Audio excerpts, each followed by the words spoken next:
The Sign of the Four by Sir Arthur Conan Doyle. Chapter 1. The Science of Deduction. Sherlock Holmes took his bottle from the corner of the mantelpiece and his hypodermic syringe from its neat morocco case.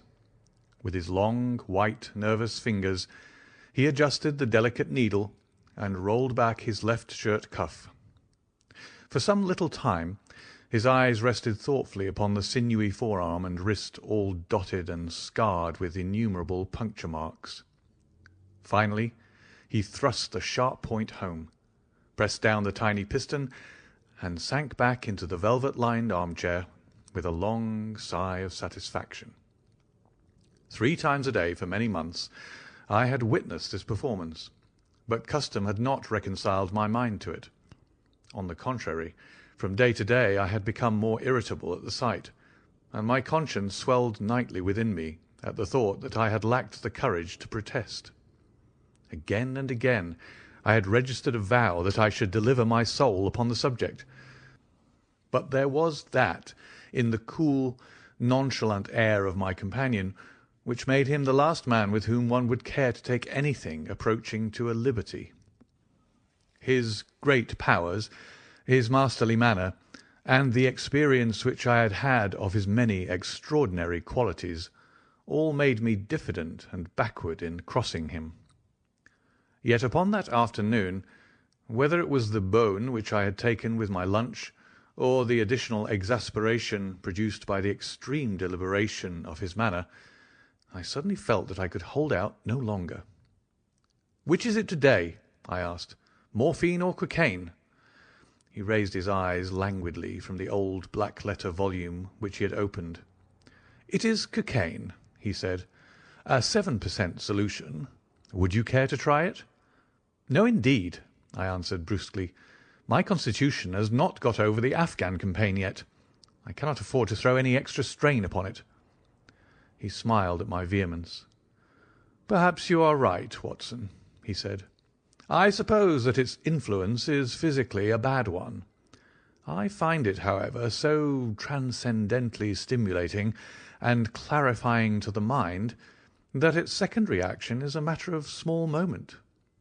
"But consider," I said earnestly. "Count the cost. Your brain may, as you say, be roused and excited, but it is a pathological and morbid process which involves increased tissue change, and may at last leave a permanent weakness. You know, too, what a black reaction comes upon you. Surely the game is hardly worth the candle. Why should you, for a mere passing pleasure, risk the loss of those great powers with which you have been endowed? Remember that I speak not only as one comrade to another, but as a medical man to one for whose constitution he is to some extent answerable." He did not seem offended. On the contrary, he put his finger-tips together and leaned his elbows on the arms of his chair, like one who has a relish for conversation.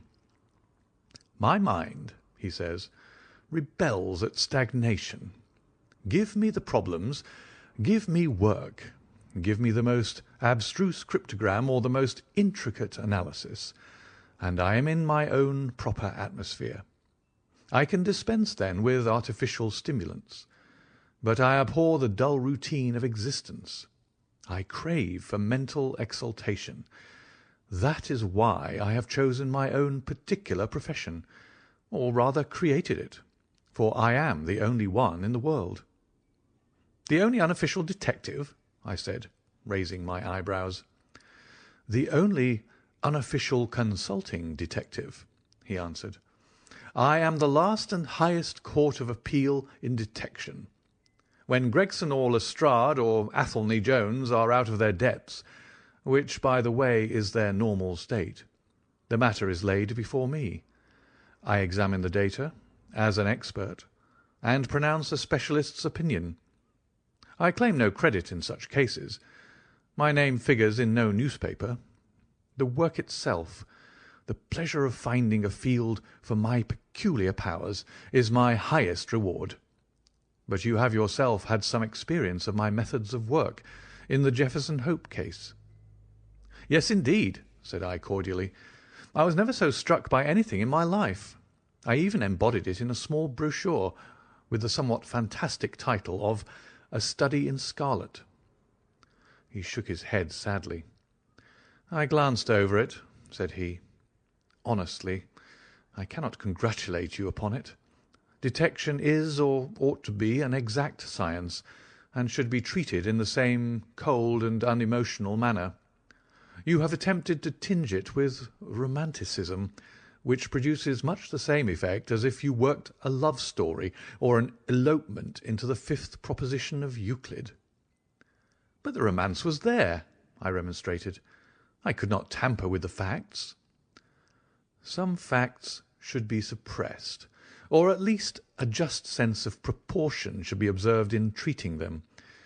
The only point in the case which deserved mention was the curious analytical reasoning from effects to causes by which I succeeded in unravelling it." I was annoyed at his criticism of a work which had been especially designed to please him. I confess, too, that I was irritated by the egotism which seemed to demand that every line of my pamphlet should be devoted to his own special doings. More than once during the years that I had lived with him in Baker Street, I had observed that a small vanity underlay my companion's quiet and didactic manner. I make no remark, however, but sat nursing my wounded leg. I had a Giselle bullet through it some time before, and though it did not prevent me from walking, it ached wearily at every change of the weather. "My practice has extended recently to the Continent," said Holmes after a while, filling up his old briar-root pipe. "I was consulted last week by François Le Villard, who, as you probably know, has come rather to the front lately in the French detective service. He has all the Celtic power of quick intuition, but he is deficient in the wide range of exact knowledge which is essential to the higher developments of his art.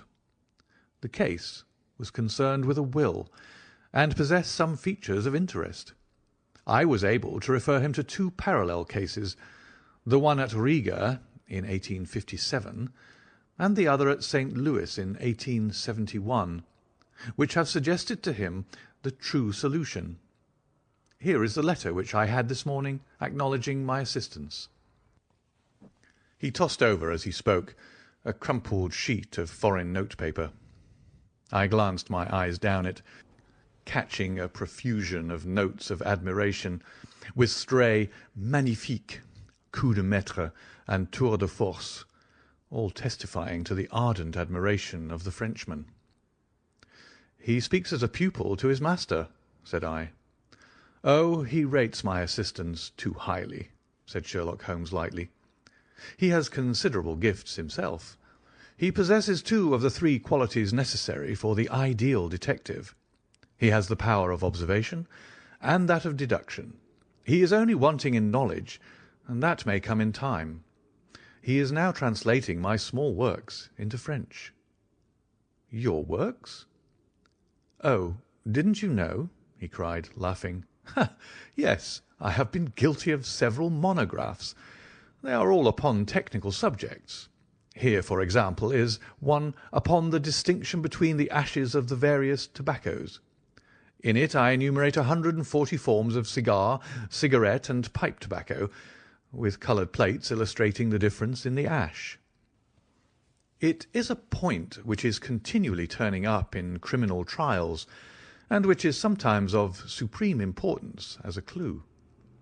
If you can say definitely, for example, that some murder has been done by a man who was smoking an Indian lunka, it obviously narrows your field of search.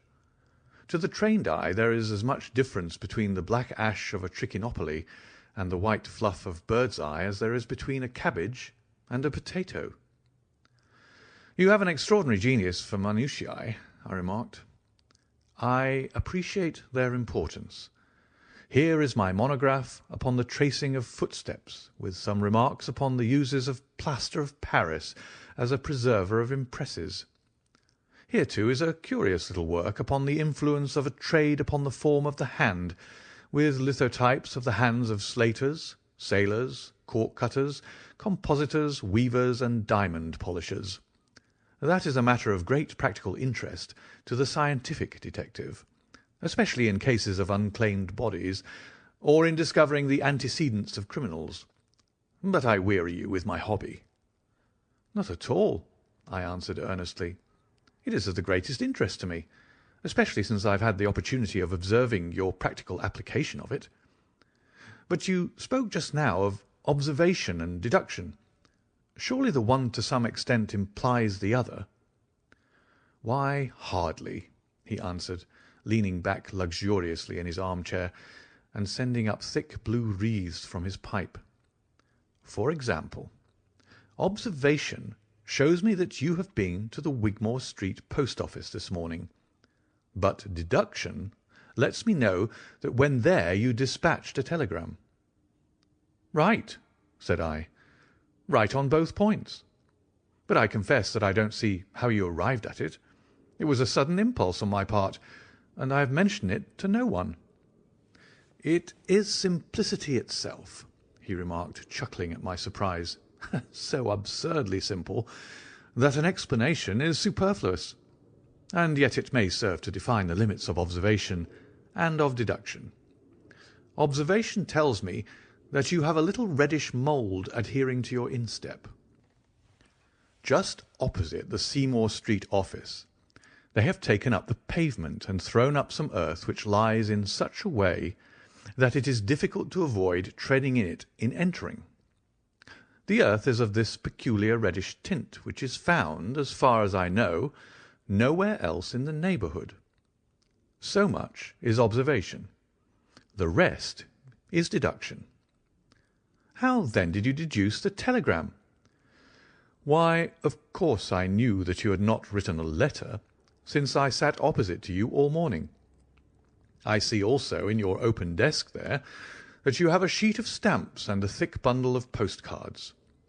What could you go into the post office for, then, but to send a wire? Eliminate all other factors, and the one which remains must be the truth." "In this case it certainly is so," I replied, after a little thought. "The thing, however, is, as you say, of the simplest. Would you think me impertinent if I were to put your theories to a more severe test?" "On the contrary," he answered, "it would prevent me from taking a second dose of cocaine. I should be delighted to look into any problem which you might submit to me." "I've heard you say that it's difficult for a man to have any object in daily use without leaving the impress of his individuality upon it in such a way that a trained observer might read it. Now, I have here a watch which has recently come into my possession. Would you have the kindness to let me have an opinion upon the character or habits of the late owner?" I handed him over the watch with some slight feeling of amusement in my heart, for the test was, as I thought, an impossible one, and I intended it as a lesson against the somewhat dogmatic tone which he occasionally assumed. He balanced the watch in his hand, gazed hard at the dial, opened the back and examined the works, first with his naked eyes and then with a powerful convex lens. I could hardly keep from smiling at his crestfallen face when he finally snapped the case to and handed it back. "There are hardly any data," he remarked. "The watch has been recently cleaned, which robs me of my most suggestive facts." "You're right," I answered. "It was cleaned before being sent to me." In my heart I accused my companion of putting forward a most lame and impotent excuse to cover his failure. What data could he expect from an uncleaned watch? "Though unsatisfactory, my research has not been entirely barren," he observed, staring up at the ceiling with dreamy, lack-lustre eyes. "Subject to your correction, I should judge that the watch belonged to your elder brother, who inherited it from your father." "That you gather, no doubt, from the H.W. on the back." "Quite so. The W suggests your own name. The date of the watch is nearly 50 years back, and the initials are as old as the watch. So it was made for the last generation. Jewellery usually descends to the eldest son, and he is most likely to have the same name as the father.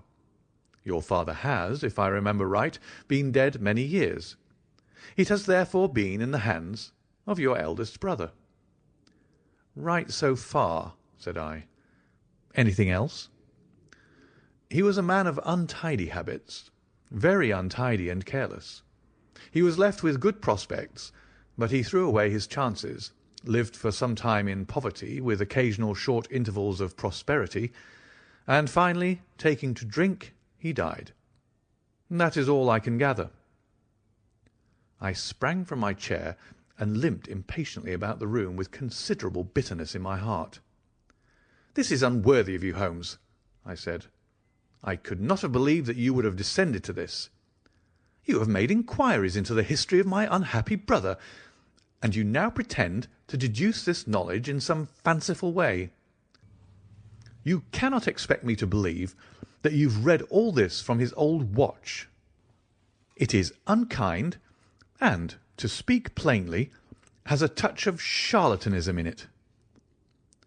"My dear doctor," said he kindly, "pray accept my apologies.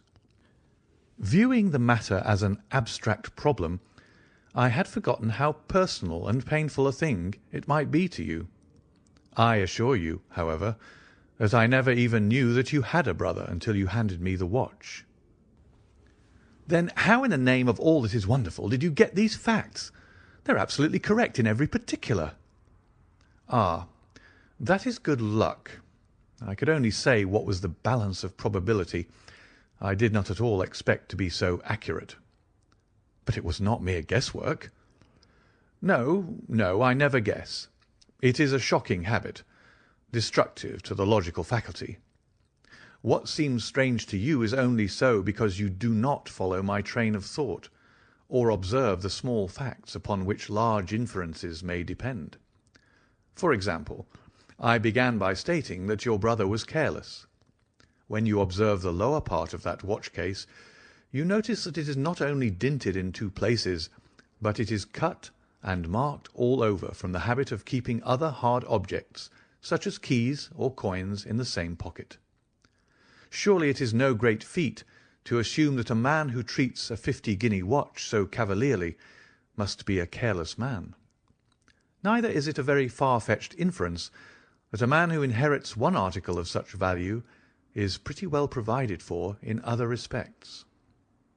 I nodded to show that I followed his reasoning. "It is very customary for pawnbrokers in England, when they take a watch, to scratch the number of the ticket with a pin-point upon the inside of the case. It is more handy than a label, as there is no risk of the number being lost or transposed. There are no less than 4 such numbers visible to my lens on the inside of this case. Inference: that your brother was often at low water. Secondary inference: that he had occasional bursts of prosperity, or he could not have redeemed the pledge. Finally, I ask you to look at the inner plate, which contains the keyhole. Look at the thousands of scratches all round the hole, marks where the key has slipped. What sober man's key could have scored those grooves? But you will never see a drunkard's watch without them. He winds it at night, and he leaves these traces of his unsteady hand. Where is the mystery in all this?" "It is as clear as daylight," I answered. "I regret the injustice which I did you. I should have had more faith in your marvellous faculty. May I ask whether you have any professional inquiry on foot at present?" "None. Hence the cocaine. I cannot live without brain work. What else is there to live for? Stand at the window here. Was ever such a dreary, dismal, unprofitable world? See how the yellow fog swirls down the street and drifts across the dun-coloured houses. What could be more hopelessly prosaic and material? What is the use of having powers, Doctor, when one has no field upon which to exert them? Crime is commonplace, existence is commonplace, and no qualities save those which are commonplace have any function upon earth." I had opened my mouth to reply to this tirade, when with a crisp knock our landlady entered, bearing a card upon the brass salver.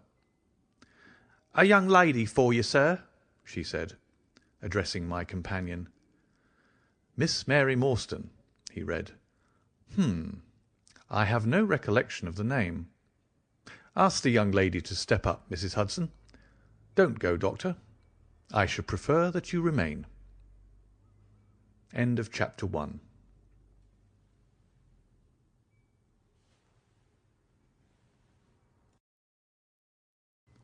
Chapter 2 of The Sign of the Four by Sir Arthur Conan Doyle. Chapter 2. The Statement of the Case. Miss Morstan entered the room with a firm step and an outward composure of manner. She was a blonde young lady, small, dainty, well-gloved, and dressed in the most perfect taste. There was, however, a plainness and simplicity about her costume which bore with it a suggestion of limited means. The dress was a sombre greyish beige, untrimmed and unbraided, and she wore a small turban of the same dull hue, relieved only by a suspicion of white feather in the side. Her face had neither regularity of feature nor beauty of complexion, but her expression was sweet and amiable, and her large blue eyes were singularly spiritual and sympathetic. In an experience of women which extends over many nations and 3 separate continents, I have never looked upon a face which gave a clearer promise of a refined and sensitive nature. I could not but observe that as she took the seat which Sherlock Holmes placed for her, her lip trembled, her hand quivered, and she showed every sign of intense inward agitation. "I have come to you, Mr. Holmes," she said, "because you once enabled my employer, Mrs. Cecil Forrester, to unravel a little domestic complication. She was much impressed by your kindness and skill." "Mrs. Cecil Forrester," he repeated thoughtfully. "I believe that I was of some slight service to her. The case, however, as I remember it, was a very simple one." "She did not think so, but at least you cannot say the same of mine. I can hardly imagine anything more strange, more utterly inexplicable, than the situation in which I find myself." Holmes rubbed his hands, and his eyes glistened. He leaned forward in his chair with an expression of extraordinary concentration upon his clear-cut, hawk-like features. "State your case," said he in brisk business tones. I felt that my position was an embarrassing one. "You will, I am sure, excuse me," I said, rising from my chair. To my surprise, the young lady held up her gloved hand to detain me. "If your friend," she said, "would be good enough to stop, he might be of inestimable service to me." I relapsed into my chair. "Briefly," she continued, "the facts are these. My father was an officer in an Indian regiment who sent me home when I was quite a child. My mother was dead, and I had no relative in England. I was placed, however, in a comfortable boarding establishment at Edinburgh, and there I remained until I was 17 years of age. In the year 1878, my father, who was senior captain of his regiment, obtained 12 months' leave and came home. He telegraphed to me from London that he had arrived all safe, and directed me to come down at once, giving the Langham Hotel as his address.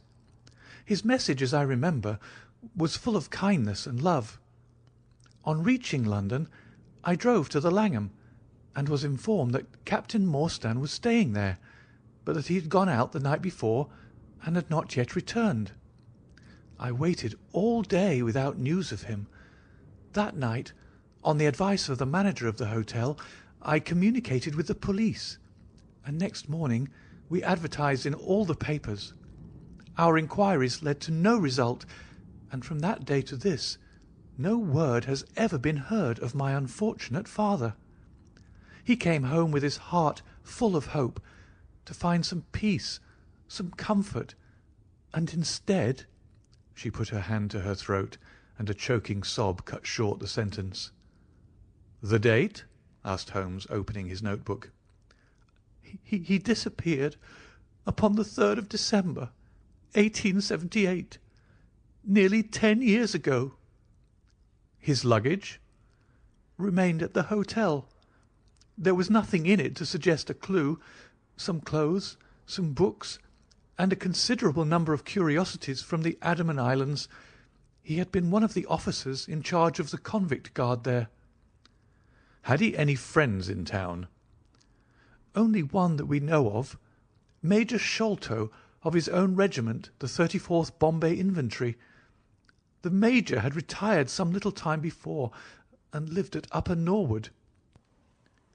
We communicated with him, of course, but he did not even know that his brother officer was in England." "A singular case," remarked Holmes. "I have not yet described to you the most singular part. About 6 years ago, to be exact, upon the 4th of May, 1882, an advertisement appeared in the Times asking for the address of Miss Mary Morstan, and stating that it would be to her advantage to come forward. There was no name or address appended. I had at that time just entered the family of Mrs. Cecil Forrester in the capacity of governess. By her advice, I published my address in the advertisement column. The same day there arrived through the post a small cardboard box addressed to me, which I found to contain a very large and lustrous pearl. No word of writing was enclosed. Since then, every year, upon the same date, there has always appeared a similar box, containing a similar pearl, without any clue as to the sender. They have been pronounced by an expert to be of a rare variety and of considerable value. You can see for yourselves that they are very handsome." She opened a flat box as she spoke, and showed me 6 of the finest pearls that I had ever seen. "Your statement is most interesting," said Sherlock Holmes. "Has anything else occurred to you?" "Yes, and no later than to-day. That is why I have come to you. This morning I received this letter, which you will perhaps read for yourself." "Thank you," said Holmes. "The envelope too, please. Postmark London, S.W. Date July 7th. Man's thumb mark on corner. Probably postman. Best quality paper. Envelopes at 6d. a packet. Particular man in his stationery. No address. Be at the 3rd pillar from the left outside the Lyceum Theatre tonight at 7 o'clock. If you are distrustful, bring 2 friends. You are a wronged woman, and you shall have justice. Do not bring police. If you do, all will be in vain. Your unknown friend." "Well, really, this is a very pretty little mystery. What do you intend to do, Miss Morstan?" "That is exactly what I want to ask you." "Then we shall most certainly go. You and I, and yes, why, Dr. Watson is the very man. Your correspondent says 2 friends. He and I have worked together before." "But would he come?" she asked with something appealing in her voice and expression. "I should be proud and happy," said I fervently, "if I can be of any service." "You are both very kind," she answered. "I have led a retired life, and have no friends whom I could appeal to. If I am here at 6, it will do, I suppose." "You must not be later," said Holmes. "There is one other point, however. Is this handwriting the same as that upon the pearl box addresses?" "I have them here," she answered, producing half a dozen pieces of paper. "You are certainly a model client. You have the correct intuition. Let us see now." He spread out the papers upon the table and gave little darting glances from one to the other. "They are disguised hands, except the letter," he said presently, "but there can be no question as to the authorship. See how the irrepressible Greek E will break out, and see the twirl of the final S. They are undoubtedly by the same person. I should not like to suggest false hopes, Miss Morstan, but is there any resemblance between this hand and that of your father?" "Nothing could be more unlike." "I expected to hear you say so. We shall look out for you, then, at 6.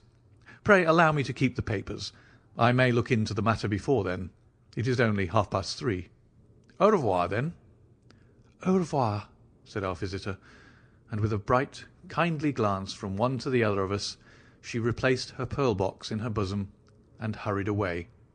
Standing at the window, I watched her walking briskly down the street until the grey turban and white feather were but a speck in the sombre crowd. "What a very attractive woman!" I exclaimed, turning to my companion. He had lit his pipe again and was leaning back with drooping eyelids. "Is she?" he said languidly. "I did not observe." "You really are an automaton, a calculating machine," I cried. "There's something positively inhuman in you at times." He smiled gently. "It is of the first importance," he said, "not to allow your judgment to be biased by personal qualities. A client is to me a mere unit, a factor in a problem.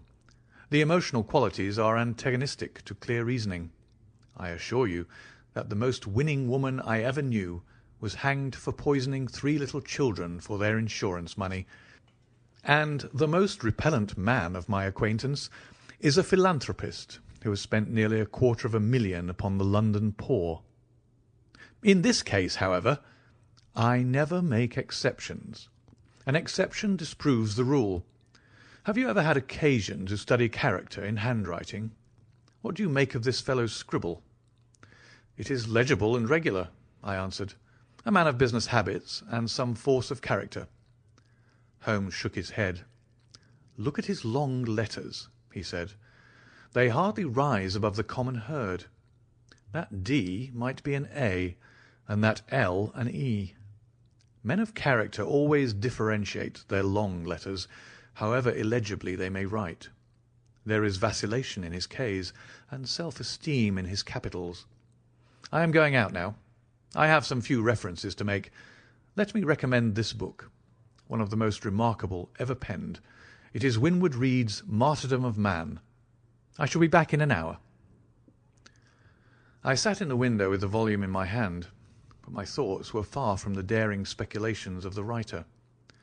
My mind ran upon our late visitor, her smiles, the deep rich tones of her voice, the strange mystery which overhung her life.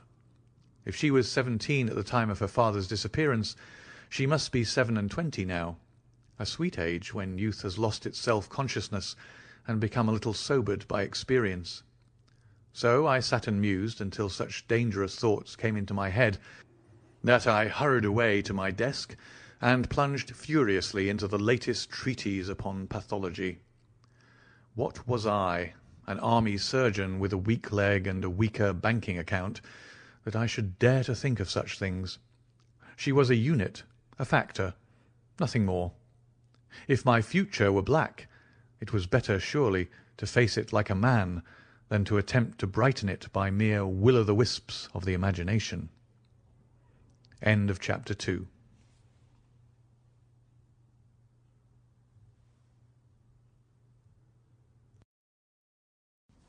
Chapter 3 of The Sign of the Four by Sir Arthur Conan Doyle. Chapter 3.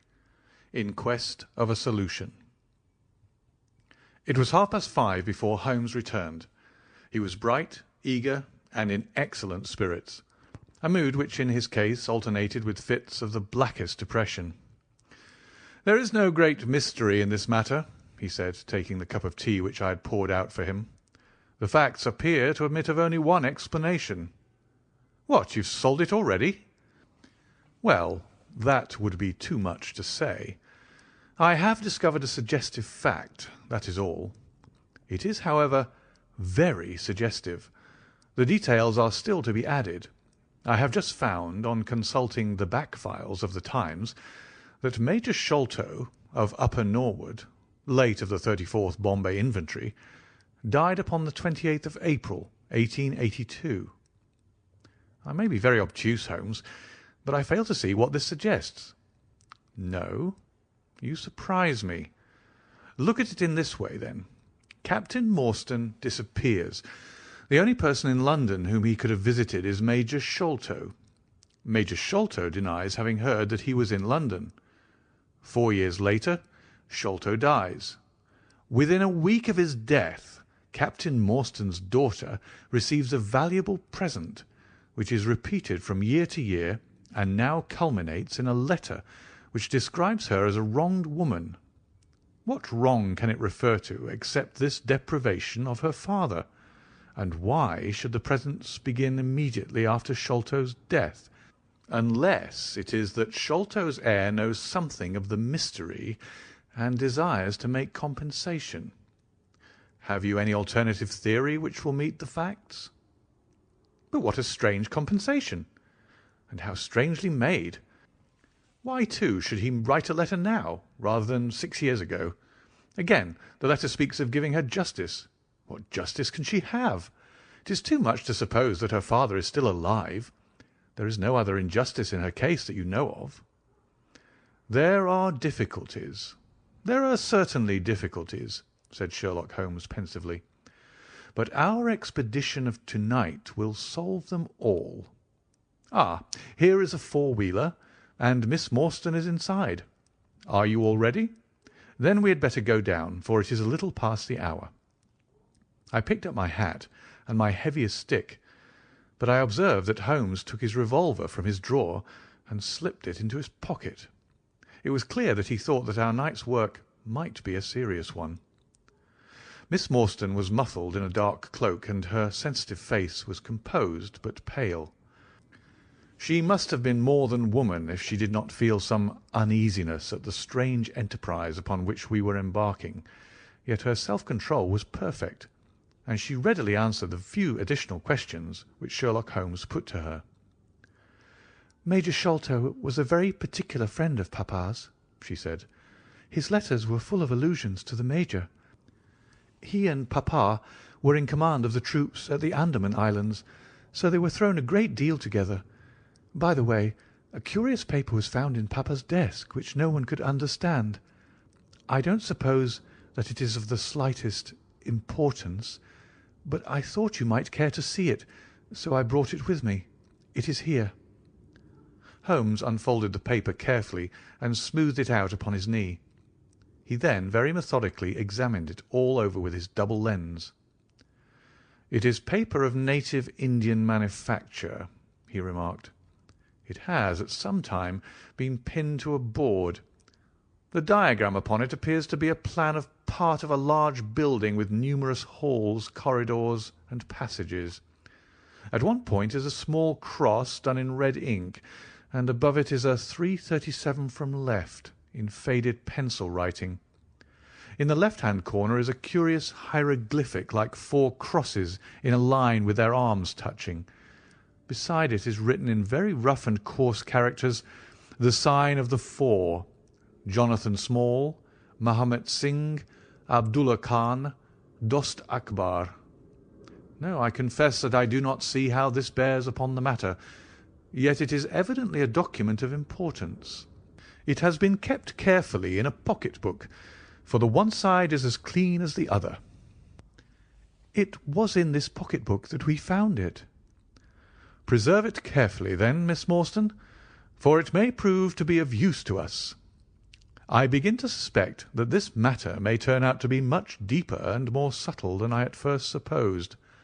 I must reconsider my ideas." He leaned back in the cab, and I could see by his drawn brow and his vacant eye that he was thinking intently. Miss Morstan and I chatted in an undertone about our present expedition and its possible outcome, but our companion maintained his impenetrable reserve until the end of our journey. It was a September evening, and not yet 7 o'clock, but the day had been a dreary one, and a dense, drizzly fog lay low upon the great city. Mud-coloured clouds drooped sadly over the muddy streets. Down the Strand the lamps were but misty splotches of diffused light, which threw a feeble circular glimmer upon the slimy pavement. The yellow glare from the shop windows streamed out into the steamy, vaporous air, and threw a murky, shifting radiance across the crowded thoroughfare. There was, to my mind, something eerie and ghost-like in the endless procession of faces which flitted across these narrow bars of light. Sad faces, and glad, haggard and merry, like all humankind, they flitted from the gloom into the light, and so back into the gloom once more. I am not subject to impressions, but the dull, heavy evening, with the strange business upon which we were engaged, combined to make me nervous and depressed. I could see from Miss Morstan's manner that she was suffering from the same feeling. Holmes alone could rise superior to petty influences. He held his open notebook upon his knee, and from time to time he jotted down figures and memoranda in the light of his pocket lantern. At the Lyceum Theatre the crowds were already thick at the side entrances. In front a continuous stream of hansoms and four-wheelers were rattling up, discharging their cargoes of shirt-fronted men and beshawled, bediamonded women. We had hardly reached the third pillar, which was our rendezvous, before a small, dark, brisk man in the dress of a coachman accosted us. "Are you the parties who come with the Miss Morstan?" he asked. "I am Miss Morstan, and these two gentlemen are my friends," said she. He bent a pair of wonderfully penetrating and questioning eyes upon us. "You will excuse me, miss," he said with a certain dogged manner, "but I was to ask you to give me your word that neither of your companions is a police officer." "I give you my word on that," she answered. He gave a shrill whistle, on which a street Arab led across a four-wheeler and opened the door. The man who had addressed us mounted to the box, while we took our places inside. We had hardly done so before the driver whipped up his horse, and we plunged away at a furious pace through the foggy streets. The situation was a curious one. We were driving to an unknown place on an unknown errand, yet our invitation was either a complete hoax, which was an inconceivable hypothesis, or else we had good reason to think that important issues might hang upon our journey. Miss Morstan's demeanour was as resolute and collected as ever. I endeavoured to cheer and amuse her by reminiscences of my adventures in Afghanistan. But to tell the truth, I was myself so excited at our situation and so curious as to our destination that my stories were slightly involved. To this day she declares that I told her one moving anecdote as to how a musket looked into my tent at the dead of night, and how I fired a double-barrelled tiger cub at it. At first I had some idea as to the direction in which we were driving, but soon, what with our pace, the fog, and my own limited knowledge of London, I lost my bearings and knew nothing, save that we seemed to be going a very long way. Sherlock Holmes was never at fault, however, and he muttered the names as the cab rattled through squares and in and out by tortuous by-streets. "Rochester Row," said he. "Now Vincent Square. Now we come out on the Vauxhall Bridge Road. We're making for the Surrey side, apparently. Yes, I thought so. Now we're on the bridge. You can catch glimpses of the river." We did indeed get a fleeting view of a stretch of the Thames, with the lamps shining upon the broad, silent water, but our cab dashed on, and was soon involved in a labyrinth of streets upon the other side. "Wordsworth Road," said my companion, "Priory Road, Larkhall Lane, Stockwell Place, Robert Street, Cold Harbour Lane. Our quest does not appear to take us to very fashionable regions." We had indeed reached a questionable and forbidding neighbourhood. Long lines of dull brick houses were only relieved by the coarse glare and tawdry brilliancy of public houses at the corner. Then came rows of two-storied villas, each with a fronting of miniature garden, and then again interminable lines of new staring brick buildings, the monster tentacles which the giant city was throwing out into the country. At last the cab drew up at the third house in a new terrace. None of the other houses were inhabited, and that at which we stopped was as dark as its neighbours, save for a single glimmer in the kitchen window. On our knocking, however, the door was instantly thrown open by a Hindu servant clad in a yellow turban, white, loose-fitting clothes, and a yellow sash. There was something strangely incongruous in this oriental figure framed in the commonplace doorway of a third-rate suburban dwelling-house. "The Sahib awaits you," said he, and even as he spoke there came a high, piping voice from some inner room. "Show them in to me, Kitmuga," it cried. "Show them straight in to me." End of chapter 3.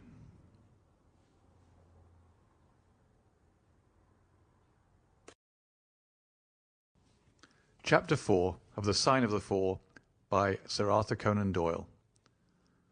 Chapter 4. The Story of the Bald-Headed Man. We followed the Indian down a sordid and common passage, ill-lit and worse furnished, until he came to a door upon the right, which he threw open. A blaze of yellow light streamed out upon us, and in the centre of the glare there stood a small man with a very high head, a bristle of red hair all round the fringe of it, and a bald shining scalp which shot out from among it like a mountain peak from fir trees. He writhed his hands together as he stood, and his features were in a perpetual jerk, now smiling, now scowling, but never for an instant in repose. Nature had given him a pendulous lip and a too visible line of yellow and irregular teeth, which he strove feebly to conceal by constantly passing his hand over the lower part of his face. In spite of his obtrusive baldness, he gave the impression of youth. In point of fact, he had just turned his 30th year. "Your servant, Miss Morstan," he kept repeating in a thin, high voice. "Your servant, gentlemen. Pray step into my little sanctum. A small place, miss, but furnished to my own liking. An oasis of art in the howling desert of South London."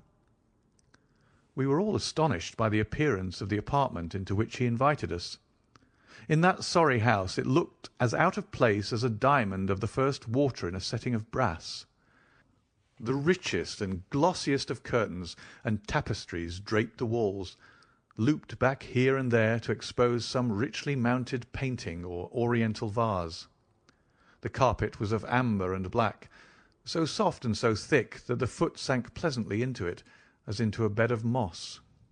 2 great tiger skins thrown athwart it increased the suggestion of Eastern luxury, as did a huge hookah which stood upon a mat in the corner. A lamp in the fashion of a silver dove was hung from an almost invisible golden wire in the centre of the room. As it burned, it filled the air with a subtle and aromatic odour. "Mr. Thaddeus Sholto," said the little man, still jerking and smiling. "That is my name. You are Miss Morstan, of course. And these gentlemen?" "This is Mr. Sherlock Holmes, and this is Dr. Watson."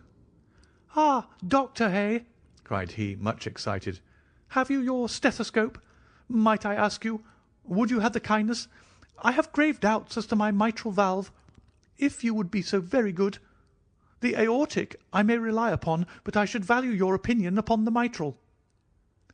I listened to his heart as requested, but was unable to find anything amiss, save indeed that he was in an ecstasy of fear, for he shivered from head to foot. "It appears to be normal," I said. "You have no cause for uneasiness." "You will excuse my anxiety, Miss Morstan," he remarked airily. "I am a great sufferer, and I have long had suspicions as to that valve. I am delighted to hear that they are unwarranted. Had your father, Miss Morstan, refrained from throwing a strain upon his heart, he might have been alive now."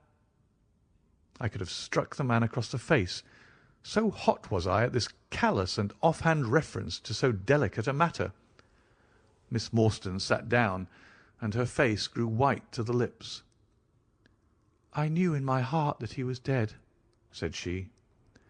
"I can give you every information," said he, "and what is more, I can do you justice, and I will too, whatever Brother Bartholomew may say. I am so glad to have your friends here, not only as an escort to you, but also as witnesses to what I am about to do and say. The 3 of us can show a bold front to Brother Bartholomew, but let us have no outsiders, no police or officials.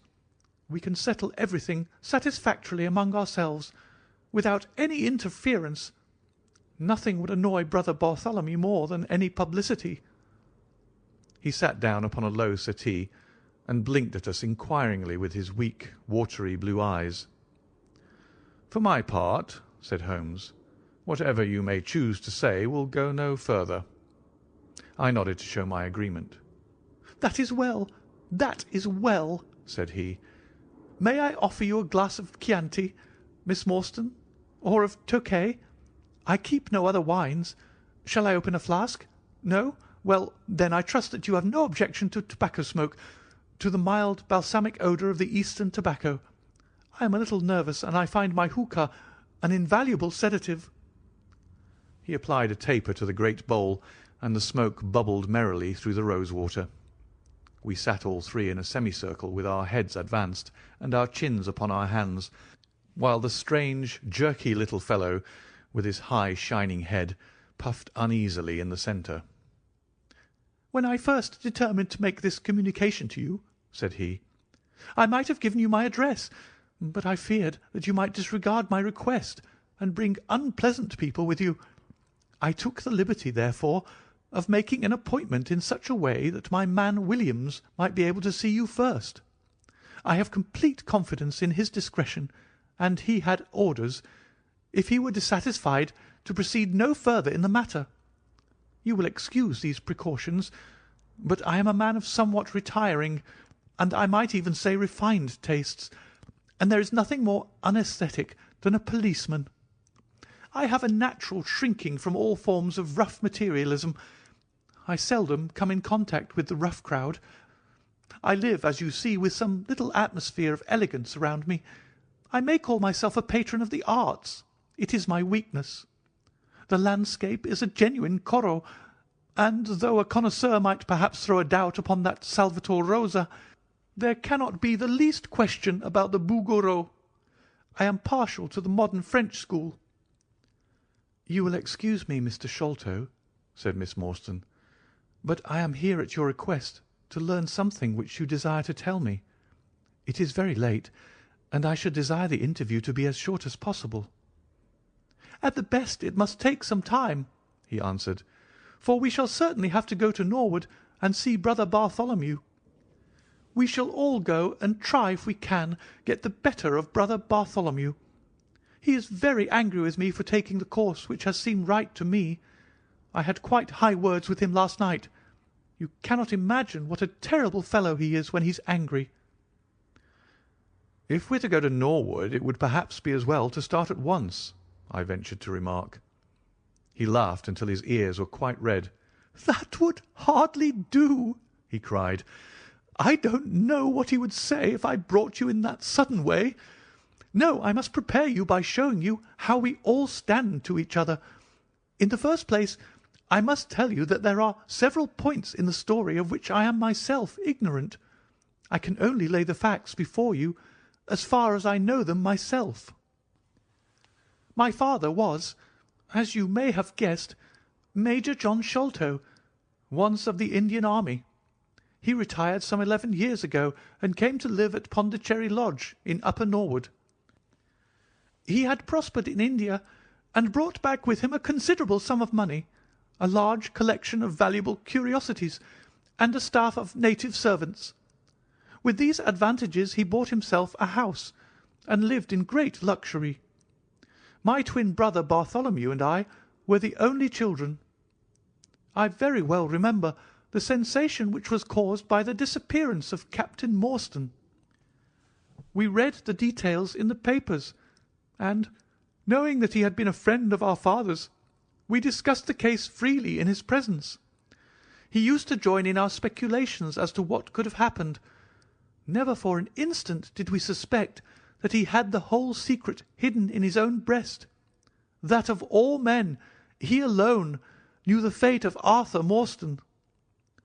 We did know, however, that some mystery, some positive danger, overhung our father. He was very fearful of going out alone, and he always employed 2 prize-fighters to act as porters at Pondicherry Lodge. Williams, who drove you tonight, was one of them. He was once lightweight champion of England.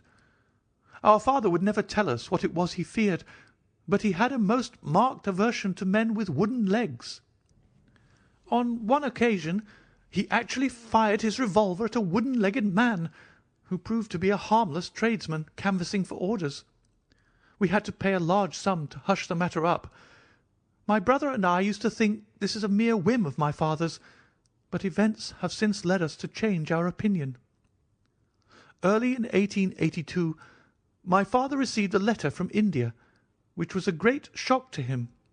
He nearly fainted at the breakfast table when he opened it, and from that day he sickened to his death. What was in the letter we could never discover, but I could see as he held it that it was short and written in a scrawling hand. He had suffered for years from an enlarged spleen, but he now became rapidly worse, and towards the end of April we were informed that he was beyond all hope, and that he wished to make a last communication to us. When we entered his room, he was propped up with pillows and breathing heavily. He besought us to lock the door and to come upon either side of the bed. Then, grasping our hands, he made a remarkable statement to us. In a voice which was broken as much by emotion as by pain, I shall try and give it to you in his own very words. "I have only one thing," he said, "which weighs upon my mind at this supreme moment. It is my treatment of poor Morstan's orphan. The cursed greed which has been my besetting sin through life has withheld from her the treasure, half at least of which should have been hers, and yet I have made no use of it myself. So blind and foolish a thing is avarice. The mere feeling of possession has been so dear to me that I could not bear to share it with another. See that chaplet dipped with pearls beside the quinine bottle? Even that I could not bear to part with, although I had got it out with the design of sending it to her. You, my sons, will give her a fair share of the Agra treasure, but send her nothing, not even the chaplet, until I am gone. After all, men have been as bad as this, and have recovered. I will tell you how Morstan died," he continued.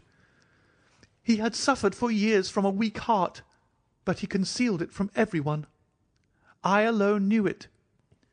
When in India, he and I, through a remarkable chain of circumstances, came into possession of a considerable treasure. I brought it over to England, and on the night of Morstan's arrival he came straight over here to claim his share. He walked over from the station and was admitted by my faithful Lal Chowdar, who is now dead. Morstan and I had a difference of opinion as to the division of the treasure, and we came to heated words. Morstan had sprung out of his chair in a paroxysm of anger, when he suddenly pressed his hand to his side, his face turned a dusky hue, and he fell backwards, cutting his head against the corner of the treasure chest. When I stooped over him, I found to my horror that he was dead. For a long time I sat half distracted, wondering what I should do. My first impulse was, of course, to call for assistance, but I could not but recognize that there was every chance that I would be accused of his murder. His death at the moment of a quarrel, and the gash in his head, would be black against me. Again, an official inquiry could not be made without bringing out some facts about the treasure, which I was particularly anxious to keep secret. He had told me that no soul upon earth knew where he had gone.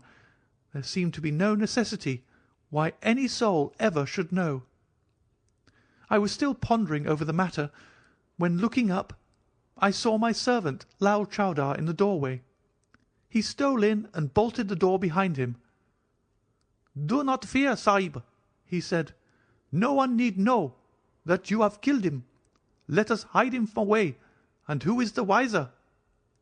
"I did not kill him," said I. Lal Chowdar shook his head and smiled. "I heard it all, Sahib," said he. "I heard you quarrel, and I heard the blow. But my lips are sealed. All are asleep in the house. Let us put him away together." That was enough to decide me. If my own servant could not believe my innocence, how could I hope to make it good before 12 foolish tradesmen in a jury box? Lal Chowdar and I disposed of the body that night, and within a few days the London papers were full of mysterious disappearance of Captain Morstan. You will see from what I say that I can hardly be blamed in the matter. My fault lies in the fact that we concealed not only the body but also the treasure, and that I have clung to Morstan's share as well as to my own. I wish you, therefore, to make restitution. Put your ears down to my mouth. The treasure is hidden in—" At this instant a horrible change came over his expression. His eyes stared wildly, his jaw dropped, and he yelled in a voice which I can never forget, "Keep him out! For Christ's sake, keep him out!" We both stared round at the window behind us, upon which his gaze was fixed. A face was looking in at us out of the darkness. We could see the whitening of the nose where it was pressed against the glass. It was a bearded, hairy face, with wild, cruel eyes, and an expression of concentrated malevolence. My brother and I rushed towards the window, but the man was gone. When we returned to my father, his head had dropped and his pulse had ceased to beat. We searched the garden that night, but found no sign of the intruder, save that just under the window a single footmark was visible in the flower-bed. But for that one trace, we might have thought that our imaginations had conjured up that wild, fierce face. We soon, however, had another and a more striking proof that there were secret agencies at work all round us. The window of my father's room was found open in the morning. His cupboards and boxes had been rifled, and upon his chest was fixed a torn piece of paper with the words, "The sign of the 4" scrawled across it. What the phrase meant, or who our secret visitor may have been, we never knew. As far as we can judge, none of my father's property had been actually stolen, though everything had been turned out. My brother and I naturally associated this peculiar incident with the fear which haunted my father during his life, but it is still a complete mystery to us. The little man stopped to relight his hookah and puff thoughtfully for a few moments. We had all sat absorbed, listening to his extraordinary narrative. At the short account of her father's death, Miss Morstan had turned deadly white, and for a moment I feared that she was about to faint. She rallied, however, on drinking a glass of water which I quietly poured out for her from a Venetian carafe upon the side table. Sherlock Holmes leaned back in his chair with an abstracted expression and the lids drawn low over his glittering eyes. As I glanced at him, I could not but think how on that very day he had complained bitterly of the commonplaceness of life. Here at least was a problem which would tax his sagacity to the utmost. Mr. Thaddeus Sholto looked from one to the other of us with an obvious pride at the effect which his story had produced, and then continued between the puffs of his overgrown pipe. "My brother and I," said he, "were, as you may imagine, much excited as to the treasure which my father had spoken of. For weeks and for months we dug and delved in every part of the garden without discovering its whereabouts. It was maddening to think that the hiding-place was on his very lips at the moment that he died. We could judge the splendour of his missing riches by the chaplet which he had taken out. Over this chaplet my brother Bartholomew and I had some little discussion. The pearls were evidently of great value, and he was averse to part with them, for between friends my brother was himself a little inclined to my father's fault. He thought, too, that if we parted with the chaplet it might give rise to gossip, and finally bring us into trouble. It was all that I could do to persuade him to let me find out Miss Morstan's address, and send her a detached pearl, at fixed intervals, so that at least she might never feel destitute." "It was a kindly thought," said our companion earnestly. "It was extremely good of you." The little man waved his hand deprecatingly. "We were your trustees," he said. "That was the view which I took of it, though brother Bartholomew could not altogether see it in that light. We had plenty of money ourselves. I desired no more. Besides, it would have been such bad taste to have treated a young lady in so scurvy a fashion. Le mauvais goût mène au crime. The French have a very neat way of putting these things. Our difference of opinion on this subject went so far that I thought it best to set up rooms for myself. So I left Pondicherry Lodge, taking the old Khitmutgar and Williams with me. Yesterday, however, I learn that an event of extreme importance has occurred. The treasure has been discovered.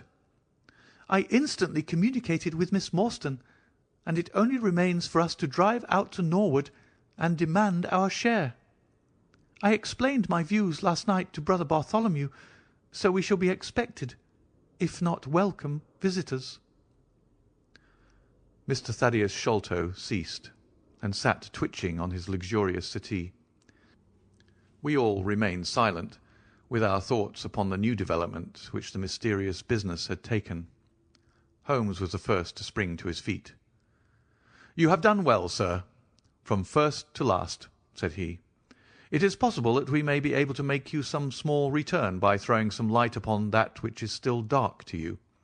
But, as Miss Morstan remarked just now, it is late, and we had best put the matter through without delay."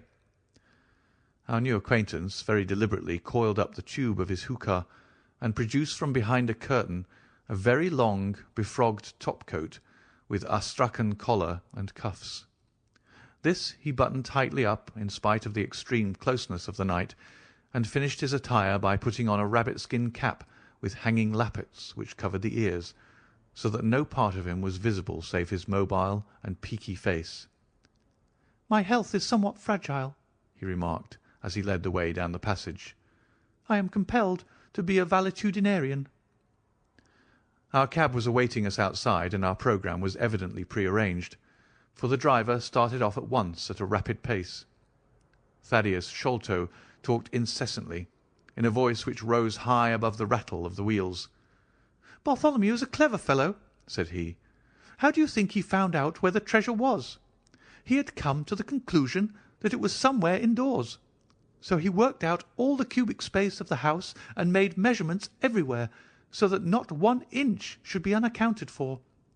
Among other things, he found that the height of the building was 74 feet, but on adding together the heights of all the separate rooms, and making every allowance for the space between, which he ascertained by borings, he could not bring the total to more than 70 feet. There were 4 feet unaccounted for. These could only be at the top of the building. He knocked a hole, therefore, in the lath and plaster ceiling of the highest room, and there, sure enough, he came upon another little garret above it, which had been sealed up and was known to no one. In the centre stood the treasure chest, resting upon 2 rafters. He lowered it through the hole, and there it lies. He computes the value of the jewels at not less than 500,000 sterling.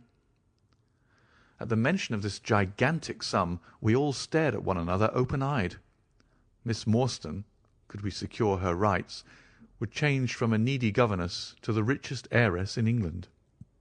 Surely it was the place of a loyal friend to rejoice at such news. Yet I am ashamed to say that selfishness took me by the soul, and that my heart turned as heavy as lead within me. I stammered out some few halting words of congratulation, and then sat downcast with my head drooped, deaf to the babble of our new acquaintance. He was clearly a confirmed hypochondriac, and I was dreamily conscious that he was pouring forth interminable trains of symptoms and imploring information as to the composition and action of innumerable quack nostrums, some of which he bore about in a leather case in his pocket. I trust that he may not remember any of the answers which I gave him that night. Holmes declares that he overheard me caution him against the great danger of taking more than 2 drops of castor oil, while I recommended strychnine in large doses as a sedative. However that may be, I was certainly relieved when our cab pulled up with a jerk, and the coachman sprang down to open the door. "This, Miss Morstan, is Pondicherry Lodge," said Mr. Thaddeus Sholto, as he handed her out. End of chapter 4.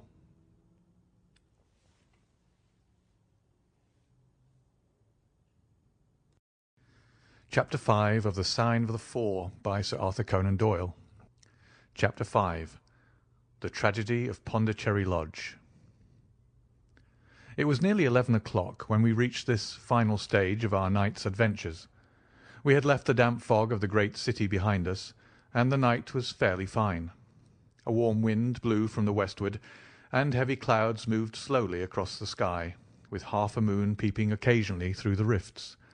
It was clear enough to see for some distance, but Thaddeus Sholto took down one of the side lamps from the carriage to give us a better light upon our way.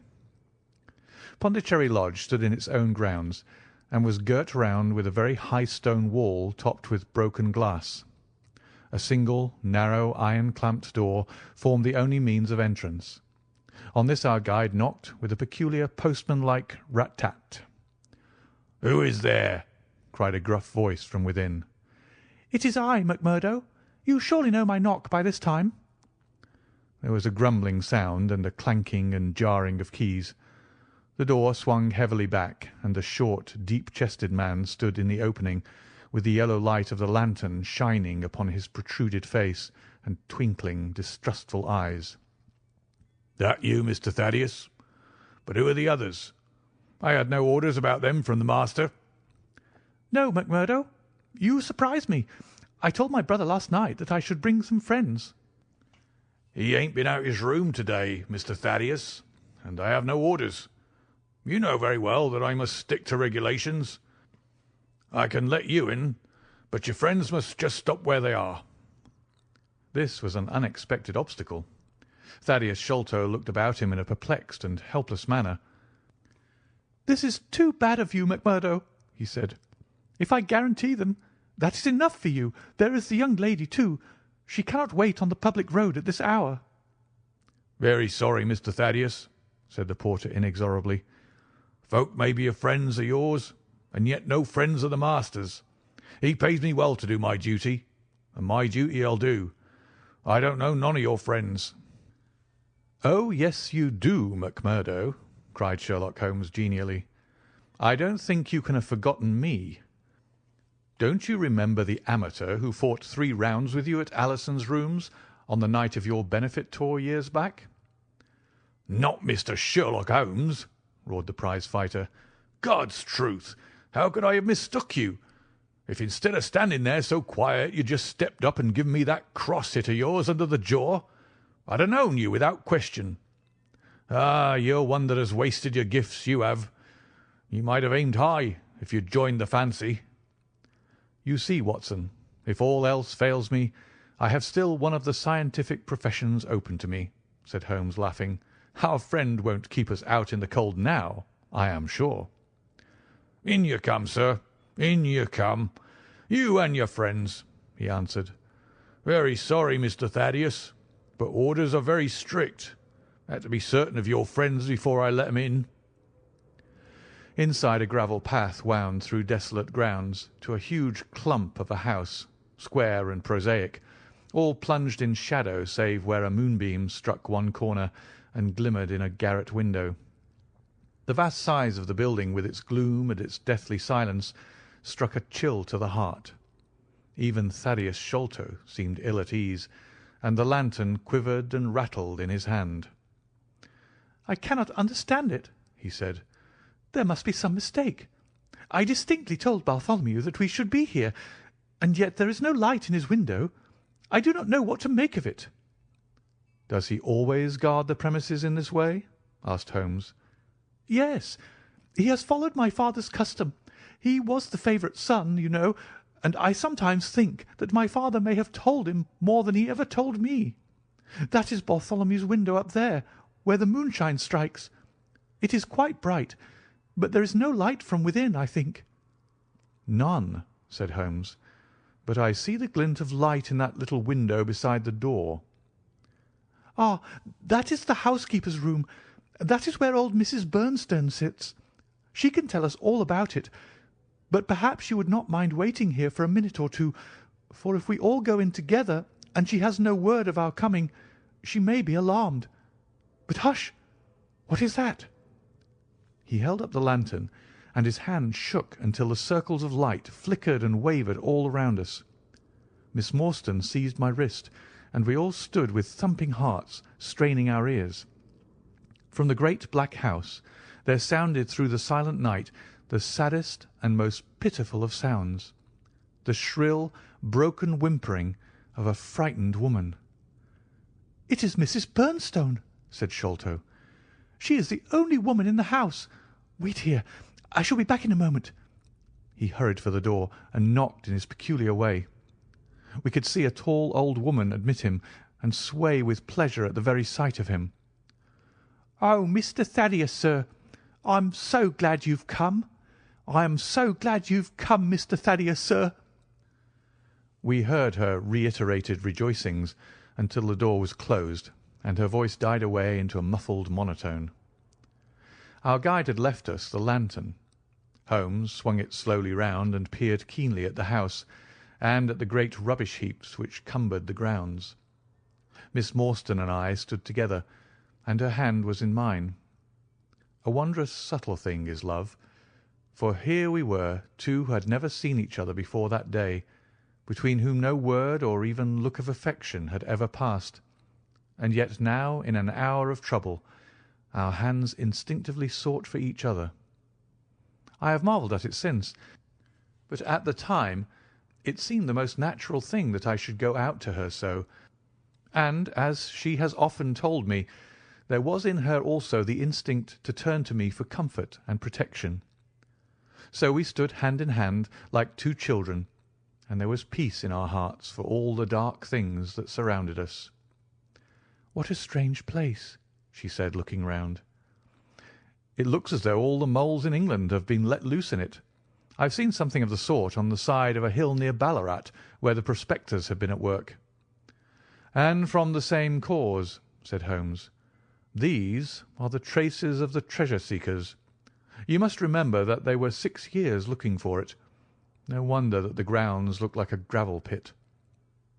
At that moment the door of the house burst open, and Thaddeus Sholto came running out with his hands thrown forward and terror in his eyes.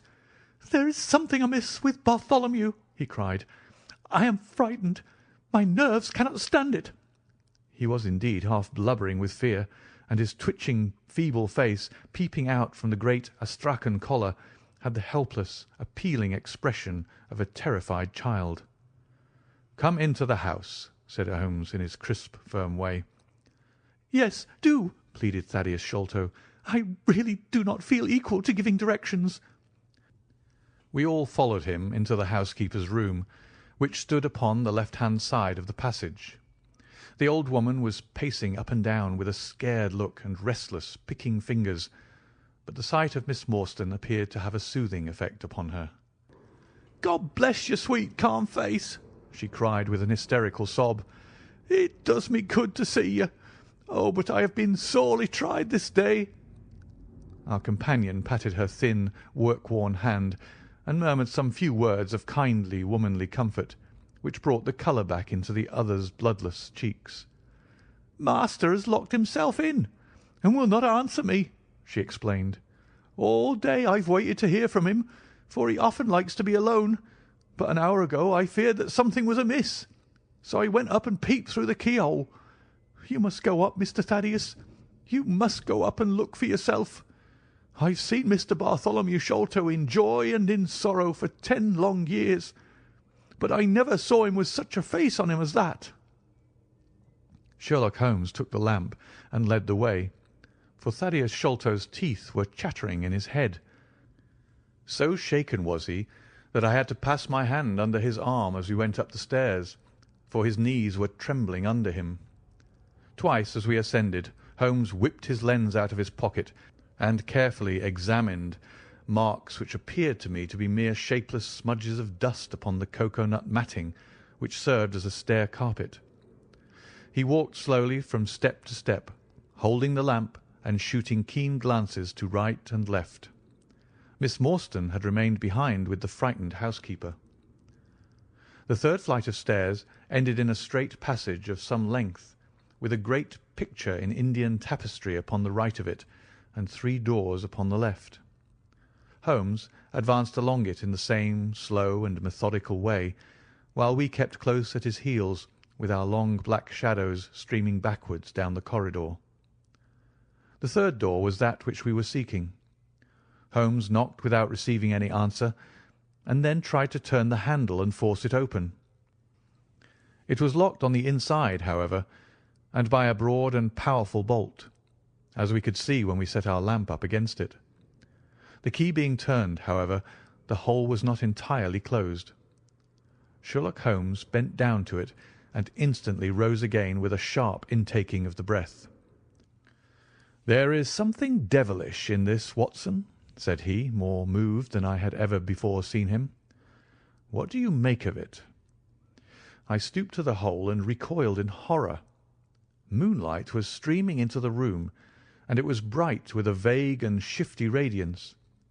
Looking straight at me, and suspended as it were in the air, for all beneath was in shadow, there hung a face, the very face of our companion Thaddeus. There was the same high shining head, the same circular bristle of red hair, the same bloodless countenance. The features were set, however, in a horrible smile, a fixed and unnatural grin, which in that still and moonlit room was more jarring to the nerves than any scowl or contortion. So like was the face to that of our little friend that I looked round at him to make sure that he was indeed with us. Then I recalled to mind that he had mentioned to us that his brother and he were twins. "This is terrible," I said to Holmes. "What is to be done?" "The door must come down," he answered, and springing against it, he put all his weight upon the lock. It creaked and groaned, but did not yield. Together we flung ourselves upon it once more, and this time it gave way with a sudden snap, and we found ourselves within Bartholomew Sholto's chamber. It appeared to have been fitted up as a chemical laboratory. A double line of glass-stoppered bottles was drawn up upon the wall opposite the door, and the table was littered over with Bunsen burners, test tubes, and retorts. In the corners stood carboys of acid in wicker baskets. One of these appeared to leak or to have been broken, for a stream of dark-coloured liquid had trickled out from it, and the air was heavy with a peculiarly pungent tar-like odour. A set of steps stood at one side of the room, in the midst of a litter of lath and plaster, and above them there was an opening in the ceiling large enough for a man to pass through. At the foot of the steps a long coil of rope was thrown carelessly together. By the table, in a wooden armchair, the master of the house was seated all in a heap, with his head sunk upon his left shoulder, and that ghastly, inscrutable smile upon his face. He was stiff and cold, and had clearly been dead many hours. It seemed to me that not only his features, but all his limbs were twisted and turned in the most fantastic fashion. By his hand, upon the table there lay a peculiar instrument, a brown, close-grained stick, with a stone head like a hammer, rudely lashed on with coarse twine. Beside it was a torn sheet of note-paper with some words scrawled upon it. Holmes glanced at it, then handed it to me. "You see," he said with a significant raising of the eyebrows. In the light of the lantern I read with a thrill of horror, "The sign of the four." "In God's name, what does it all mean?" I asked. "It means murder," said he, stooping over the dead man. "Ah, I expected it. Look here." He pointed to what looked like a long, dark thorn stuck in the skin just above the ear. "It looks like a thorn," said I. "It is a thorn. You may pick it out, but be careful, for it is poisoned." I took it up between my finger and thumb. It came away from the skin so readily that hardly any mark was left behind. One tiny speck of blood showed where the puncture had been. "This is all an insoluble mystery to me," said I. "It grows darker instead of clearer." "On the contrary," he answered, "it clears every instant. I only require a few missing links to have an entirely connected case." We had almost forgotten our companion's presence since we entered the chamber. He was still standing in the doorway, the very picture of terror, wringing his hands and moaning to himself. Suddenly, however, he broke out into a sharp, querulous cry. "The treasure is gone!" he said. "They have robbed him of the treasure. There is the hole through which we lowered it. I helped him to do it. I was the last person who saw him. I left him here last night, and I heard him lock the door as I came downstairs." "What time was that?" "It was 10 o'clock, and now he is dead, and the police will be called in, and I shall be suspected of having had a hand in it. Oh, yes, I am sure I shall. But you don't think so, gentlemen? Surely you don't think it was I? Is it likely that I would have brought you here if it were I? Oh, dear, oh, dear! I know that I shall go mad." He jerked his arms and stamped his feet in a kind of convulsive frenzy. "You have no reason for fear, Mr. Sholto," said Holmes, kindly putting his hand upon his shoulder. "Take my advice and drive down to the station to report this matter to the police. Offer to assist them in every way.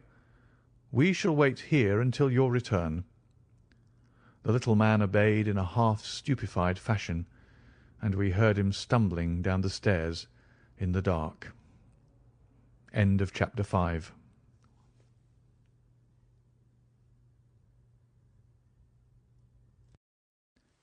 Chapter 6 of The Sign of the Four by Sir Arthur Conan Doyle. Chapter 6. Sherlock Holmes gives a demonstration. "Now, Watson," said Holmes, rubbing his hands, "we have half an hour to ourselves. Let us make good use of it. My case is, as I have told you, almost complete. But we must not err on the side of over-confidence. Simple as the case seems now, there may be something deeper underlying it." "Simple!" I ejaculated. "Surely," said he, with something of the air of a clinical professor expounding to his class. "Just sit in the corner there, that your footprints may not complicate matters. Now to work. In the first place, how did these folk come, and how did they go? The door has not been opened since last night. How of the window?" He carried the lamp across to it, muttering his observations aloud the while, but addressing them to himself rather than to me. "Window is snibbed on the inner side. Framework is solid. No hinges at the side. Let us open it. No water pipe near. Roof quite out of reach. Yet a man has mounted by the window. It rained a little last night. Here is the print of a foot in the mould upon the sill, and here is a circular muddy mark, and here again upon the floor, and here again by the table. See here, Watson, this is really a very pretty demonstration." I looked at the round, well-defined, muddy discs. "This is not a footmark," said I. "It is something much more valuable to us. It is the impression of a wooden stump. You see here on the sill is the boot mark, a heavy boot with the broad metal heel, and beside it is the mark of the timber toe. It is the wooden-legged man." "Quite so. But there has been someone else, a very able and efficient ally. Could you scale that wall, Doctor?" I looked out of the open window. The moon still shone brightly on that angle of the house. We were a good 60 feet from the ground, and look where I would I could see no foothold, nor as much as a crevice in the brickwork. "It is absolutely impossible," I answered. "Without aid it is so. But suppose you had a friend up here who lowered you this good stout rope which I see in the corner, securing one end of it to this great hook in the wall. Then, I think, if you were an active man, you might swarm up, wooden leg and all. You would depart, of course, in the same fashion, and your ally would draw up the rope, untie it from the hook, shut the window, snib it on the inside, and get away in the way that he originally came. As a minor point, it may be noted," he continued, fingering the rope, "that our wooden-legged friend, though a fair climber, was not a professional sailor. His hands were far from horny. My lens discloses more than one blood mark, especially towards the end of the rope, from which I gather that he slipped down with such velocity that he took the skin off his hand." "This is all very well," said I, "but the thing becomes more unintelligible than ever. How about this mysterious ally? How came he into the room?" "Yes, the ally," repeated Holmes pensively. "There are features of interest about this ally. He lifts the case from the regions of the commonplace. I fancy that this ally breaks fresh ground in the annals of crime in this country, though parallel cases suggest themselves from India, and, if my memory serves me, from Senegambia." "How came he, then?" I reiterated. "The door's locked, the window is inaccessible. Was it through the chimney?" "The grate is much too small," he answered. I had already considered that possibility. "How then?" I persisted. "You will not apply my precept," he said, shaking his head. "How often have I said to you that when you have eliminated the impossible, whatever remains, however improbable, must be the truth. We know that he did not come through the door, the window, or the chimney. We also know that he could not have been concealed in the room, as there is no concealment possible. Whence, then, did he come?" "He came through the hole in the roof!" I cried. "Of course he did. He must have done so. If you will have the kindness to hold the lamp for me, we shall now extend our researches to the room above, the secret room in which the treasure was found." He mounted the steps, and seizing a rafter with each hand, he swung himself up into the garret. Then, lying on his face, he reached down for the lamp and held it while I followed him. The chamber in which we found ourselves was about 10 feet one way and 6 the other. The floor was formed by the rafters, with thin lath and plaster between, so that in walking one had to step from beam to beam. The roof ran up to an apex, and was evidently the inner shell of the true roof of the house. There was no furniture of any sort, and the accumulated dust of years lay thick upon the floor. "Here you are, you see," said Sherlock Holmes, putting his hand against the sloping wall. "This is a trapdoor which leads out onto the roof. I can press it back, and here is the roof itself, sloping at a gentle angle. This, then, is the way by which number 1 entered. Let us see if we can find any other traces of his individuality." He held down the lamp to the floor, and as he did so I saw for the second time that night a startled, surprised look come over his face. For myself, as I followed his gaze, my skin was cold under my clothes. The floor was covered thickly with the prints of a naked foot, clear, well defined, perfectly formed, but scarce half the size of those of an ordinary man.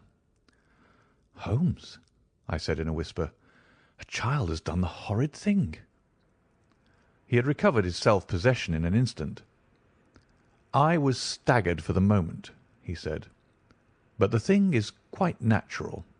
My memory failed me, or I should have been able to foretell it. There is nothing more to be learned here. Let us go down." "What is your theory, then, as to those footmarks?" I asked eagerly, when we had regained the lower room once more. "My dear Watson, try a little analysis yourself," said he, with a touch of impatience. "You know my methods. Apply them, and it will be instructive to compare results." "I cannot conceive anything which will cover the facts," I answered. "It will be clear enough soon," he said in an off-hand way. "I think that there is nothing else of importance here, but I will look." He whipped out his lens and a tape measure, and hurried about the room on his knees, measuring, comparing, examining, with his long thin nose only a few inches from the planks, and his beady eyes gleaming and deep-set like those of a bird. So swift, silent, and furtive were his movements, like those of a trained bloodhound picking out a scent, that I could not but think what a terrible criminal he would have made had he turned his energy and sagacity against the law, instead of exerting them in its defence.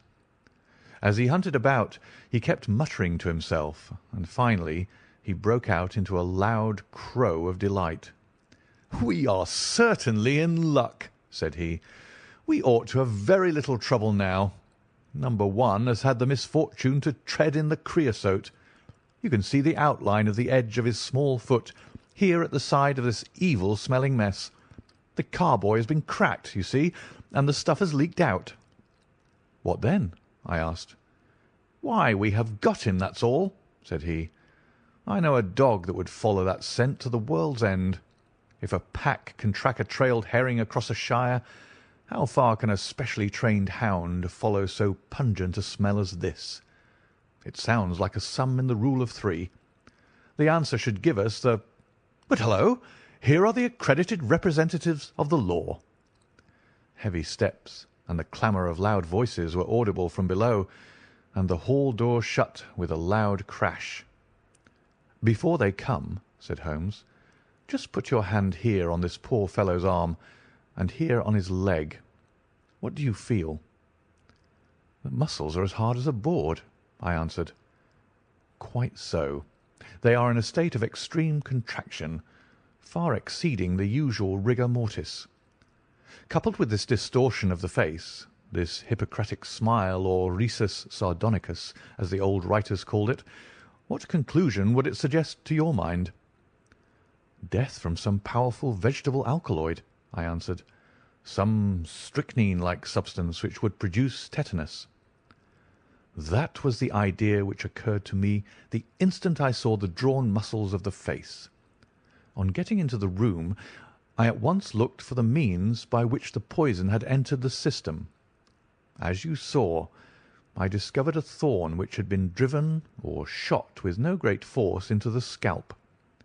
You observe that the part struck was that which would be turned towards the hole in the ceiling if the man were erect in his chair. Now examine the thorn." I took it up gingerly and held it in the light of the lantern. It was long, sharp, and black, with a glazed look near the point, as though some gummy substance had dried upon it. The blunt end had been trimmed and rounded off with a knife. "Is that an English thorn?" he asked. "No, it certainly is not." With all these data you should be able to draw some just inference. But here are the regulars, so the auxiliary forces may beat a retreat. As he spoke, the steps which had been coming nearer sounded loudly on the passage, and a very stout, portly man in a grey suit strode heavily into the room. He was red-faced, burly, and plethoric, with a pair of very small, twinkling eyes which looked keenly out from between swollen and puffy pouches. He was closely followed by an inspector in uniform and by the still palpitating Thaddeus Sholto. "Here's a business," he cried in a muffled, husky voice. "Here's a pre-business. But who are all these? Why, the house seems to be as full as a rabbit warren." "I think you must recollect me, Mr. Athelney Jones," said Holmes quietly. "Why, of course I do," he wheezed. "It's Mr. Sherlock Holmes, the theorist. Remember you? I'll never forget how you lectured us all on causes and inferences and effects in the Bishopgate's jewel case. It's true you set us on the right track, but you'll own now that it was more by good luck than good guidance." "It was a piece of very simple reasoning." "Oh, come now, come. Never be ashamed to own up. But what is all this? Bad business. Bad business. Stern facts here. No room for theories. How lucky that I happened to be out at Norwood over another case. I was at the station when the message arrived. What do you think the man died of?" "Oh, this is hardly a case for me to theorise over," said Holmes dryly. "No, no. Still, we can't deny that you hit the nail on the head sometimes. Dear me. Door locked, I understand.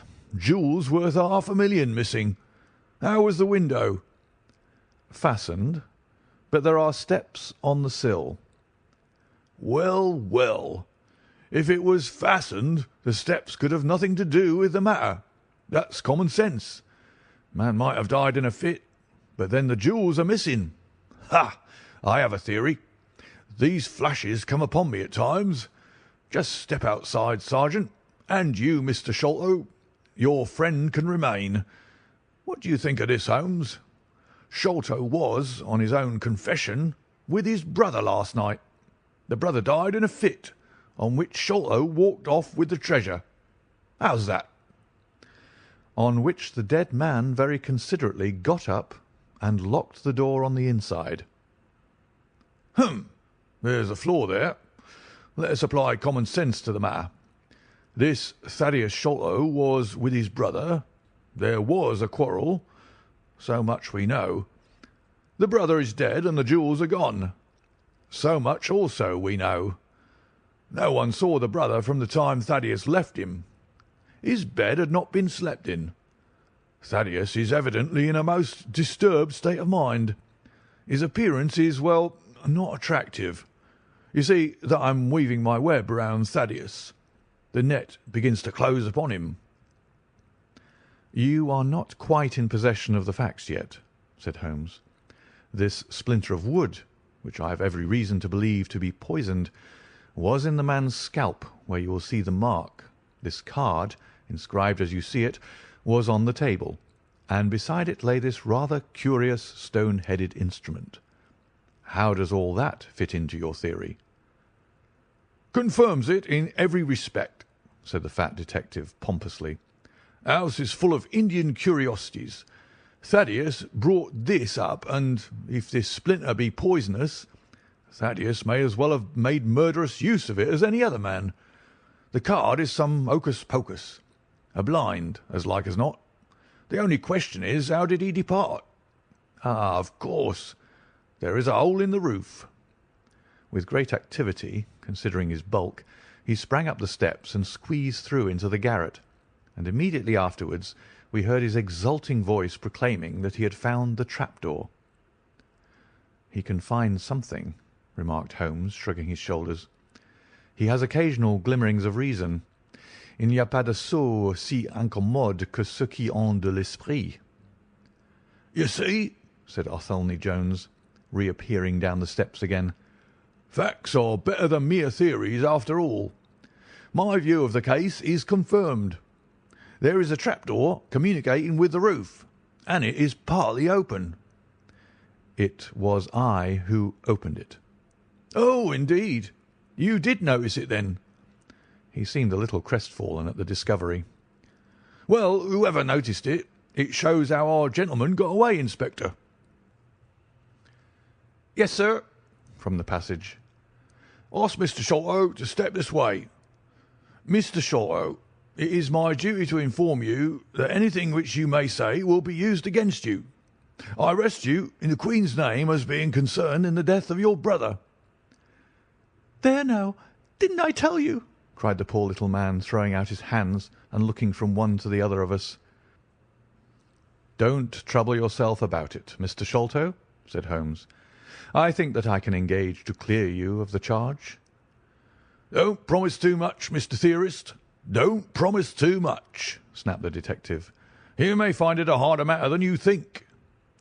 "Not only will I clear him, Mr. Jones, but I will make you a free present of the name and description of one of the two people who were in this room last night. His name, I have every reason to believe, is Jonathan Small. He is a poorly educated man, small, active, with his right leg off, and wearing a wooden stump which is worn away upon the inner side. His left boot has a coarse, square-toed sole, with an iron band around the heel. He is a middle-aged man, much sunburned, and has been a convict. These few indications may be of some assistance to you, coupled with the fact that there is a good deal of skin missing from the palm of his hand. The other man—" "Ah, the other man?" asked Athelney Jones in a sneering voice, but impressed none the less, as I could easily see, by the precision of the other's manner. "Is a rather curious person," said Sherlock Holmes, turning upon his heel. "I hope before very long to be able to introduce you to the pair of them. A word with you, Watson." He led me out to the head of the stair. "This unexpected occurrence," he said, "has caused us rather to lose sight of the original purpose of our journey." "I've just been thinking so," I answered.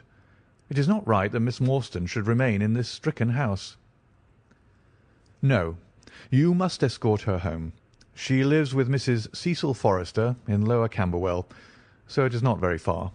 I will wait for you here if you will drive out again." Or perhaps you are too tired. By no means. I don't think I could rest until I know more of this fantastic business. I've seen something of the rough side of life, but I give you my word that this quick succession of strange surprises tonight has shaken my nerve completely. I should like, however, to see the matter through with you, now that I have got so far. Your presence will be of great service to me, he answered. We shall work the case out independently, and leave this fellow Jones to exult over any mare's nest which he may choose to construct.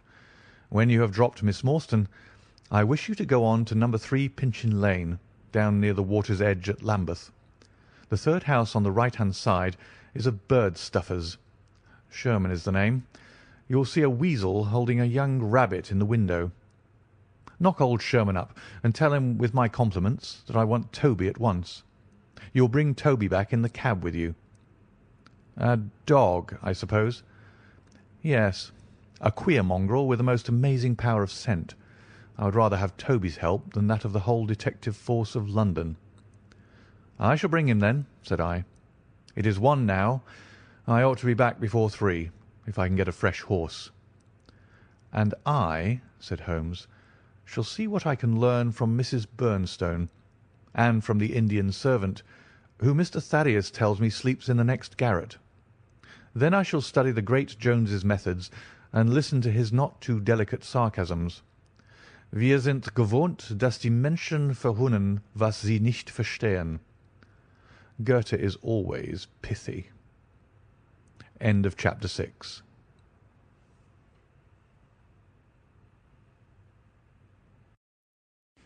Chapter 7 of The Sign of the Four by Sir Arthur Conan Doyle.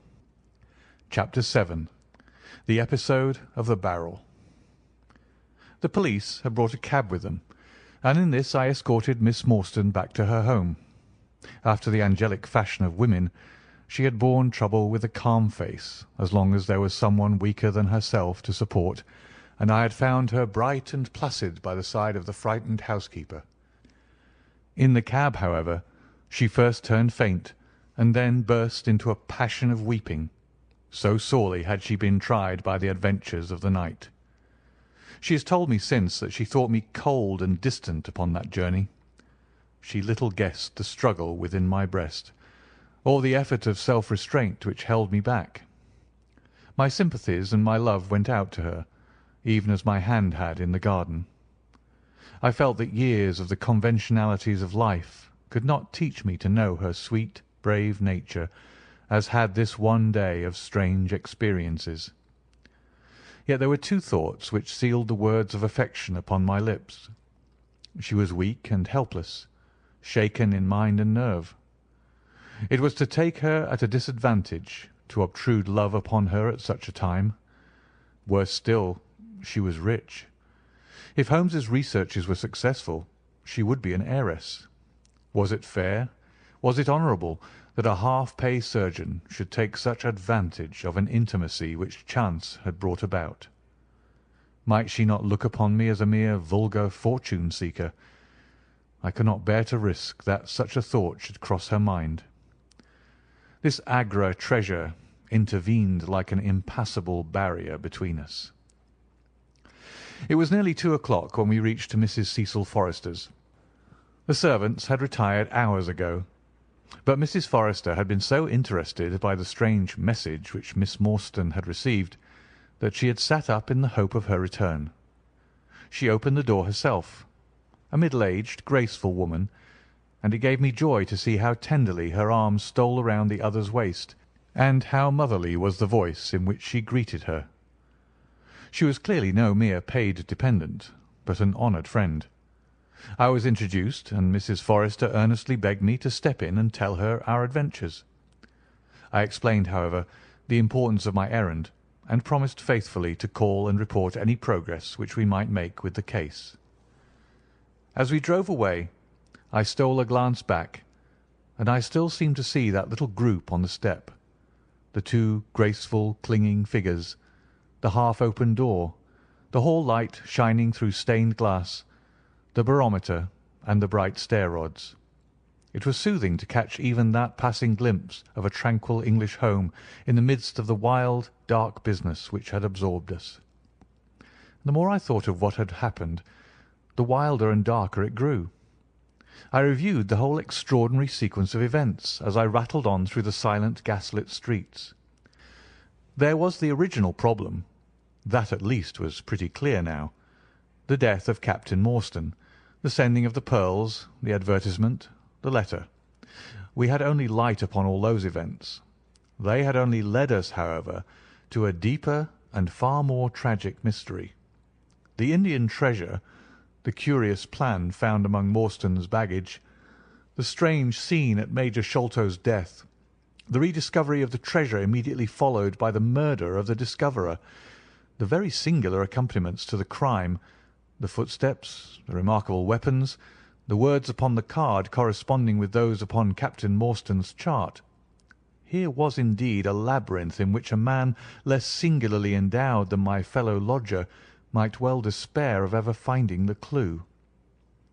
Pinchin Lane was a row of shabby two-storied brick houses in the lower quarter of Lambeth. I had to knock for some time at number 3 before I could make my impression. At last, however, there was the glint of a candle behind the blind, and a face looked out at the upper window. "Go on, you drunken vagabond," said the face. "If you kick up any more row, I'll open the kennels and let our 43 dogs upon you." "If you'll let one out, it's just what I have come for," said I. "Go on," yelled a voice. "So help me gracious, I have a wiper in the bag, and I'll drop it on your head if you don't hook it." "But I want a dog," I cried. "I won't be argued with," shouted Mr. Sherman. "Now stand clear, for when I say 3, down goes the wiper." "Mr. Sherlock Holmes," I began, but the words had a most magical effect, for the window instantly slammed down, and within a minute the door was unbarred and open. Mr. Sherman was a lanky, lean old man, with stooping shoulders, a stringy neck, and blue-tinted glasses. "A friend of Mr. Sherlock is always welcome," said he. "Step in, sir. Keep clear of the badger, for he bites. Ah, naughty, naughty. Would you take a nip at the gentleman?" This to a stoat, which thrust its wicked head and red eyes between the bars of its cage. "Don't mind that, sir. It's only a slow worm. It ain't got no fangs, so I gives it the run of the room, for it keeps the beetles down. You mustn't mind being just a little short with you at first, for I'm guided by the children, and there's many a one just comes down this lane to knock me up. What was it that Mr. Sherlock Holmes wanted, sir?" "He wanted a dog of yours." "Ah, that will be Toby." "Yes, Toby was the name." "Toby lives at number 7 on the left there." He moved slowly forward with his candle among the queer animal family which he had gathered around him. In the uncertain, shadowy light I could see dimly that there were glancing, glimmering eyes peeping down at us from every cranny and corner. Even the rafters above our heads were lined by solemn fowls, who lazily shifted their weight from one leg to the other as our voices disturbed their slumbers. Toby proved to be an ugly, long-haired, lop-eared creature, half spaniel and half lurcher, brown and white in colour, with a very clumsy, waddling gait. It accepted, after some hesitation, a lump of sugar which the old naturalist handed to me, and having thus sealed an alliance, it followed me to the cab and made no difficulties about accompanying me. It had just struck 3 on the palace clock when I found myself back once more at Pondicherry Lodge. The ex-prize-fighter, Macmurdo, had, I found, been arrested as an accessory, and both he and Mr. Sholto had been marched off to the station. 2 constables guarded the narrow gate, but they allowed me to pass with the dog on my mentioning the detective's name. Holmes was standing on the doorstep, with his hands in his pockets, smoking his pipe. "Ah, you have him there," said he. "Good dog, then. Anthony Jones has gone. We've had an immense display of energy since you left.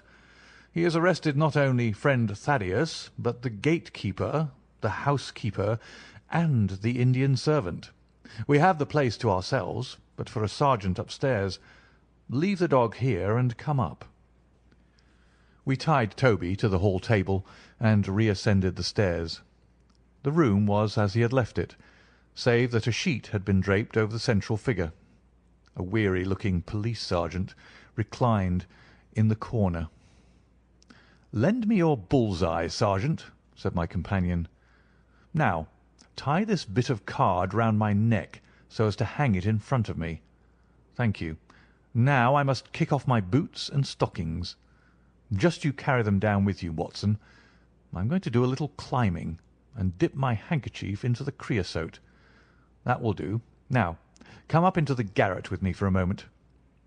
We clambered up through the hole. Holmes turned his light once more upon the footsteps in the dust. "I wish you particularly to notice these footmarks," he said. "Do you observe anything noteworthy about them?" "They belong," I said, "to a child or a small woman."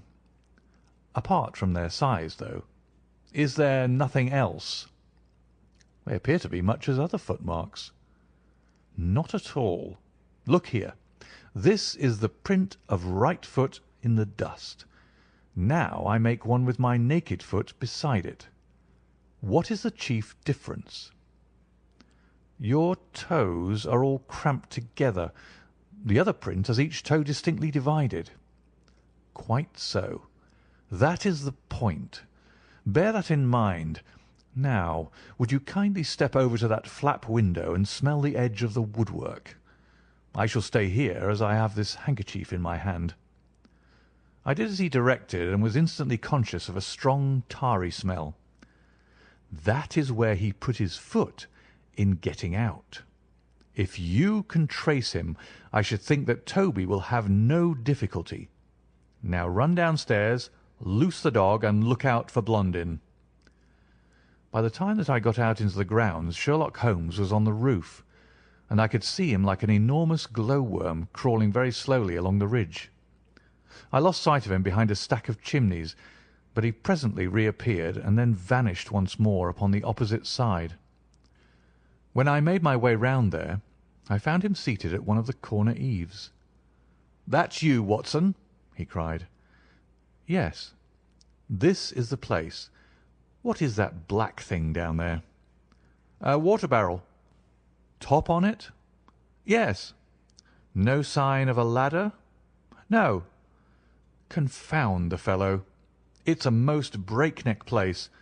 I ought to be able to come down where he could climb up. The water pipe feels pretty firm. Here goes, anyhow."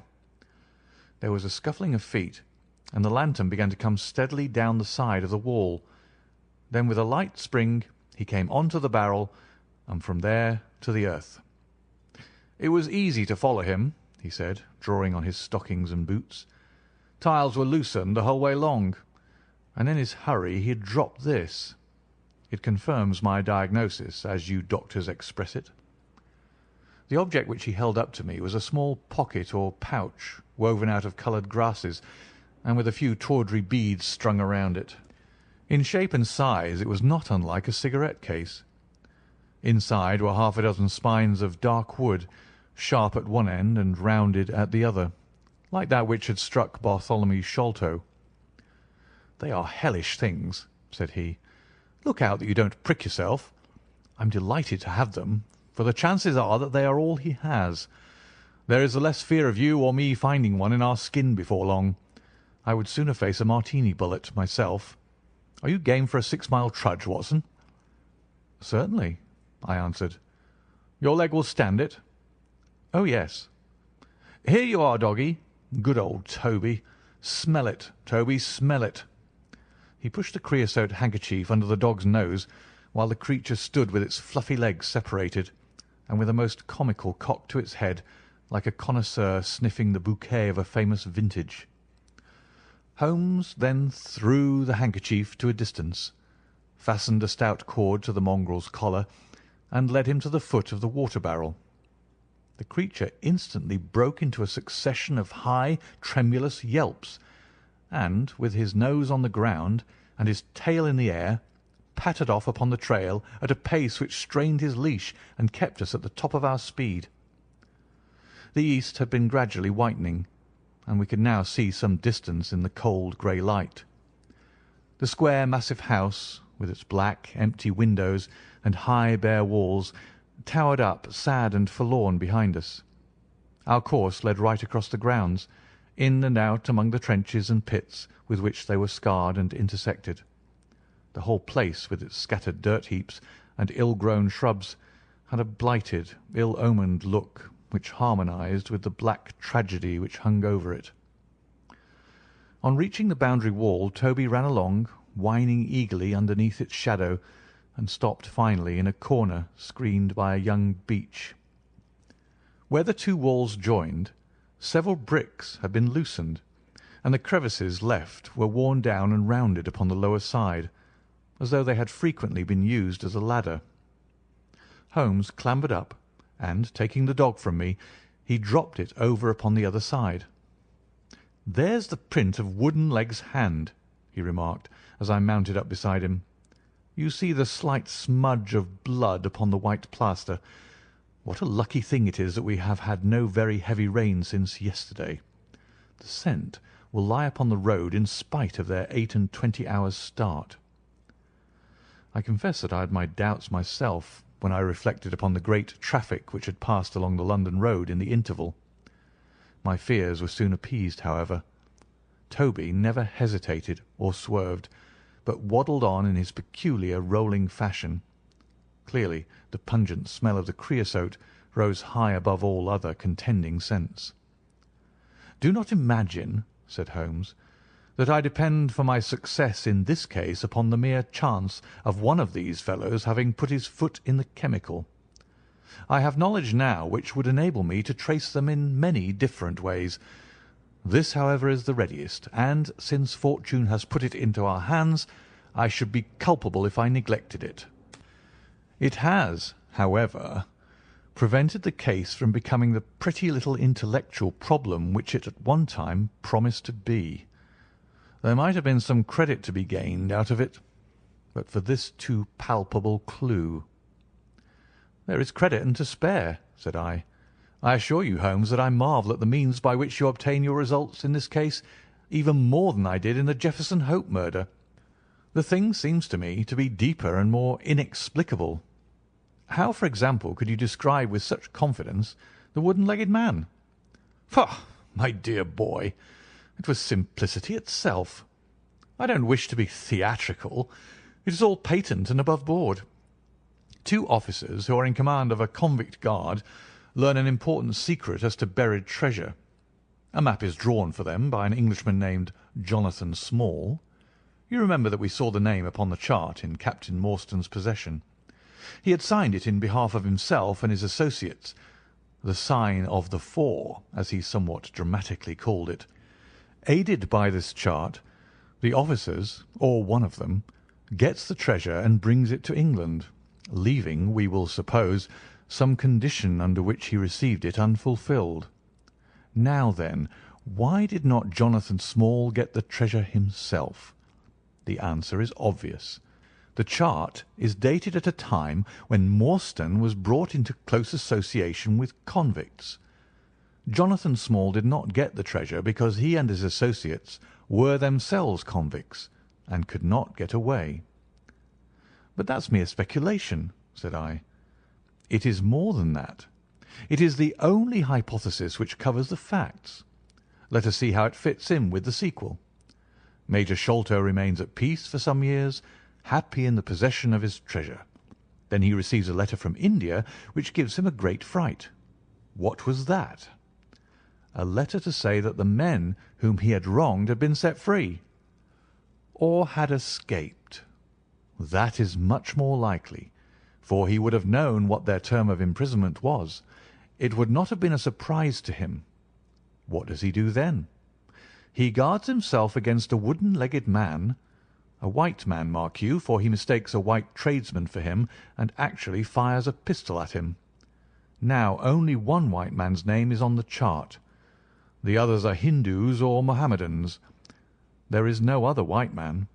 Therefore we may say with confidence that the wooden-legged man is identical with Jonathan Small. Does the reasoning strike you as being faulty?"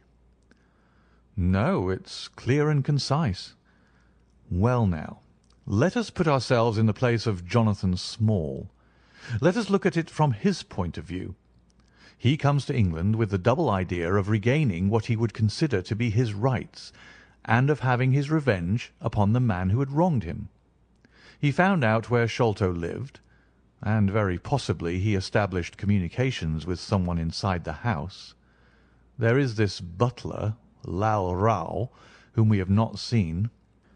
Mrs. Bernstone gives him far from a good character. Small could not find out, however, where the treasure was hid, for no one ever knew save the Major and one faithful servant who had died. Suddenly, Small learns that the Major is on his deathbed. In a frenzy, lest the secret of the treasure die with him, he runs the gauntlet of the guards, makes his way to the dying man's window, and is only deterred from entering by the presence of his 2 sons. Mad with hate, however, against the dead man, he enters the room that night, searches his private papers in the hope of discovering some memorandum relating to the treasure, and finally leaves a memento of his visit in the short inscription upon the card. He had doubtless planned beforehand that should he slay the Major he would leave some such record upon the body as a sign that it was not a common murder, but from the point of view of the 4 associates, something in the nature of an act of justice. Whimsical and bizarre conceits of this kind are common enough in the annals of crime, and usually afford valuable indications as to the criminal. Do you follow all this? Very clearly. Now, what could Jonathan Small do? He could only continue to keep a secret watch upon the efforts made to find the treasure. Possibly he leaves England and only comes back at intervals. Then comes the discovery of the garret, and he is instantly informed of it. We again trace the presence of some confederate in the household. Jonathan, with his wooden leg, is utterly unable to reach the lofty room of Bartholomew Sholto. He takes with him, however, a rather curious associate, who gets over this difficulty, but dips his naked foot into creosote. Whence comes Toby, and a 6-mile limp for a half-pay officer with a damaged tendo Achilles. But it was the associate and not Jonathan who committed the crime. Quite so, and rather to Jonathan's disgust, to judge by the way he stamped about when he got into the room. He bore no grudge against Bartholomew Sholto, and would have preferred if he could have been simply bound and gagged. He did not wish to put his head in a halter. There was no help for it, however. The savage instincts of his companion had broken out, and the poison had done its work. So Jonathan Small left his record, lowered the treasure box to the ground, and followed it himself. That was the train of events as far as I can decipher them. Of course, as to his personal appearance, he must be middle-aged, and must be sunburned after serving his time in such an oven as the Andamans. His height is readily calculated from the length of his stride, and we know that he was bearded. His hairiness was the one point which impressed itself upon Thaddeus Sholto when he saw him at the window. I don't know that there is anything else. The associate? Ah, well, there is no great mystery in that, but you will know all about it soon enough. How sweet the morning air is! See how that one little cloud floats like a pink feather from some gigantic flamingo. Now the red rim of the sun pushes itself over the London cloud bank. It shines on a good many folk, but on none, I dare bet, who are on a stranger errand than you and I.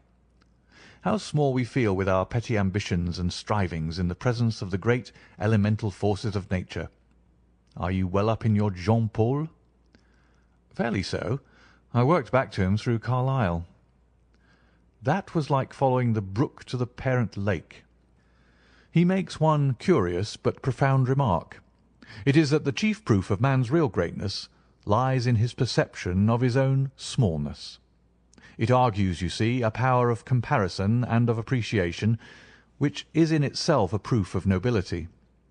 There is much food for thought in Richter. You have not a pistol, have you? I have my stick.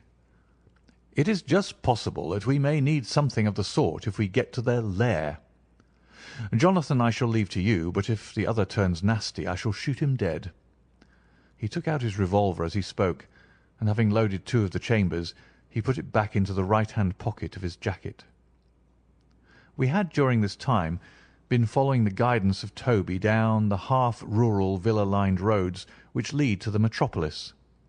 Now, however, we were beginning to come among continuous streets, where labourers and dockmen were already astir, and slatternly women were taking down shutters and brushing doorsteps. At the square-topped corner, public houses business was just beginning, and rough-looking men were emerging, rubbing their sleeves across their beards after their morning wet. Strange dogs sauntered up and stared wonderingly at us as we passed, but our inimitable Toby looked neither to the right nor to the left, but trotted onwards with his nose to the ground and an occasional eager whine which spoke of a hot scent.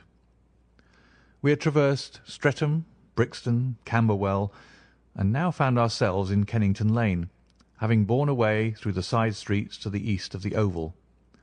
The men whom we pursued seemed to have taken a curiously zigzag road, with the idea probably of escaping observation. They had never kept to the main road if a parallel side street would serve their turn. At the foot of Kennington Lane they had edged away to the left through Bond Street and Miles Street. Where the latter street turns into Knight's Place, Toby ceased to advance, but began to run backwards and forwards, with one ear cocked and the other drooping, the very picture of canine indecision. Then he waddled round in circles, looking up to us from time to time as if asking for sympathy in his embarrassment. "What the deuce is the matter with the dog?" growled Holmes. "They surely would not take a cab or go off in a balloon." "Perhaps they stood here for some time," I suggested. "Ah, it's all right. He's off again," said my companion in a tone of relief. He was indeed off, for after sniffing around again he suddenly made up his mind and darted away with an energy and determination such as he had not yet shown. The scent appeared to be much hotter than before, for he had not even to put his nose on the ground, but tugged at his leash and tried to break into a run. I could see by the gleam in Holmes's eyes that he thought we were nearing the end of our journey. Our course now ran down 9 Elms until we came to Broderick and Nelson's large timber yard, just past the White Eagle Tavern. Here the dog, frantic with excitement, turned down through the side gate into the enclosure where the sawyers were already at work. On the dog race through sawdust and shavings, down an alley, round a passage, between 2 wood piles, and finally, with a triumphant yelp, sprang upon a large barrel which still stood upon the hand trolley on which it had been brought. With lolling tongue and blinking eyes, Toby stood upon the cask, looking from one to the other of us for some sign of appreciation. The staves of the barrel and the wheels of the trolley were smeared with a dark liquid, and the whole air was heavy with the smell of creosote. Sherlock Holmes and I looked blankly at each other, and then burst simultaneously into an uncontrollable fit of laughter. End of chapter 7.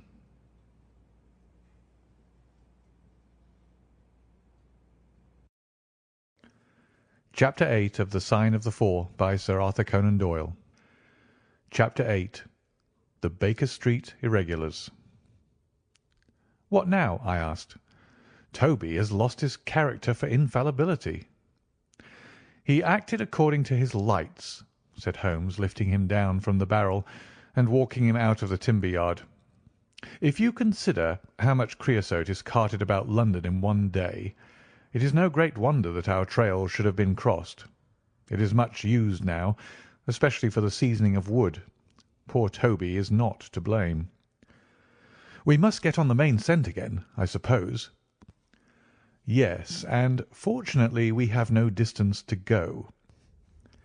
Evidently what puzzled the dog at the corner of Knight's Place was that there were 2 different trails running in opposite directions. We took the wrong one. It only remains to follow the other. There was no difficulty about this. On leading Toby to the place where he had committed his fault, he cast about in a wide circle and finally dashed off in a fresh direction. "We must take care that he doesn't now bring us to the place where the creosote barrel came from," I observed. "I had thought of that, but you notice that he keeps on the pavement, whereas the barrel passed down the roadway. No, we are on the true scent now." It tended down towards the riverside, running through Belmont Place and Princes Street. At the end of Broad Street it ran right down to the water's edge, where there was a small wooden wharf. Toby led us to the very edge of this, and there stood whining, looking out on the dark current beyond. "We are out of luck," said Holmes. "They have taken to a boat here." Several small punts and skiffs were lying about in the water and on the edge of the wharf. We took Toby round to each in turn, but though he sniffed earnestly, he made no sign. Close to the rude landing stage was a small brick house with a wooden placard slung out through the second window. "Mordecai Smith" was printed across it in large letters, and underneath, "Boats to hire by the hour or day." A second inscription above the door informed us that a steam launch was kept, a statement which was confirmed by a great pile of coke upon the jetty. Sherlock Holmes looked slowly round, and his face assumed an ominous expression. "This looks bad," said he. "These fellows are sharper than I expected. They seem to have covered their tracks. There has, I fear, been preconcerted management here." He was approaching the door of the house when it opened, and a little curly-headed lad of 6 came running out, followed by a stoutish, red-faced woman with a large sponge in her hand. "You come back and be washed, Jack," she shouted. "Come back, you young imp, for if your father comes home and finds you like that, he'll let us hear of it." "Dear little chap," said Holmes strategically. "What a rosy-cheeked young rascal. Now, Jack, is there anything you would like?" The youth pondered for a moment. "I'd like a shilling," said he. "Nothing you would like better?" "I'd like 2 shilling better," the prodigy answered after some thought. "Here you are, then. Catch. A fine child, Mrs. Smith." "Lord bless you, sir, he is that, and forward. He gets a'most too much for me to manage, especially when my man is away days at a time." "Away, is he?" said Holmes in a disappointed voice. "I am sorry for that, for I wanted to speak to Mr. Smith." "He's been away since yesterday morning, sir, and truth to tell, I'm beginning to feel frightened about him. But if it was about a boat, sir, maybe I could serve as well." "I wanted to hire the steam launch." "Why, bless you, sir, it is in the steam launch that he's gone. That's what puzzles me, for I know there ain't more coals in her than would take her to about Woolwich and back. If he'd been away in the barge, I'd have thought nothing, for many a time a job has taken him as far as Gravesend, and then if there was much doing there he might have stayed over. But what good is a steam launch without coals?" "He might have bought some at a wharf down the river." "He might, sir, but it weren't his way. Many a time I've heard him call out the prices they charge for a few odd bags. Besides, I don't like that wooden-legged man with his ugly face and outlandish talk. What did he want always knocking about here for?" "A wooden-legged man?" said Holmes with bland surprise. "Yes, sir, a brown monkey-faced chap. It's called more than once for my old man. It was him that roused him up yesternight, and what's more, my man knew he was coming, for he had steam up in the launch. I tell you straight, sir, I don't feel easy in my mind about it." "But, my dear Mrs. Smith," said Holmes, shrugging his shoulders, "you are frightening yourself about nothing. How could you possibly tell that it was the wooden-legged man who came in the night? I don't quite understand how you can be so sure." "His voice, sir. I know his voice, which is kind of thick and foggy. He tapped at the winder, about 3 it would be. 'Show a leg, matey,' says he. 'Time to turn out guard.' My old man woke up, Jim, that's my eldest, and away they went without so much as a word to me. I could hear the wooden leg clacking on the stones." "And was this wooden-legged man alone?" "Couldn't say. I'm not sure, sir. I didn't hear no one else." "I am sorry, Mrs. Smith, for I wanted a steam launch, and I have heard good reports of the— let me see. What is her name?" "The Aurora, sir." "Ah, she's not that old green launch with a yellow line, very broad in the beam."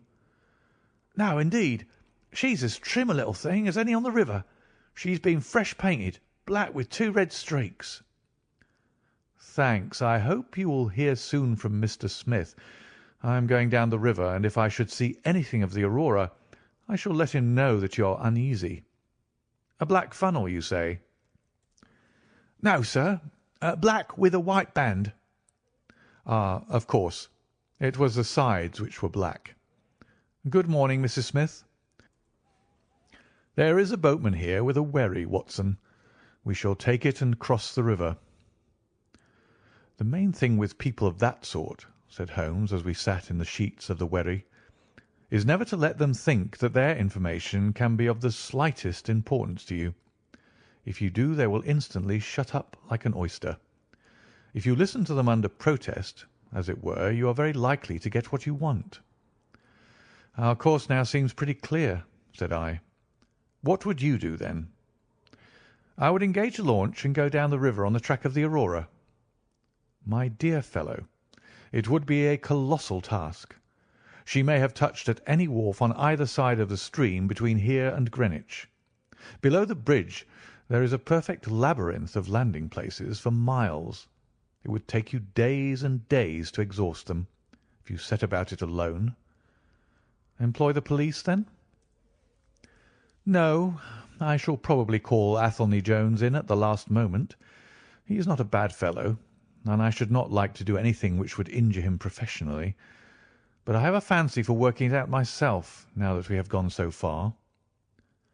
"Could we advertise, then, asking for information from wharfingers?" "Worse and worse. Our men would know that the chase was hot at their heels, and they would be off out of the country. As it is, they are likely enough to leave, but as long as they think they are perfectly safe, they will be in no hurry. Jones's energy will be of use to us there, for his view of the case is sure to push itself into the daily press, and the runaways will think that everyone is off on the wrong scent." "What are we to do, then?" I asked, as we landed near Millbank Penitentiary. "Take this hansom, drive home, have some breakfast, and get an hour's sleep. It is quite on the cards that we may be afoot to-night again. Stop at a telegraph office, cabby. We will keep Toby, for he may be of use to us yet." We pulled up at the Great Peter Street post office, and Holmes dispatched his wire. "Whom do you think that is to?" he asked, as we resumed our journey. "I'm sure I don't know." "You remember the Baker Street division of the detective police force whom I employed in the Jefferson Hope case?" "Well," said I, laughing, "this is just the case where they might be invaluable. If they fail, I have other resources, but I shall try them first. That wire was to my dirty little Lieutenant Wiggins, and I expect that he and his gang will be with us before we have finished our breakfast." It was between 8 and 9 o'clock now, and I was conscious of a strong reaction after the successive excitements of the night. I was limp and weary, befogged in mind and fatigued in body. I had not the professional enthusiasm which carried my companion on, nor could I look at the matter as a mere abstract intellectual problem. As far as the death of Bartholomew Sholto went, I had heard little good of him, and could feel no intense antipathy to his murderers. The treasure, however, was a different matter. That, or part of it, belonged rightfully to Miss Morstan. While there was a chance of recovering it, I was ready to devote my life to the one object. True, if I found it, it would probably put her forever beyond my reach. Yet it would be a petty and selfish love which would be influenced by such a thought as that. If Holmes could work to find the criminals, I had a tenfold stronger reason to urge me on to find the treasure. A bath at Baker Street and a complete change freshened me up wonderfully. When I came down to our room, I found the breakfast laid and Holmes pouring out the coffee. "Here it is," said he, laughing and pointing to an open newspaper.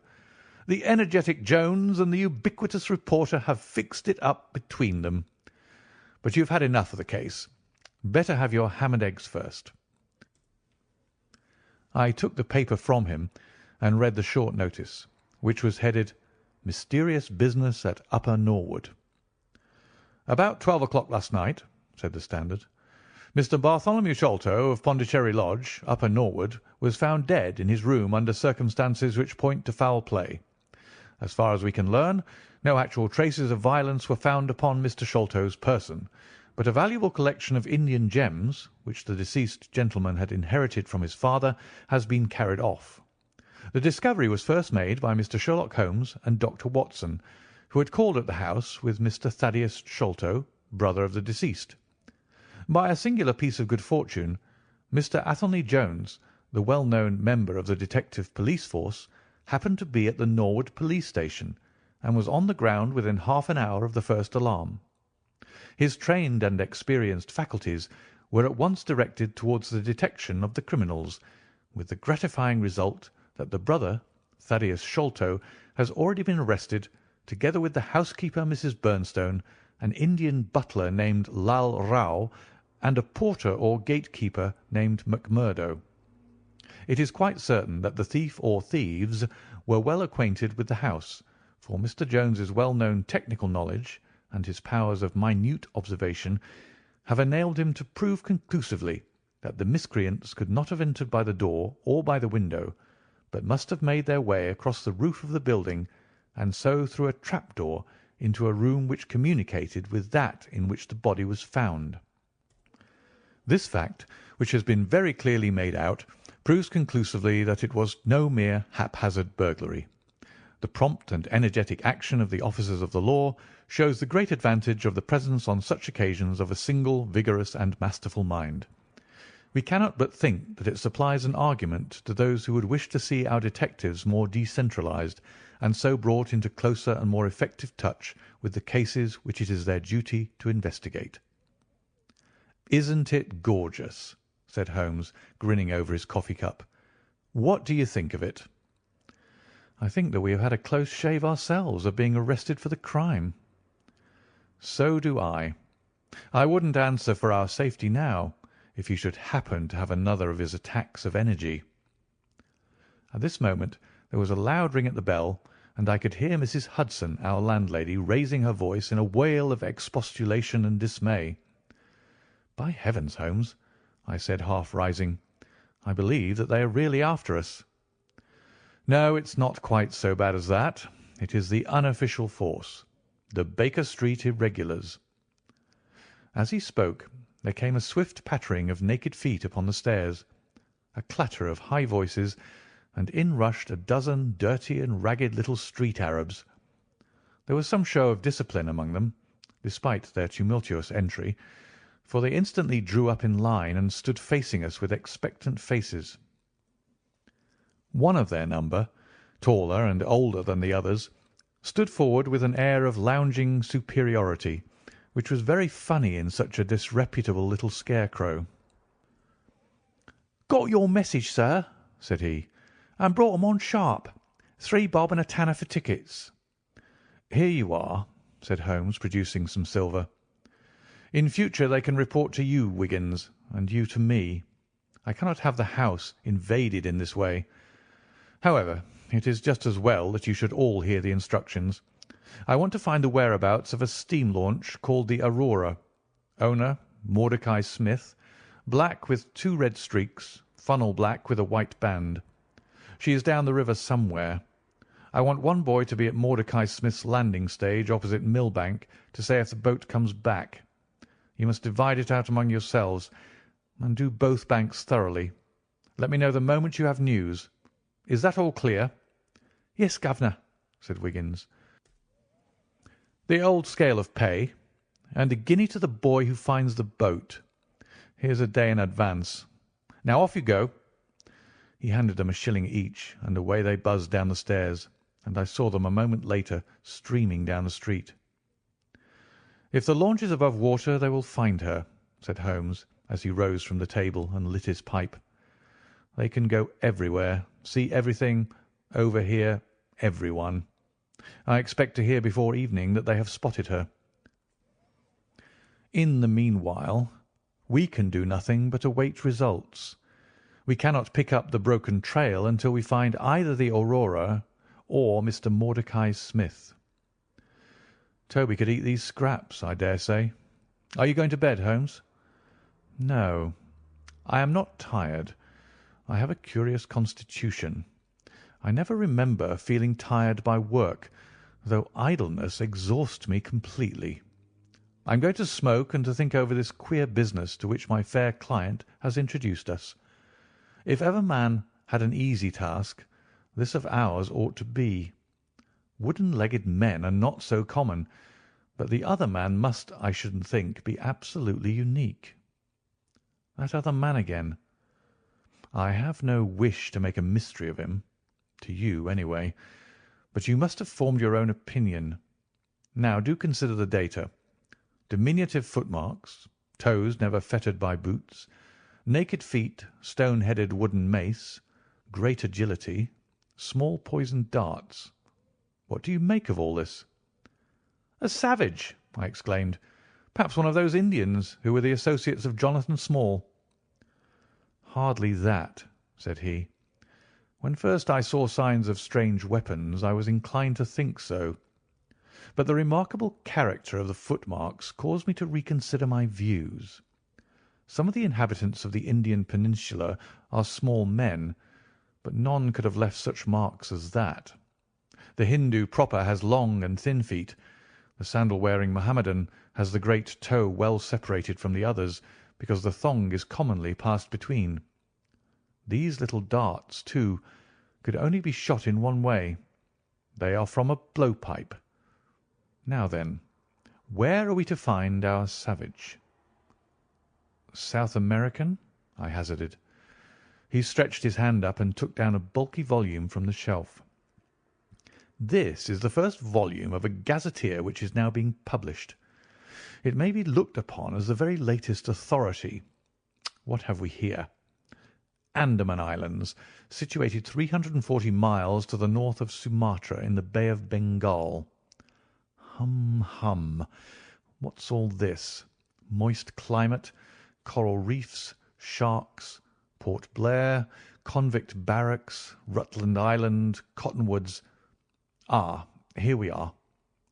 The aborigines of the Andaman Islands may perhaps claim the distinction of being the smallest race upon this earth, though some anthropologists prefer the Bushmen of Africa, the Digger Indians of America, and the Terra del Fuegans.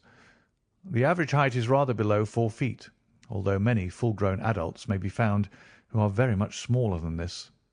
They are a fierce, morose, and intractable people, though capable of forming most devoted friendships when their confidence has once been gained.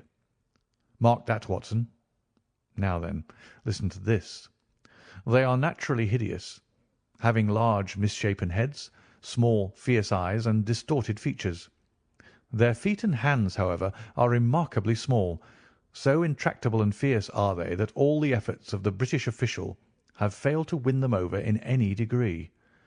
They have always been a terror to shipwrecked crews, braining the survivors with their stone-headed clubs, or shooting them with their poisoned arrows. These massacres are invariably concluded by a cannibal feast. Nice, amiable people, Watson. If this fellow had been left to his own unaided devices, this affair might have taken an even more ghastly turn. I fancy that, even as it is, Jonathan Small would give a good deal not to have employed him. But how came he to have such singular a companion? Ah, that is more than I can tell. Since, however, we had already determined that Small had come from the Andamans, it is not so very wonderful that this islander should be with him. No doubt we shall know all about it in time. Look here, Watson, you look regularly done. Lie down there on the sofa and see if I can put you to sleep. He took up his violin from the corner, and as I stretched myself out he began to play some low, dreamy, melodious air. His own, no doubt, for he had a remarkable gift for improvisation. I have a vague remembrance of his gaunt limbs, his earnest face, and the rise and fall of his bow. Then I seemed to be floated peacefully away upon a soft sea of sound, until I found myself in dreamland, with the sweet face of Mary Morstan looking down upon me. End of chapter 8.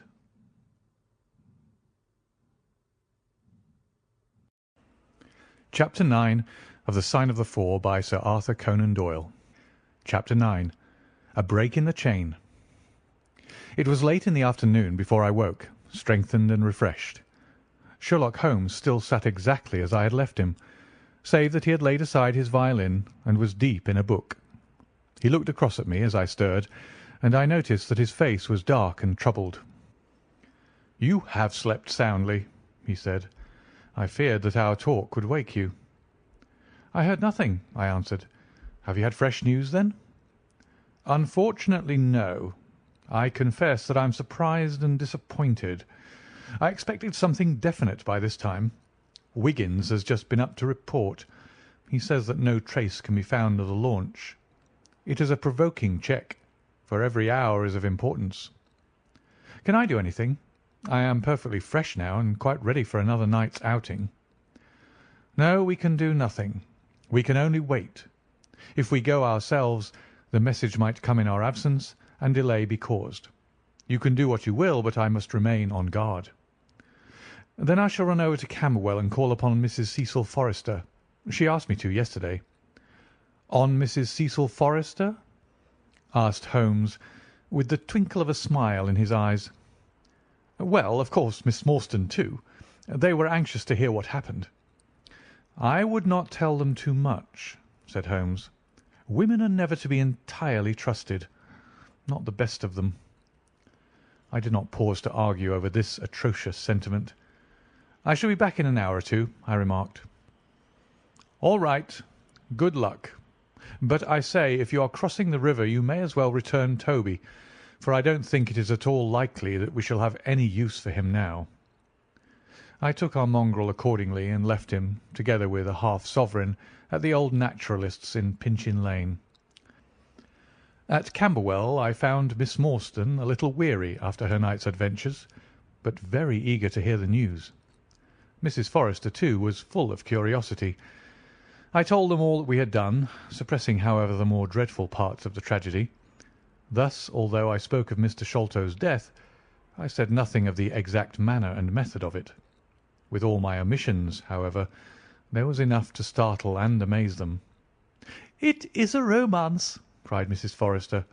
"An injured lady, 500,000 in treasure, a black cannibal, and a wooden-legged ruffian. They take the place of the conventional dragon or wicked earl." "And 2 knight-errants to the rescue," added Miss Morstan, with a bright glance at me. "Why, Mary, your fortune depends upon the issue of this search. I don't think that you are nearly excited enough.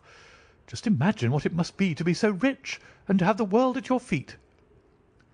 It sent a little thrill of joy to my heart to notice that she showed no sign of elation at the prospect. On the contrary, she gave a toss of her proud head as though the matter were one in which she took small interest. "It is for Mr. Thaddeus Sholto that I am anxious," she said. "Nothing else is of any consequence, but I think that he has behaved most kindly and honourably throughout. It is our duty to clear him of this dreadful and unfounded charge." It was evening before I left Camberwell, and quite dark by the time I reached home. My companion's book and pipe lay by his chair, but he had disappeared. I looked about in the hope of seeing a note, but there was none. "I suppose that Mr. Sherlock Holmes has gone out," I said to Mrs. Hudson as she came up to lower the blinds. "No, sir. He's gone to his room, sir. Do you know, sir," sinking her voice into an impressive whisper, "I'm afraid for his health." "Why so, Mrs. Hudson?" "Well, he's that strange, sir. After you was gone, he walked and he walked, up and down until I was weary of the sound of his footstep. Then I heard him talking to himself and muttering, and every time the bell rang out he came on the stairhead with, 'What is that, Mrs. Hudson?' And now he's slammed off to his room, but I can hear him walking away the same as ever. I hope he's not going to be ill, sir. I ventured to say something to him about cooling medicine, but he turned on me, sir, with such a look that I don't know how ever I got out of the room." "I don't think that you have any cause to be uneasy, Mrs. Hudson," I answered. "I've seen him like this before. He has some small matter upon his mind which makes him restless."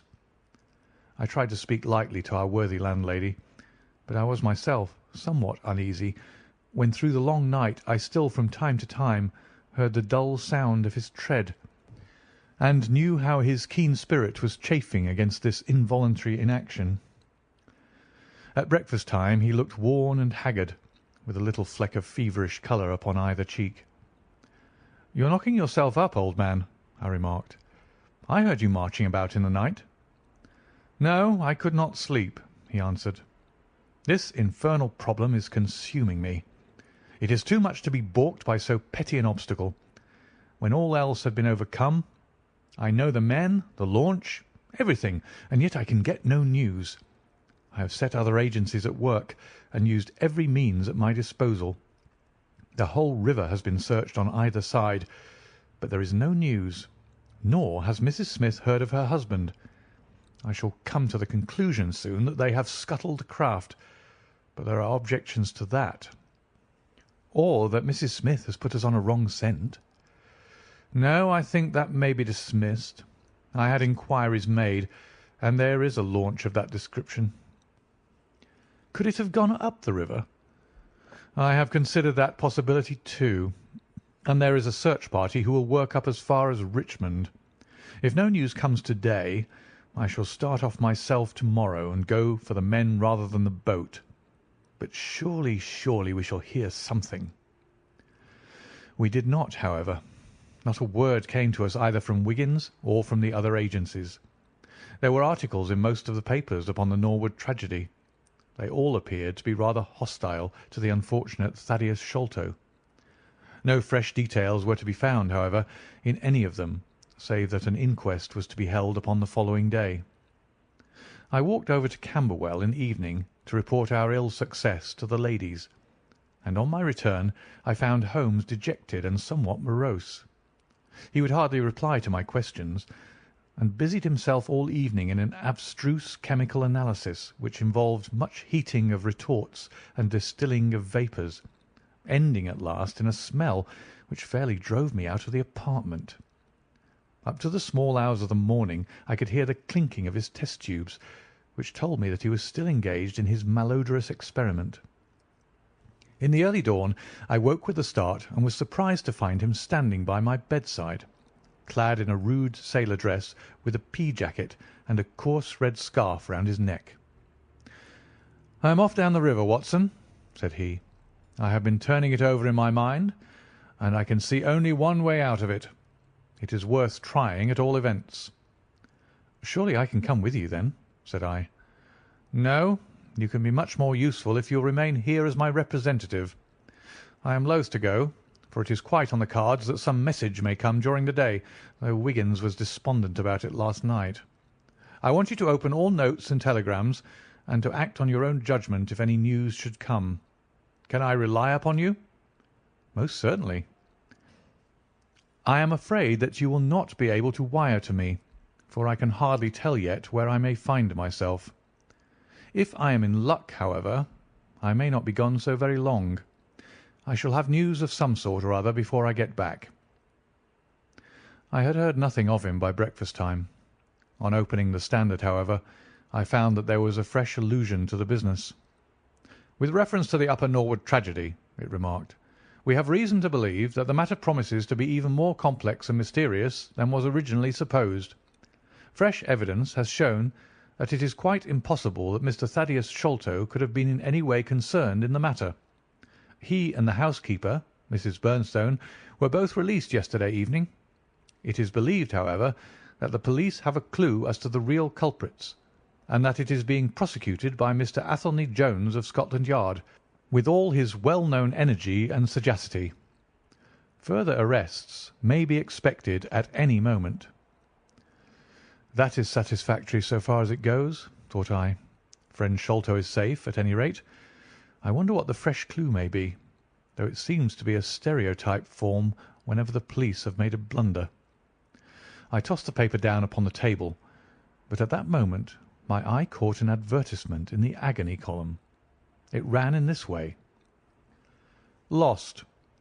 Whereas Mordecai Smith, boatman, and his son Jim left Smith's Wharf at or about 3 o'clock last Tuesday morning in the steam launch Aurora, black with 2 red stripes, funnel black with a white band, the sum of £5 will be paid to anyone who can give information to Mrs. Smith at Smith's Wharf or at 221B Baker Street as to the whereabouts of the said Mordecai Smith and the launch Aurora. This was clearly Holmes's doing. The Baker Street address was enough to prove that. It struck me as rather ingenious, because it might be read by the fugitives without their seeing in it more than the natural anxiety of a wife for her missing husband. It was a long day.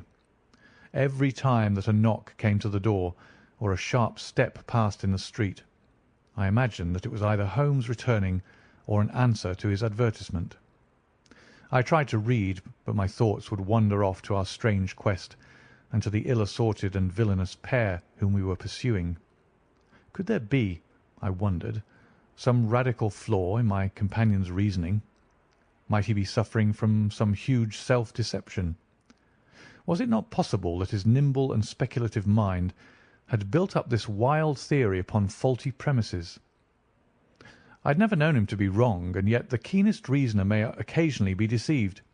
He was likely, I thought, to fall into error through the over-refinement of his logic, his preference for a subtle and bizarre explanation when a plainer and more commonplace one lay ready to his hand.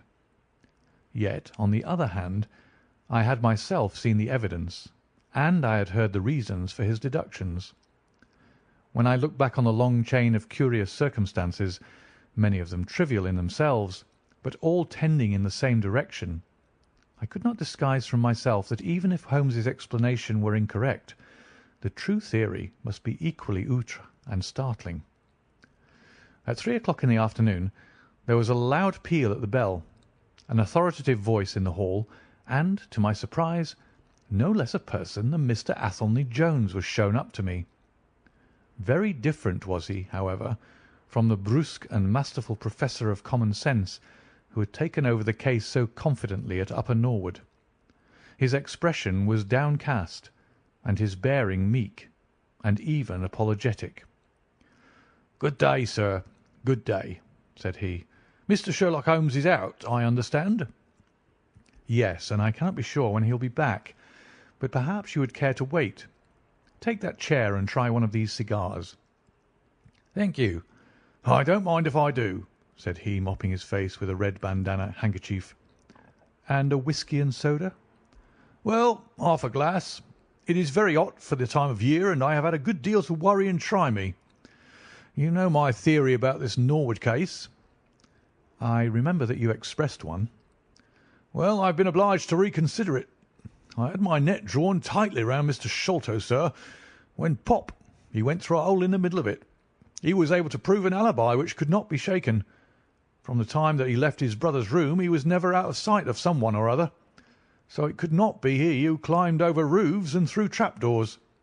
It's a very dark case, and my professional credit is at stake. I should be very glad of a little assistance."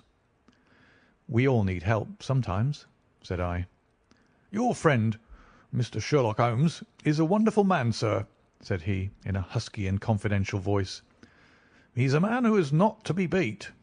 I've known that young man go into a good many cases, but I never saw the case yet that he could not throw a light upon. He is irregular in his methods and a little quick, perhaps, in jumping at theories, but on the whole I think he would have made a most promising officer, and I don't care who knows it. I've had a wire from him this morning, by which I understand that he has got some clue to this Sholto business. Here is the message."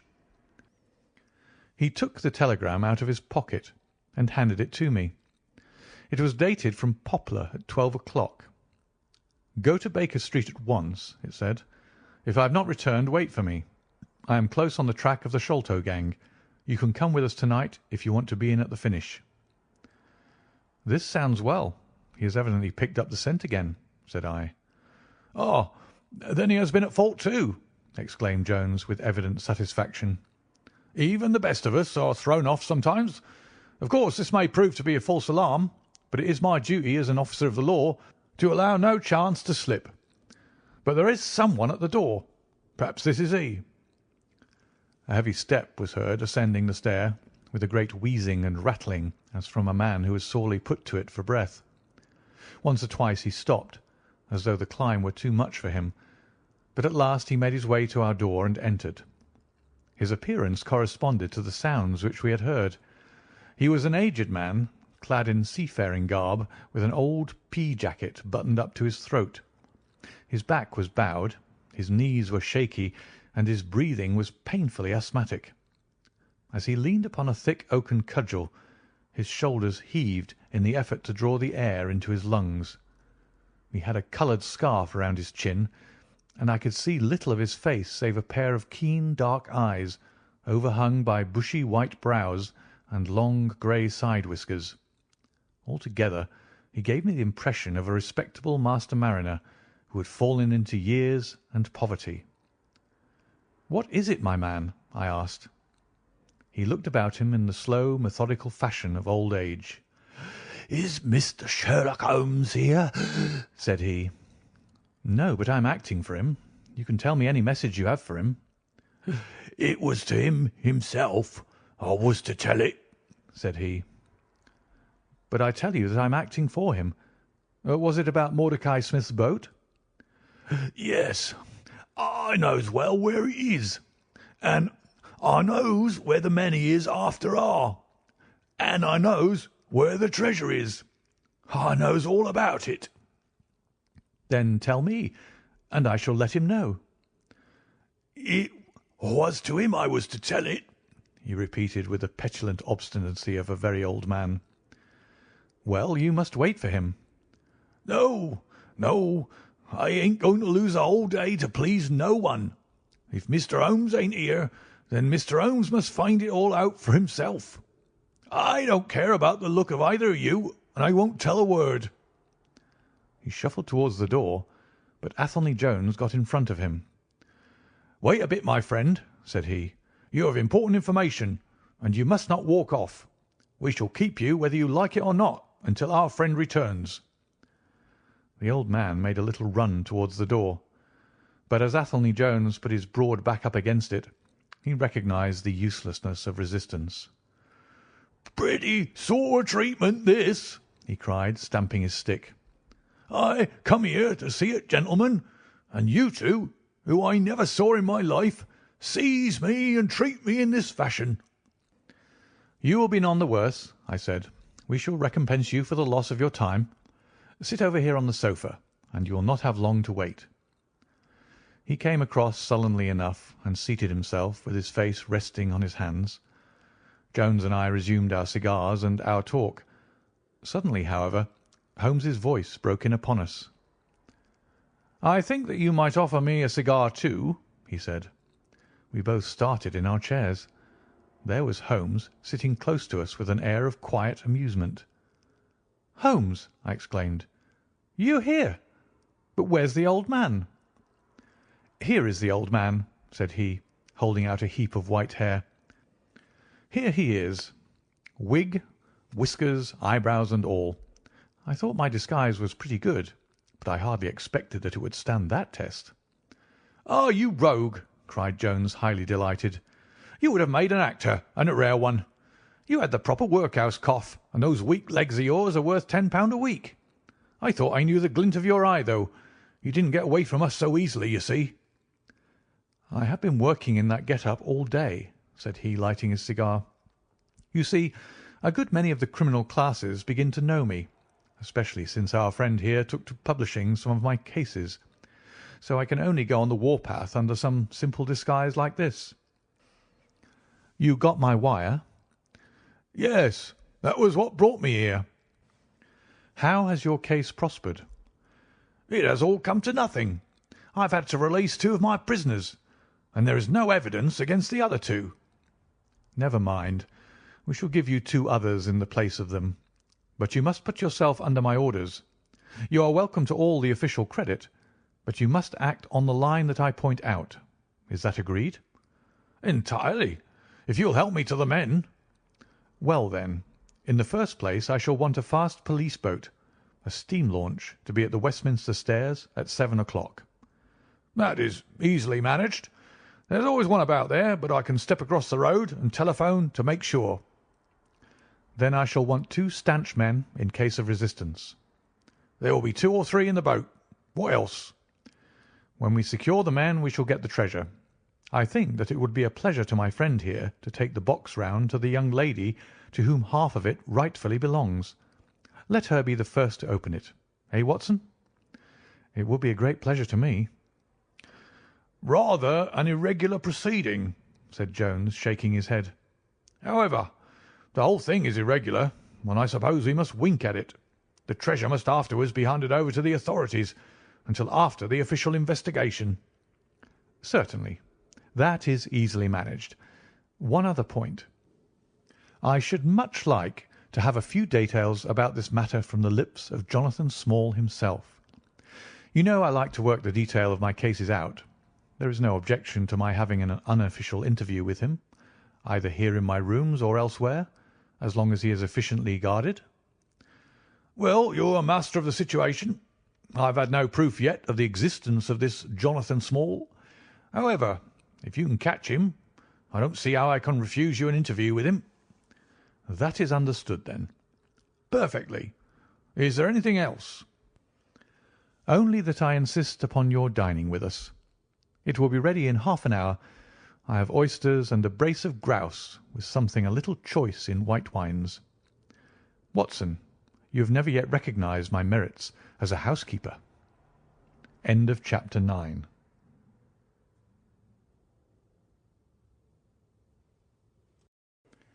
Chapter 10 of The Sign of the Four by Sir Arthur Conan Doyle. Chapter 10. The End of the Islander. Our meal was a merry one. Holmes could talk exceedingly well when he chose, and that night he did choose. He appeared to be in a state of nervous exaltation. I have never known him so brilliant.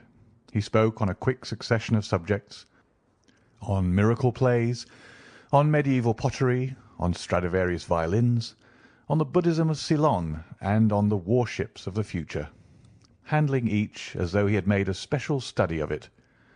His bright humour marked the reaction from his black depression of the preceding days. Athelney Jones proved to be a sociable soul in his hours of relaxation, and faced his dinner with the air of a bon vivant.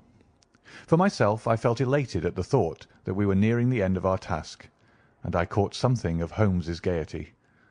None of us alluded during dinner to the cause which had brought us together. When the cloth was cleared, Holmes glanced at his watch and filled up 3 glasses with port. "One bumper," said he, "to the success of our little expedition. And now it is high time we were off. Have you a pistol, Watson?" "I have my old service revolver in my desk." "You had best take it, then. It is well to be prepared. I see that the cab is at the door. I ordered it for 6:30. It was little past 7 before we reached the Westminster Wharf and found our launch awaiting us. Holmes eyed it critically. "Is there anything to mark it as a police boat?" "Yes, that green lamp at the side." "Then take it off." The small change was made, we stepped on board, and the ropes were cast off. Jones, Holmes, and I sat in the stern. There was one man at the rudder, one to tend the engines, and 2 burly police inspectors forward. "Where to?" asked Jones. "To the Tower. Tell them to stop opposite Jacobson's Yard." Our craft was evidently a very fast one. We shot past the long lines of loaded barges as though they were stationary. Holmes smiled with satisfaction as we overhauled a river steamer and left her behind us. "We ought to be able to catch anything on the river," he said. "Well, hardly that, but there are not many launches to beat us." "We shall have to catch the Aurora, and she has a name for being a clipper. I will tell you how the land lies, Watson. You recollect how annoyed I was at being balked by so small a thing?" "Yes." "Well, I gave my mind a thorough rest by plunging into a chemical analysis. One of our greatest statesmen has said that a change of work is the best rest. So it is. When I had succeeded in dissolving the hydrocarbon which I was at work at, I came back to our problem of the Sholtos, and thought the whole matter out again. My boys had been up the river and down the river without result. The launch was not at any landing stage or wharf, nor had it returned. Yet it could hardly have been scuttled to hide their traces, though that always remained as a possible hypothesis if all else failed. I knew this man Small had a certain degree of low cunning, but I did not think him capable of anything in the nature of delicate finesse. That is usually a product of higher education. I then reflected that since he had certainly been in London some time, as we had evidence that he maintained a continual watch over Pondicherry Lodge, he could hardly leave at a moment's notice, but would need some little time, if it were only a day, to arrange his affairs. That was the balance of probability, at any rate. "It seems to me to be a little weak," said I. "It is more probable that he had arranged his affairs before ever he set out upon his expedition." "No, I hardly think so. This lair of his would be too valuable a retreat in case of need for him to give it up until he was sure that he could do without it. But a second consideration struck me. Jonathan Small must have felt that the peculiar appearance of his companion, however much he may have top-coated him, would give rise to gossip, and possibly be associated with this Norwood tragedy. He was quite sharp enough to see that. They had started from their headquarters under cover of darkness, and he would wish to get back before it was broad light. Now, it was past 3 o'clock, according to Mrs. Smith, when they got the boat. It would be quite bright, and people would be about in an hour or so. Therefore I argued that they did not go very far. They paid Smith well to hold his tongue, reserved his launch for the final escape, and hurried to their lodgings with the treasure box. In a couple of nights, when they had time to see what view the papers took, and whether there was any suspicion, they would make their way under cover of darkness to some ship at Gravesend or in the Downs, where no doubt they had already arranged for passages to America or the colonies. But the launch, they could not have taken that to their lodgings. Quite so. I argued that the launch must be no great way off, in spite of its invisibility. I then put myself in the place of Small, and looked at it as a man of his capacity would. He would probably consider that to send back the launch, or to keep it at a wharf, would make pursuit easy if the police did happen to get on his track. How then could he conceal the launch, and yet have her at hand when wanted? I wondered what I should do myself if I were in his shoes. I could only think of one way of doing it. I might land the launch over to some boat builder or repairer, with directions to make a trifling change in her. She would then be removed to his shed or yard, and so be effectually concealed, while at the same time I could have her at a few hours' notice. That seems simple enough. It is just these very simple things which are extremely liable to be overlooked. However, I determined to act on the idea. I started at once in this harmless seaman's rig, and inquired at all the yards down the river. I drew blank at 15, but at the 16th, Jacobson's, I learned that the Aurora had been handed over to them 2 days ago by a wooden-legged man, with some trivial directions as to her rudder. "There ain't naught amiss with her rudder," said the foreman. "There she lies, with the red streaks." At that moment, who should come down but Mordecai Smith, the missing owner. He was rather the worse for liquor. I should not, of course, have known him, but he bellowed out his name and the name of his launch. "I want her to-night at 8 o'clock," said he. 8 o'clock sharp, mind, for I have 2 gentlemen who won't be kept waiting." They had evidently paid him well, for he was very flush of money, chucking shillings about to the men. I followed him some distance, but he subsided into an alehouse. So I went back to the yard, and happening to pick up one of my boys on the way, I stationed him as a sentry over the launch. He is to stand at water's edge and wave his handkerchief to us when they start. We shall be lying off in the stream, and it will be a strange thing if we do not take men, treasure, and all. "You have planned it all very neatly, whether they are the right men or not," said Jones.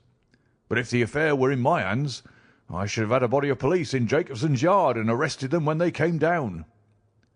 Which would have been never. This man Small is a pretty shrewd fellow.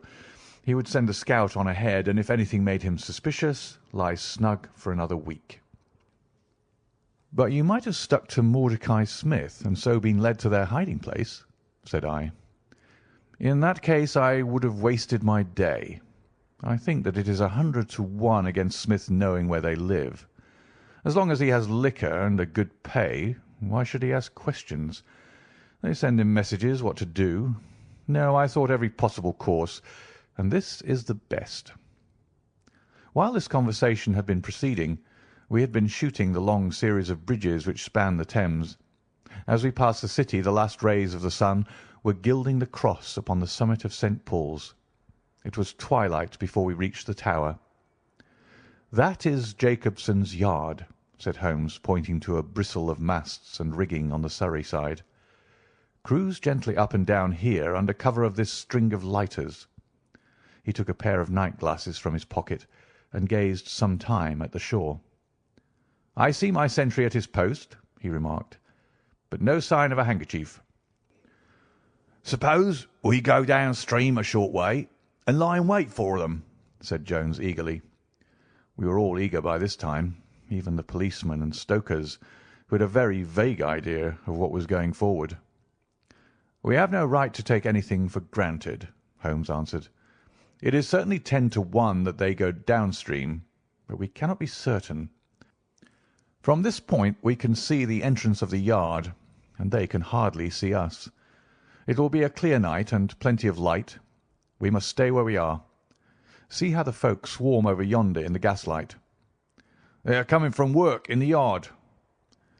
"Dirty-looking rascals, but I suppose every one has some little immortal spark concealed about him. You would not think it, to look at them. There is no a priori probability about it. A strange enigma is man." "Someone calls him a soul concealed in an animal," I suggested. "Winwood Reade is good upon the subject," said Holmes. "He remarks that while the individual man is an insoluble puzzle, in the aggregate he becomes a mathematical certainty.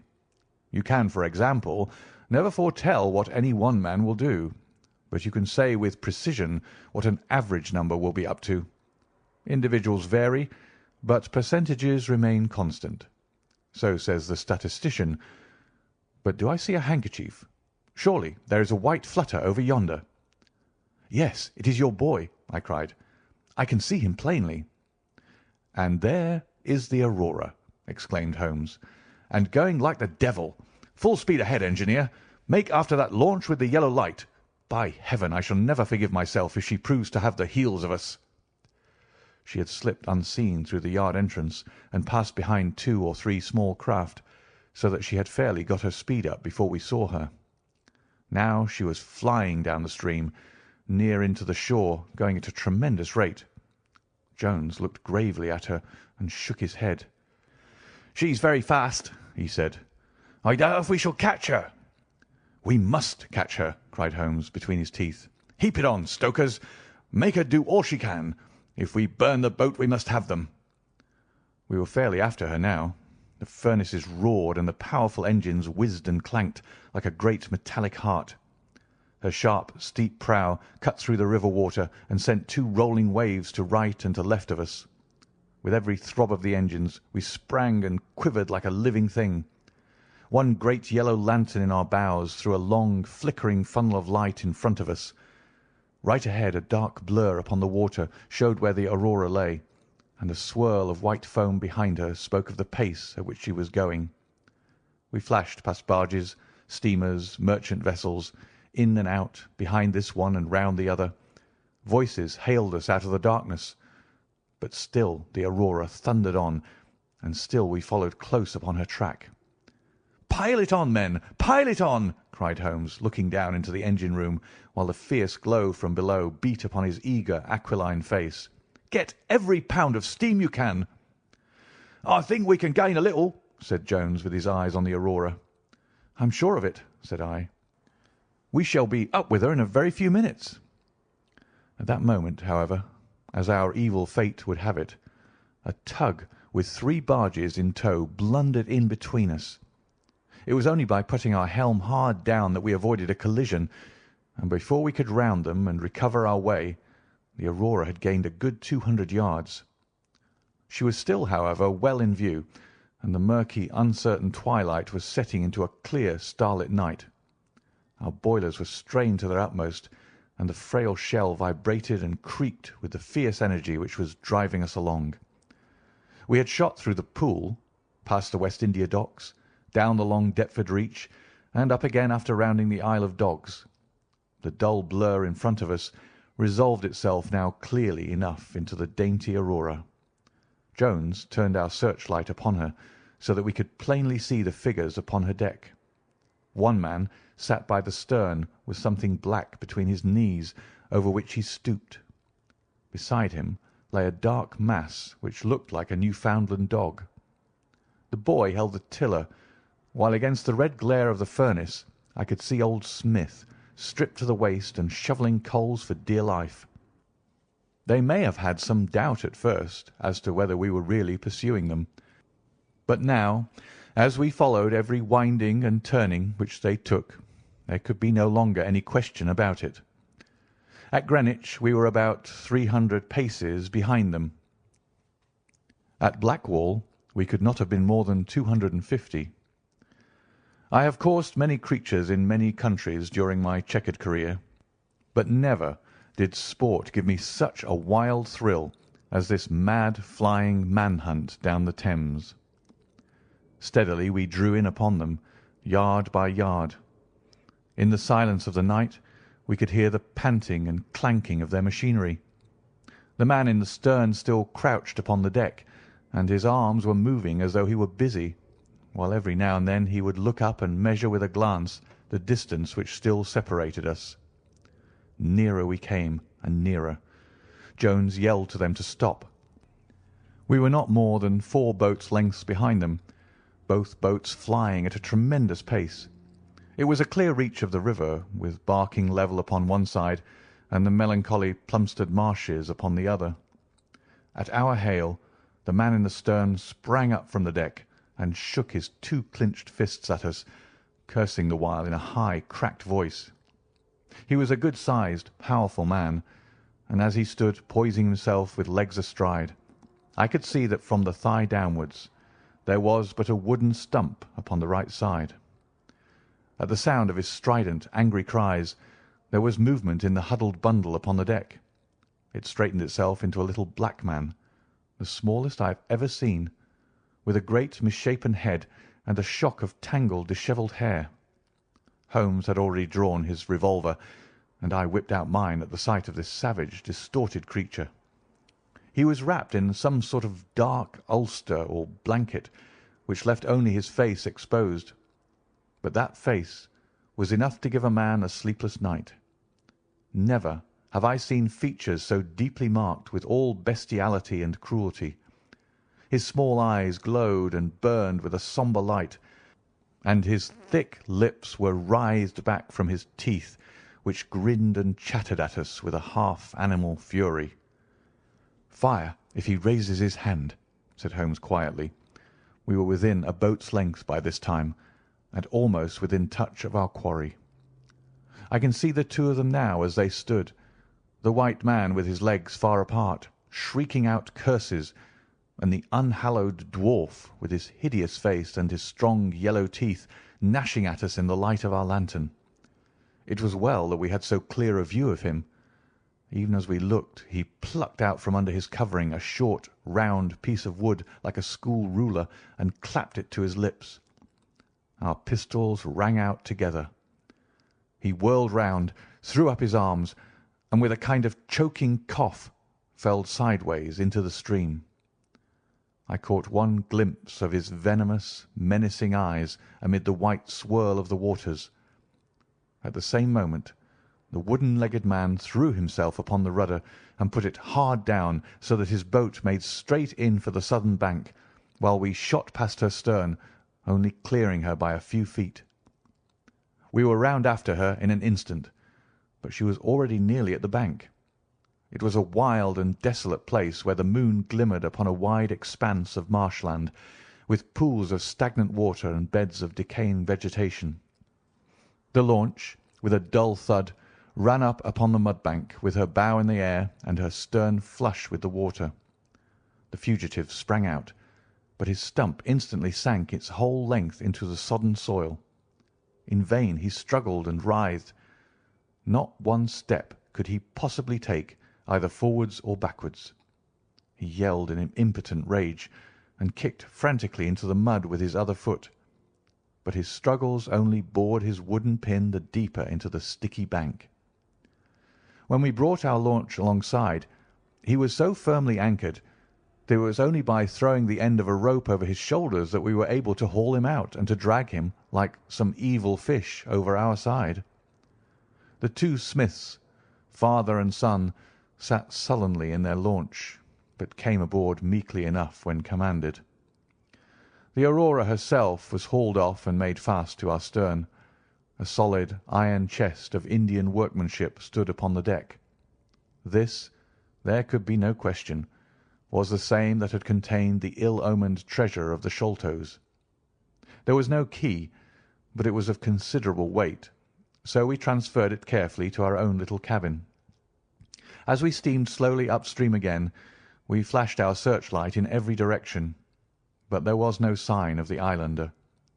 Somewhere in the dark ooze at the bottom of the Thames lie the bones of that strange visitor to our shores. "See here," said Holmes, pointing to the wooden hatchway. "We were hardly quick enough with our pistols." There, sure enough, just behind where we had been standing, stuck one of those murderous darts which we knew so well. It must have whizzed between us at the instant that we fired. Holmes smiled at it and shrugged his shoulders in his easy fashion. But I confess that it turned me sick to think of the horrible death which had passed so close to us that night. End of chapter 10.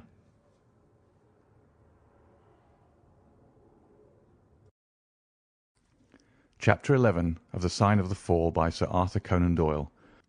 Chapter 11. The Great Agra Treasure.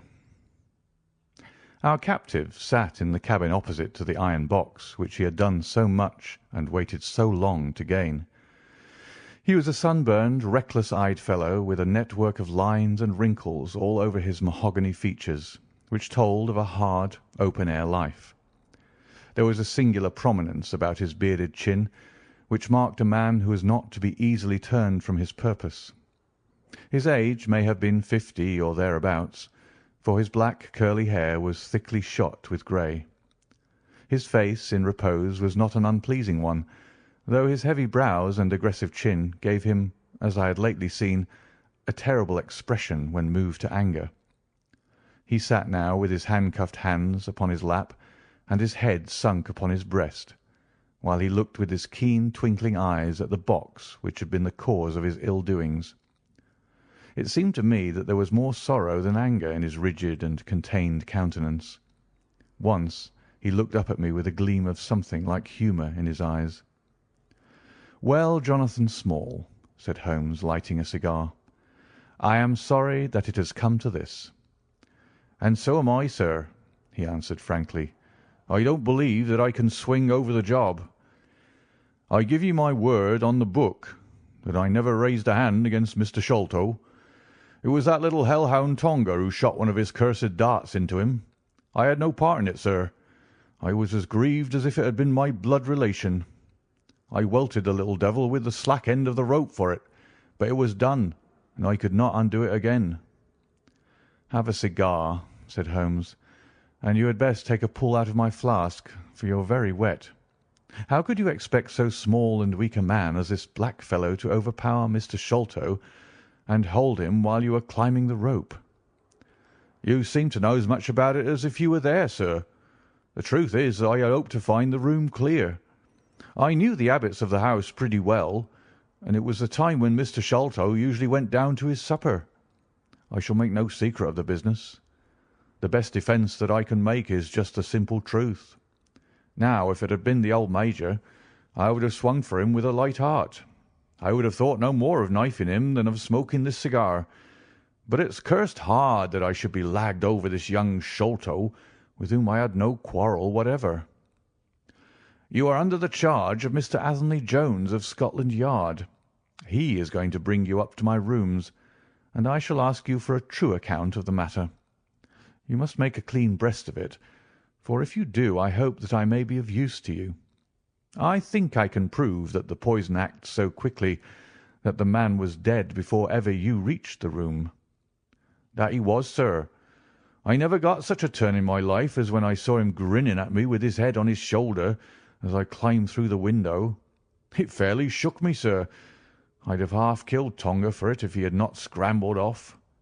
That was how he came to leave his club, and some of his darts too, as he tells me, which I dare say helped to put you on our track, though how you kept on it is more than I could tell. I don't feel no malice against you for it, but it does seem a queer thing," he added with a bitter smile, "that I, who have a fair claim to nigh upon £500,000 of money, should spend the first half of my life building a breakwater in the Andamans, and am like to spend the other half digging drains at Dartmoor. It was an evil day for me when I first clapped eyes upon the merchant Achmet, and had to do with the Agra treasure, which never brought anything but a curse yet upon the man who owned it. To him it brought murder, to Major Sholto it brought fear and guilt. To me it has meant slavery for life." At this moment Athelney Jones thrust his broad face and heavy shoulders into the tiny cabin. "Quite a familiar party," he remarked. "I think I shall have a pull at that flask, Holmes. Well, I think we may all congratulate each other. Pity we didn't take the other alive, but there was no choice. I say, Holmes, you must confess that you cut it rather fine. It was all we could do to overhaul her." "All is well that ends well," said Holmes, "but I certainly did not know that the Aurora was such a clipper."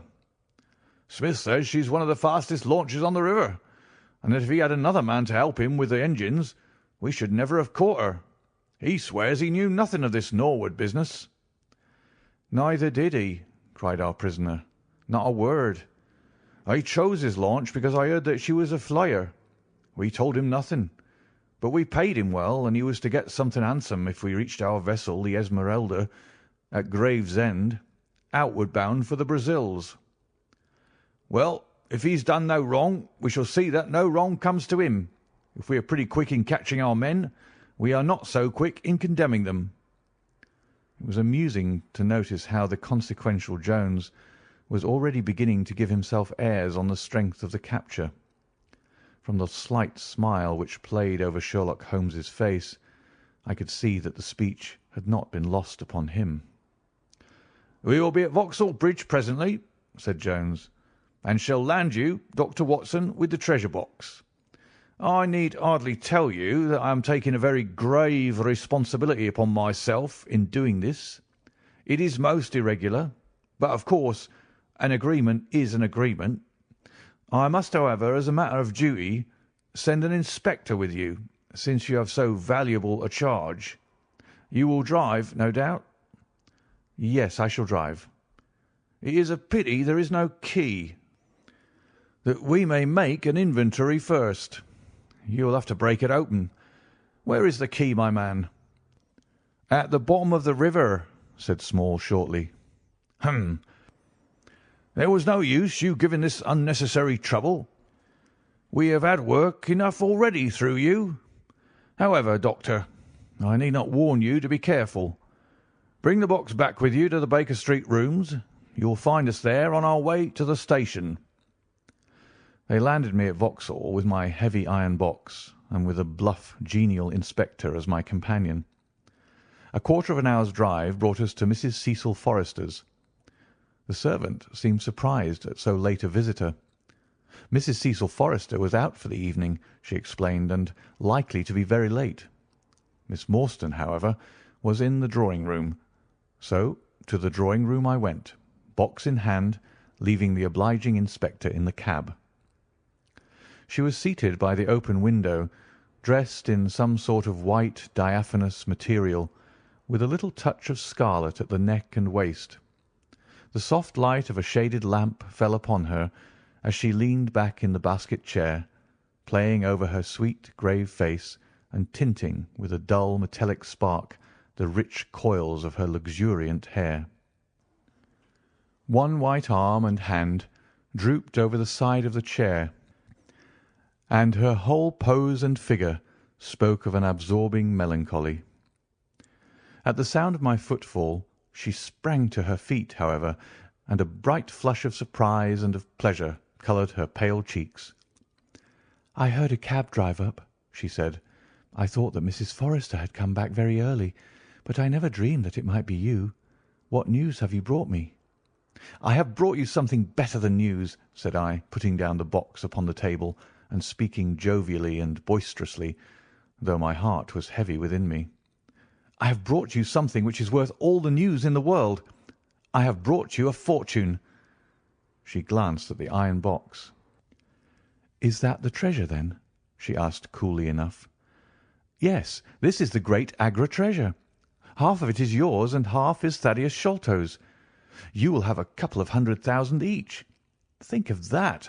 An annuity of £10,000. There will be few richer young ladies in England. Is it not glorious?" I think that I must have been rather overacting my delight, and that she detected a hollow ring in my congratulations, for I saw her eyebrows rise a little, and she glanced at me curiously. "If I have it," she said, "I owe it to you." "No, no," I answered, "not to me, but to my friend Sherlock Holmes.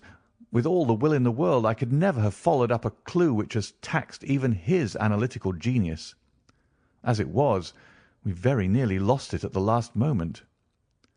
"Pray sit down and tell me all about it, Dr. Watson," said she. I narrated briefly what had occurred since I had seen her last. Holmes's new method of search, the discovery of the Aurora, the appearance of Athelney Jones, our expedition in the evening, and the wild chase down the Thames. She listened with parted lips and shining eyes to my recital of our adventures. When I spoke of the dart which had so narrowly missed us, she turned so white that I feared that she was about to faint. "It is nothing," she said as I hastened to pour her out some water. "I am all right again. It was a shock to me to hear that I had placed my friends in such horrible peril." "That is all over," I answered. "It was nothing. I will tell you no more gloomy details. Let us turn to something brighter. There is the treasure. What could be brighter than that? I got leave to bring it with me, thinking that it would interest you to be the first to see it." "It would be of the greatest interest to me," she said. There was no eagerness in her voice, however. It had struck her, doubtless, that it might seem ungracious upon her part to be indifferent to a prize which had cost so much to win. "What a pretty box," she said, stooping over it. "This is Indian work, I suppose?" "Yes, it is Benares metal work." "And so heavy!" she exclaimed, trying to raise it. "The box alone must be of some value. Where is the key?" "Small threw it into the Thames," I answered. "I must borrow Mrs. Forrester's poker." There was in the front a thick and broad hasp, wrought in the image of a sitting Buddha. Under this I thrust the end of the poker and twisted it outward as a lever. The hasp sprang open with a loud snap. With trembling fingers I flung back the lid. We both stood gazing in astonishment. The box was empty. No wonder that it was heavy. The ironwork was 2/3 of an inch thick all round. It was massive, well made and solid, like a chest constructed to carry things of great price. But not one shred or crumb of metal or jewellery lay within it. It was absolutely and completely empty. "The treasure is lost," said Miss Morstan calmly. As I listened to the words and realized what they meant, a great shadow seemed to pass from my soul. I did not know how this Agra treasure had weighed me down until now that it was finally removed. It was selfish, no doubt, disloyal, wrong, but I could realize nothing save that the golden barrier was gone from between us. "Thank God!" I ejaculated from my very heart. She looked at me with a quick, questioning smile. "Why do you say that?" she asked. "Because you are within my reach again," I said, taking her hand. She did not withdraw it. "Because I love you, Mary, as truly as ever a man loved a woman, because this treasure, these riches, sealed my lips. Now that they are gone, I can tell you how I love you. That is why I said, 'Thank God.'" "Then I say, 'Thank God,' too," she whispered, as I drew her to my side. Whoever had lost a treasure, I knew that night that I had gained one. End of chapter 11.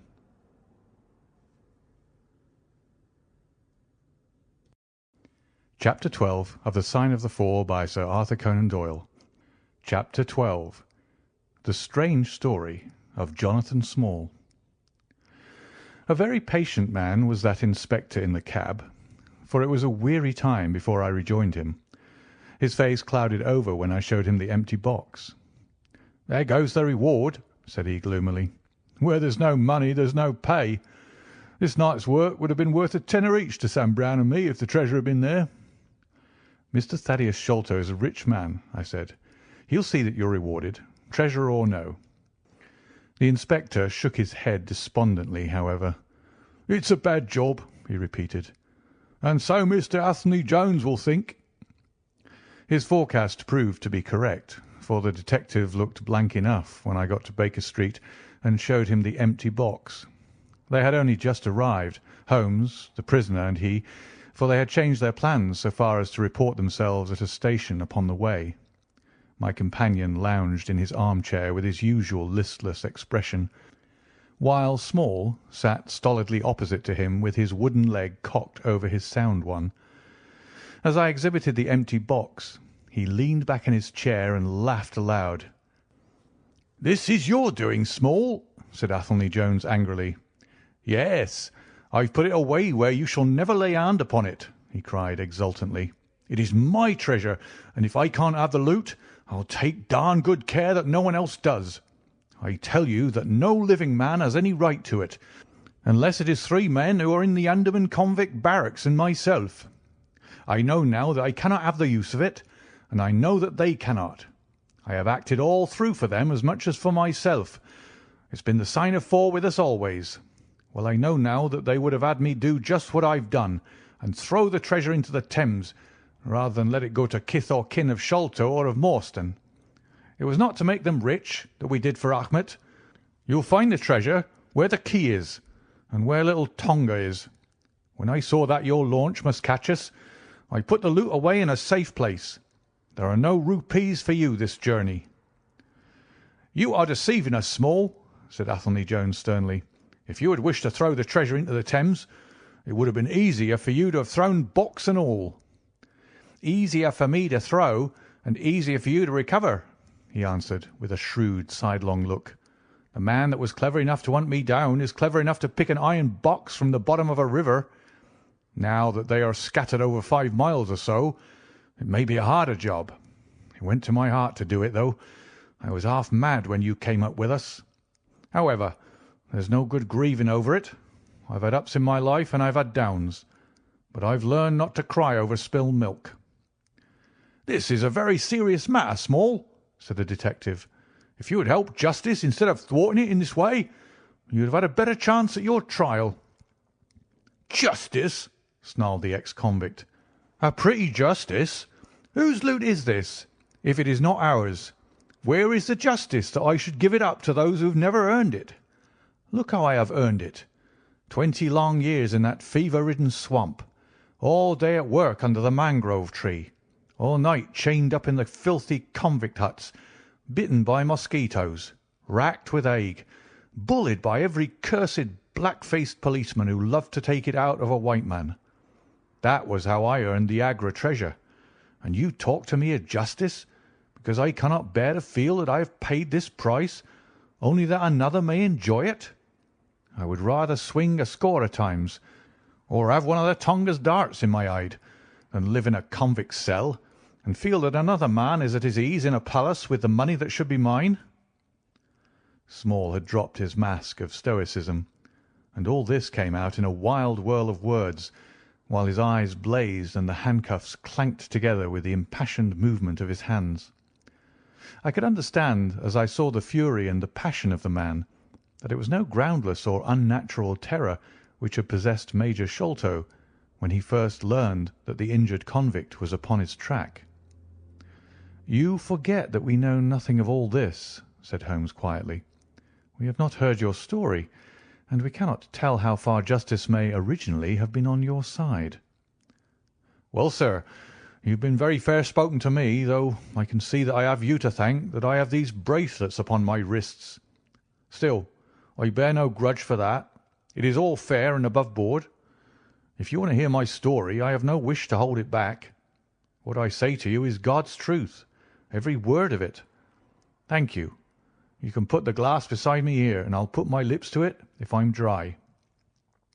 I am a Worcestershire man myself, born near Pershore. I dare say you would find a heap of Smalls living there now if you were to look. I have often thought of taking a look round there, but the truth is that I was never much of a credit to the family, and I doubt if they would be so very glad to see me. They were all steady, chapel-going folk, small farmers, well known and respected over the countryside, while I was always a bit of a rover.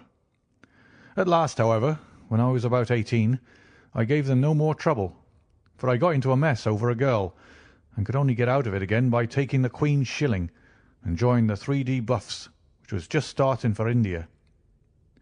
I wasn't destined to do much soldiering, however. I just got past the goose step and learned to handle my musket when I was fool enough to go swimming in the Ganges. Luckily for me, my company sergeant, John Alder, was in the water at the same time, and he was one of the finest swimmers in the service. A crocodile took me, just as I was halfway across, and nipped off my right leg as clean as a surgeon would have done, just above the knee.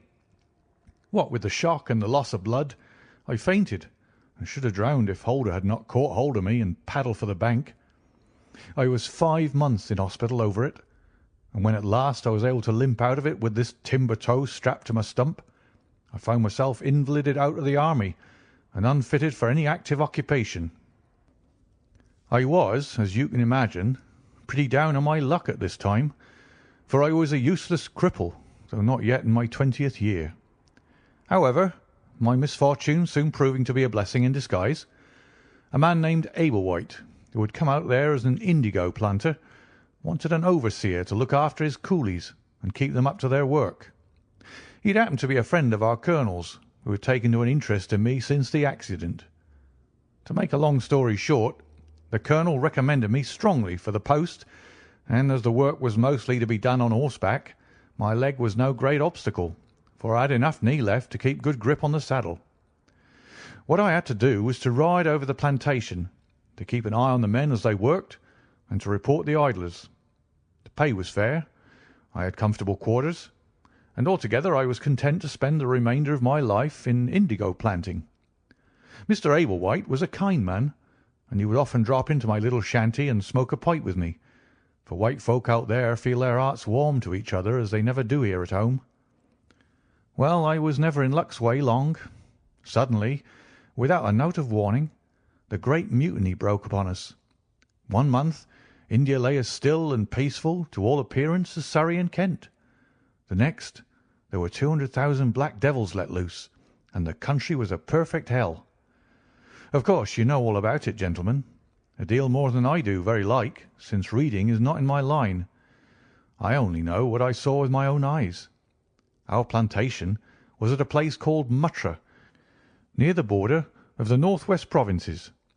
Night after night the whole sky was alight with the burning bungalows, and day after day we had small companies of Europeans passing through our estate with their wives and children on their way to Agra, where were the nearest troops. Mr. Ablewhite was an obstinate man. He had it in his head that the affair had been exaggerated, and that it would blow over as suddenly as it had sprung up. There he sat on his veranda, drinking whisky pegs and smoking cheroots, while the country was in a blaze about him. Of course, we stuck by him, I and Dawson, who with his wife used to do the bookwork and the managing. Well, one fine day the crash came. I'd been away on a distant plantation, and was riding slowly home in the evening, when my eye fell upon something all huddled together at the bottom of a steep nullah. I rode down to see what it was, and the cold struck through my heart when I found it was Dawson's wife, all cut into ribbons, and half eaten by jackals and native dogs. A little further up the road, Dawson himself was lying on his face, quite dead, with an empty revolver in his hand and 4 sepoys lying across each other in front of him. I reined up my horse, wondering which way I should turn. But at that moment I saw thick smoke curling up from Abel White's bungalow, and the flames beginning to burst through the roof. I knew then that I could do my employer no good, but would only throw my own life away if I meddled in the matter. From where I stood, I could see hundreds of the black fiends, with their red coats still on their backs, dancing and howling round the burning house. Some of them pointed at me, and a couple of bullets sang past my head. So I broke away across the paddy fields and found myself late at night safe within the walls at Agra. As it proved, however, there was no great safety there either. The whole country was up like a swarm of bees.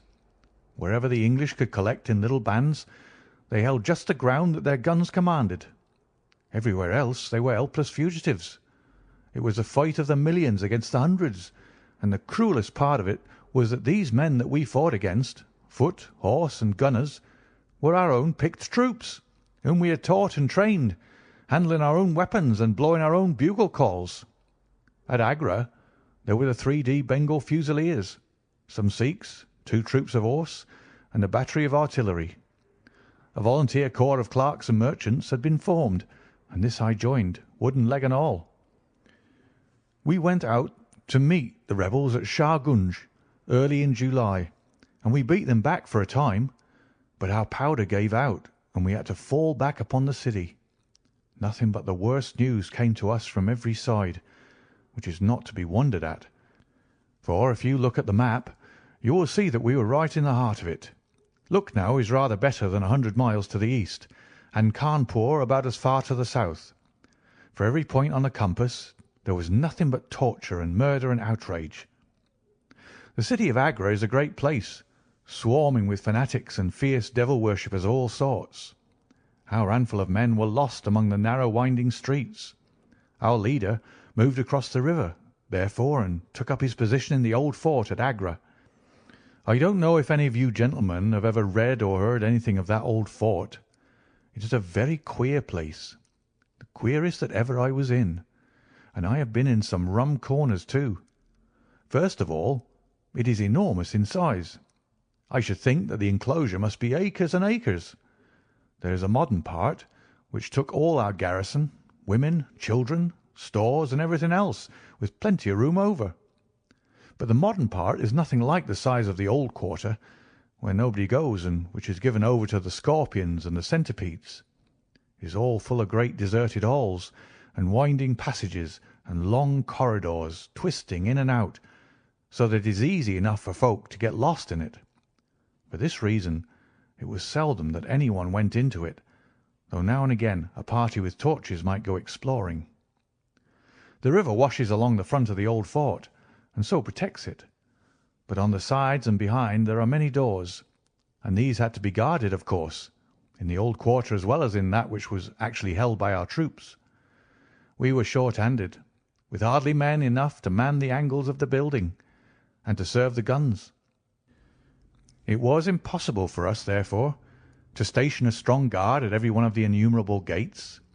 What we did was to organize a central guardhouse in the middle of the fort, and to leave each gate under the charge of 1 white man and 2 or 3 natives. I was selected to take charge during certain hours of the night of a small isolated door upon the southwest side of the building. 2 Sikh troopers were placed under my command, and I was instructed if anything went wrong to fire my musket, when I might rely upon help coming at once from the central guard. As the guard was a good 200 paces away, however, and as the space between was cut up into a labyrinth of passages and corridors, I had great doubts as to whether they could arrive in time to be of any use in case of an actual attack. Well, I was pretty proud at having a small command given me, since I was a raw recruit, and a game-legged one at that. For 2 nights I kept the watch with my Punjabis. They were tall, fierce-looking chaps, Mahomet Singh and Abdullah Khan by name, both old fighting men, who had borne arms against us at Chilianwalla. They could talk English pretty well, but I could get little out of them, They preferred to stand together and jabber all night in their queer Sikh lingo. For myself, I used to stand outside the gateway, looking down on the broad winding river and on the twinkling lights of the great city. The beating of the drums, the rattle of the tom-toms, and the yells and howls of the rebels, drunk with opium and with bang, were enough to remind us all night of our dangerous neighbours across the stream. Every 2 hours the officer of the night used to come round to all the posts to make sure that all was well. The third night of my watch was dark and dirty, with a small driving rain. It was dreary work standing in the gateway, hour after hour, in such weather. I tried again and again to make my Sikhs talk, but without much success. At 2 in the morning the rounds passed and broke for a moment the weariness of the night. Finding that my companions would not be led into conversation, I took out my pipe and laid down my musket to strike the match. In an instant the 2 Sikhs were upon me. One of them snatched my firelock up and levelled it at my head, while the other held a great knife to my throat and swore between his teeth that he would plunge it into me if I moved a step. My first thought was that these fellows were in league with the rebels, and that this was the beginning of an assault. If our door were in the hands of the sepoys, the place must fall, and the women and children be treated as they were in Cawnpore. Maybe you gentlemen think that I'm just making out a case for myself, but I give you my word that when I thought of that, though I felt the point of the knife at my throat, I opened my mouth with the intention of giving a scream, if it was my last one, which might alarm the main guard. The man who held me seemed to know my thoughts, for even as I braced myself to do it, he whispered, "Don't make a noise. The fort is safe enough. There are no rebel dogs on this side of the river." There was the ring of truth in what he said, and I knew that if I raised my voice I was a dead man. I could read it in the fellow's brown eyes. I waited, therefore, in silence to see what it was that he wanted from me. "Listen to me, Sahib," said the taller and fiercer of the pair, the one whom they called Abdullah Khan. "You must either be with us now or you must be silenced for ever. The thing is too great a one for us to hesitate. Either you are heart and soul with us on your oath on the cross of the Christians, or your body this night shall be thrown into the ditch, and we shall pass over to our brothers in the rebel army. There is no middle way. Which is it to be, death or life? We can only give you 3 minutes to decide, for the time is passing, and all must be done before the rounds come again." "How can I decide?" said I. "You have not told me what you want of me. But I tell you now that if it is anything against the safety of the fort, I'll have no truck with it, so you can drive home your knife and welcome." "It is nothing against the fort," said he. "We only ask you to do that which your countrymen come to this land for. We ask you to be rich. If you will be one of us this night, we will swear to you upon the naked knife and by the threefold oath, which no Sikh was ever known to break, that you shall have your fair share of the loot. A quarter of the treasure shall be yours. We can say no fairer." "But what is the treasure, then?" I asked. "I am as ready to be rich as you can be, if you will but show me how it can be done." "You will swear, then," said he, "by the bones of your father, by the honour of your mother, by the cross of your faith, to raise no hand and speak no word against us, either now or afterwards." "I will swear it," I answered, "provided that the fort is not endangered." "Then my comrade and I will swear that you shall have a quarter of the treasure, which shall be equally divided among the 4 of us." "There are but 3," said I. "No, Dost Akbar must have his share." "We can tell the tale to you while we await them. Do you stand at the gate, Mahmud Singh, and give notice of their coming." "The thing stands thus, Sahib, and I tell it to you because I know that an oath is binding upon a Feringi, and that we may trust you.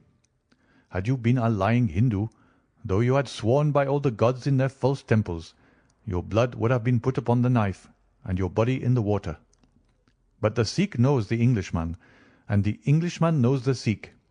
Hearken, then, to what I have to say. There is a Rajah in the northern provinces who has much wealth, though his lands are small. Much has come to him from his father, and more still he has set by himself. For he is of a low nature, and hoards his gold rather than spend it. When the troubles broke out, he would be friends both with the lion and the tiger, with the sepoy and with the company's Raj.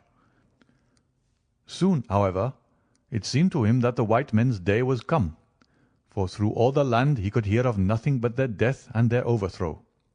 Yet being a careful man, he made such plans that, come what may, half at least of his treasure should be left to him. That which was in gold and silver he kept by him in the vaults of his palace, but the most precious stones and the choicest pearls that he had he put in an iron box, and sent it by a trusty servant who, under the guise of a merchant, should take it to the fort at Agra, there to lie until the land is at peace. Thus, if the rebels won, he would have his money, but if the company conquered, his jewels would be saved to him. Having thus divided his hoard, he threw himself into the cause of the sepoys, since they were strong upon his borders. By doing this, mark you, Sahib, his property becomes the due of those who have been true to their salt. This pretended merchant, who travels under the name of Achmet, is now in the city of Agra, and desires to gain his way into the fort. He has with him as travelling companion my foster brother Dost Akbar, who knows his secret. Dost Akbar has promised this night to lead him to a side postern of the fort, and has chosen this one for his purpose. Here he will come presently, and here he will find Mahmud Singh and myself awaiting him. The place is lonely, and none shall know of his coming. The world shall know of the merchant Achmet no more, but the great treasure of the Rajah shall be divided among us. What say you to it, Sahib? In Worcestershire the life of a man seems a great and a sacred thing, but it is very different when there is fire and blood all round you, and you have been used to meeting death at every turn. Whether Achmet the merchant lived or died was a thing as light as air to me, but at the talk about the treasure my heart turned to it, and I thought of what I might do in the old country with it, and how my folk would stare when they saw their ne'er-do-well coming back with his pockets full of gold moidores. I had therefore already made up my mind. Abdullah Khan, however, thinking that I hesitated, pressed the matter more closely. "Consider, Sahib," said he, "that if this man is taken by the commandant, he will be hung or shot, and his jewels taken by the government, so that no man will be a rupee the better for them. Now, since we do the taking of him, why should we not do the rest as well? The jewels will be as well with us as in the company's coffers. There will be enough to make every one of us rich men and great chiefs. No one can know about the matter, for here we are, cut off from all men. What could be better for the purpose? Say again then, Sahib, whether you are with us, or if we must look upon you as an enemy." "I am with you heart and soul," said I. "It is well," he answered, handing me back my firelock. "You see that we trust you, for your word, like ours, is not to be broken. We have now only to wait for my brother and the merchant." "Does your brother know, then, of what you will do?" I asked. "The plan is this. He has devised it. We will go to the gate and share the watch with Mahmud Singh." The rain was still falling steadily, for it was just the beginning of the wet season. Brown, heavy clouds were drifting across the sky, and it was hard to see more than a stone cast. A deep moat lay in front of our door, but the water was in places nearly dried up, and it could easily be crossed. It was strange to me to be standing there with these two wild Punjabis waiting for the man who was coming to his death. Suddenly my eye caught the glint of a shaded lantern at the other side of the moat. It vanished among the mound heaps, and then appeared again, coming slowly in our direction. "Here they are!" I exclaimed. "You will challenge him, Sahib, as usual," whispered Abdullah. "Give him no cause for fear. Send us in with him, and we shall do the rest while you stay here on guard. Have the lantern ready to uncover, that we may be sure that it is indeed the man." The light had flickered onwards, now stopping and now advancing, until I could see two dark figures upon the other side of the moat. I let them scramble down the sloping bank, splash through the mire, and climb half-way up to the gate before I challenged them. "Who goes there?" said I in a subdued voice. "Friends," came the answer. I uncovered my lantern and threw a flood of light upon them. The first was an enormous Sikh with a black beard which swept nearly down to his cummerbund. Outside of a show I had never seen so tall a man. The other was a little fat round fellow with a great yellow turban and a bundle in his hand, done up in a shawl. He seemed to be all in a quiver with fear, for his hands twitched as if he had the ague, and his head kept turning to the left and right with two bright little twinkling eyes like a mouse when he ventures out from his hole. It gave me the chills to think of killing him, but I thought of the treasure, and my heart set as hard as a flint within me. When he saw my white face he gave a little chirrup of joy and came running up towards me. "Your protection, Sahib," he panted. "Your protection for the unhappy merchant Ahmed. I have travelled across Rajputana that I might seek the shelter of the fort at Agra. I have been robbed and beaten and abused because I have been the friend of the company. It is a blessed night this when I am once more in safety, I and my poor possessions." "What have you in the bundle?" I asked. "An iron box," he answered, "which contains one or two little family matters, which are of no value to others, but which I should be sorry to lose. Yet I am not a beggar, and I shall reward you, young Sahib, and your governor also, if you would give me the shelter I ask." I could not trust myself to speak longer with the man. The more I looked at his fat, frightened face, the harder did it seem that we should slay him in cold blood. It was best to get it over. "Take him to the main guard," said I. The two Sikhs closed in upon him on each side, and the giant walked behind, while they marched in through the dark gateway. Never was a man so compassed round with death. I remained at the gateway with the lantern. I could hear the measured tramp of the footsteps sounding through the lonely corridors. Suddenly it ceased, and I heard voices and a scuffle with the sound of blows. A moment later there came, to my horror, a rush of footsteps coming in my direction, with the loud breathing of a running man. I turned my lantern down the long straight passage, and there was the fat man, running like the wind with a smear of blood across his face, and close at his heels, bounding like a tiger, the great black-bearded Sikh, with a knife flashing in his hand. I have never seen a man run so fast as that little merchant. He was gaining on the Sikh, and I could see that if he once passed me and got to the open air he would save himself yet. My heart softened to him. Again the thought of his treasure turned me hard and bitter. I cast my firelock between his legs as he raced past, and he rolled twice over like a shot rabbit. Ere he could stagger to his feet, the Sikh was upon him and buried his knife twice in his side. The man never uttered moan nor moved muscle, but lay where he had fallen. I think myself that he may have broken his neck with the fall. You see, gentlemen, that I am keeping my promise. I am telling you every work of the business just exactly as it happened, whether it is in my favour or not." He stopped and held out his manacled hands for the whisky and water which Holmes had brewed for him. For myself, I confess that I had now conceived the utmost horror of the man, not only for this cold-blooded business in which he had been concerned, but even more for the somewhat flippant and careless way in which he narrated it. Whatever punishment was in store for him, I felt that he might expect no sympathy from me. Sherlock Holmes and Jones sat with their hands upon their knees, deeply interested in the story, but with the same disgust written upon their faces. He may have observed it, for there was a touch of defiance in his voice and manner as he proceeded. "It was all very bad, no doubt," said he. "I should like to know how many fellows in my shoes would have refused a share of this loot when they knew that they would have their throats cut for their pains. Besides, it was my life or his when once he was in the fort. If he had got out, the whole business would come to light, and I should have been court-martialed and shot as likely as not, for people were not very lenient at a time like that." "Go on with your story," said Holmes shortly. "Well, we carried him in, Abdullah Akbar and I. A fine weight he was, too, for all that he was so short. Mahomet Singh was left to guard the door. We took him to a place which Sikhs had already prepared. It was some distance off, where a winding passage leads to a great empty hall, the brick walls of which were all crumbling to pieces. The earth floor had sunk in at one place, making a natural grave, so we left Achmet the merchant there, having first covered him over with loose bricks. This done, we all went back to the treasure. It lay where he had dropped it when he was first attacked.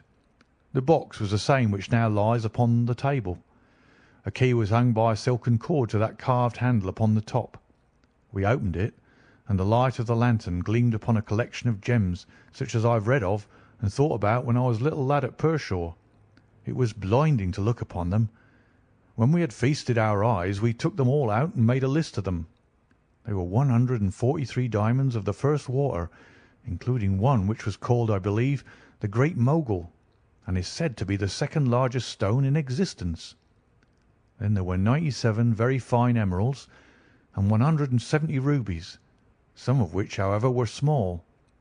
There were 40 carbuncles, 210 sapphires, 61 agates, and a great quantity of beryls, onyxes, cat's eyes, turquoises, and other stones, the very names of which I did not know at the time, though I have become more familiar with them since. Besides this, there were nearly 300 very fine pearls, 12 of which were set in a gold coronet. By the way, these last had been taken out of the chest and were not there when I recovered it. After we had counted our treasure, we put them back into the chest and carried them to the gateway to show them to Marmot Singh. Then we solemnly renewed our oath to stand by each other and be true to our secret. We agreed to conceal our loot in a safe place until the country should be at peace again, and then to divide it equally among ourselves. There was no use dividing it at present, for if gems of such value were found upon us, it would cause suspicion, and there was no privacy in the fort nor any place where we could keep them. We carried the box, therefore, into the same hall where we buried the body, and there, under the certain bricks in the best preserved wall, we made a hollow and put our treasure. We made careful note of the place, and next day I drew 4 plans, one for each of us, and put the sign of the 4 of us at the bottom, for we had sworn that we should each always act for all, so that none might take advantage. That is an oath that I can put my hand to my heart and swear that I have never broken. Well, there's no use my telling you, gentlemen, what came of the Indian mutiny. After Wilson took Delhi and Sir Colin relieved Lucknow, the back of the business was broken. Fresh troops came pouring in, and Nana Sahib made himself scarce over the frontier. A flying column under Colonel Greathead came round to Agra and cleared the Pandys away from it. Peace seemed to be settling upon the country, and we 4 were beginning to hope that the time was at hand when we might safely go off with our shares of the plunder. In a moment, however, our hopes were shattered by our being arrested as the murderers of Achmet. It came about in this way. When the Rajah put his jewels into the hands of Achmet, he did it because he knew that he was a trusty man. They are suspicious folk in the East, however, so what does this Rajah do but take a second, even more trusty servant and set him to play the spy upon the first? This second man was ordered never to let Achmet out of his sight, and he followed him like his shadow. He went after him that night and saw him pass through the doorway. Of course, he thought he had taken refuge in the fort, and applied for admission there himself next day, but couldn't find no trace of Achmet. This seemed to him so strange that he spoke about it to a sergeant of guides, who brought it to the ears of the commandant. A thorough search was quickly made, and the body was discovered. Thus, at the very moment that we thought that all was safe, we were all 4 seized and brought to trial on a charge of murder. 3 of us, because we had held the gate that night, and the 4th because he was known to have been in the company of the murdered man. Not a word about the jewels came out at the trial, for the Rajah had been deposed and driven out of India, so no one had any particular interest in them. The murder, however, was clearly made out, and it was certain that we must all have been concerned in it. The 3 Sikhs got penal servitude for life, and I was condemned to death, though my sentence was afterwards commuted into the same as the others. It was rather a queer position that we found ourselves in then. There we were all 4 tied by the leg and with precious little chance of ever getting out again, while we each held a secret which might have put each of us in a palace if we could only have made use of it. It was enough to make a man eat his heart out to have to stand the kick and the cuff of every petty jack in office, to have rice to eat and water to drink, when that gorgeous fortune was ready for him outside, just waiting to be picked up.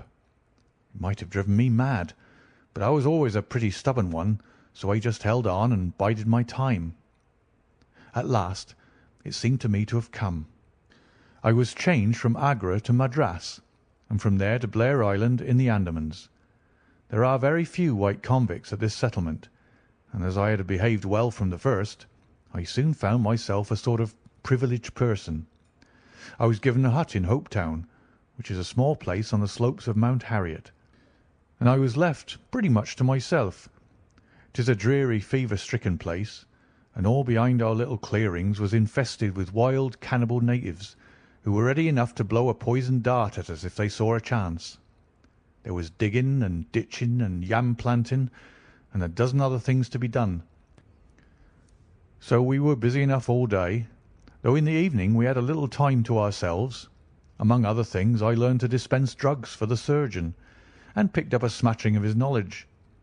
All the time I was on the lookout for a chance of escape, but it's hundreds of miles from any other land, and there's a little or no wind in those seas, so it was a terribly difficult job to get away. The surgeon, Dr. Somerton, was a fast, sporting young chap, and the other young officers would meet in his rooms of an evening and play cards.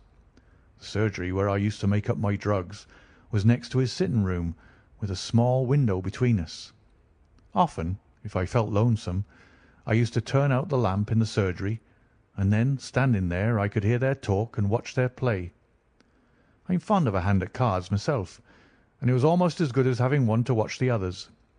There was Major Sholto, Captain Morstan, and Lieutenant Bromley Brown, who were in command of the native troops, and there was the surgeon himself, and 2 or 3 prison officials, crafty old hands who played a nice, sly, safe game. A very snug little party they used to make. Well, there was one thing which very soon struck me, and that was that the soldiers used always to lose and the civilians to win. Mind, I don't say that there was anything unfair, but so it was. These prison chaps had done little else than play cards ever since they had been at the Andamans, and they knew each other's game to a point, while the others just played to pass the time and threw their cards down anyhow. Night after night the soldiers got up poorer men, and the poorer they got the more keen they were to play. Major Sholto was the hardest hit. He used to pay in notes and gold at first, but soon it came to notes of hand and for big sums. He sometimes would win for a few deals, just to give him heart, and then the luck would get set in against him worse than ever. All day he would wander about as black as thunder, and he took to drinking a good deal more than was good for him. One night he lost even more heavily than usual. I was sitting in my hut when he and Captain Morstan came stumbling along on the way to their quarters. They were bosom friends, those two, and never far apart. The Major was raving about his losses. "It's all up, Morstan," he was saying, as they passed my hut. "I shall have to send in my papers. I am a ruined man." "Nonsense, old chap," said the other, slapping him upon the shoulder.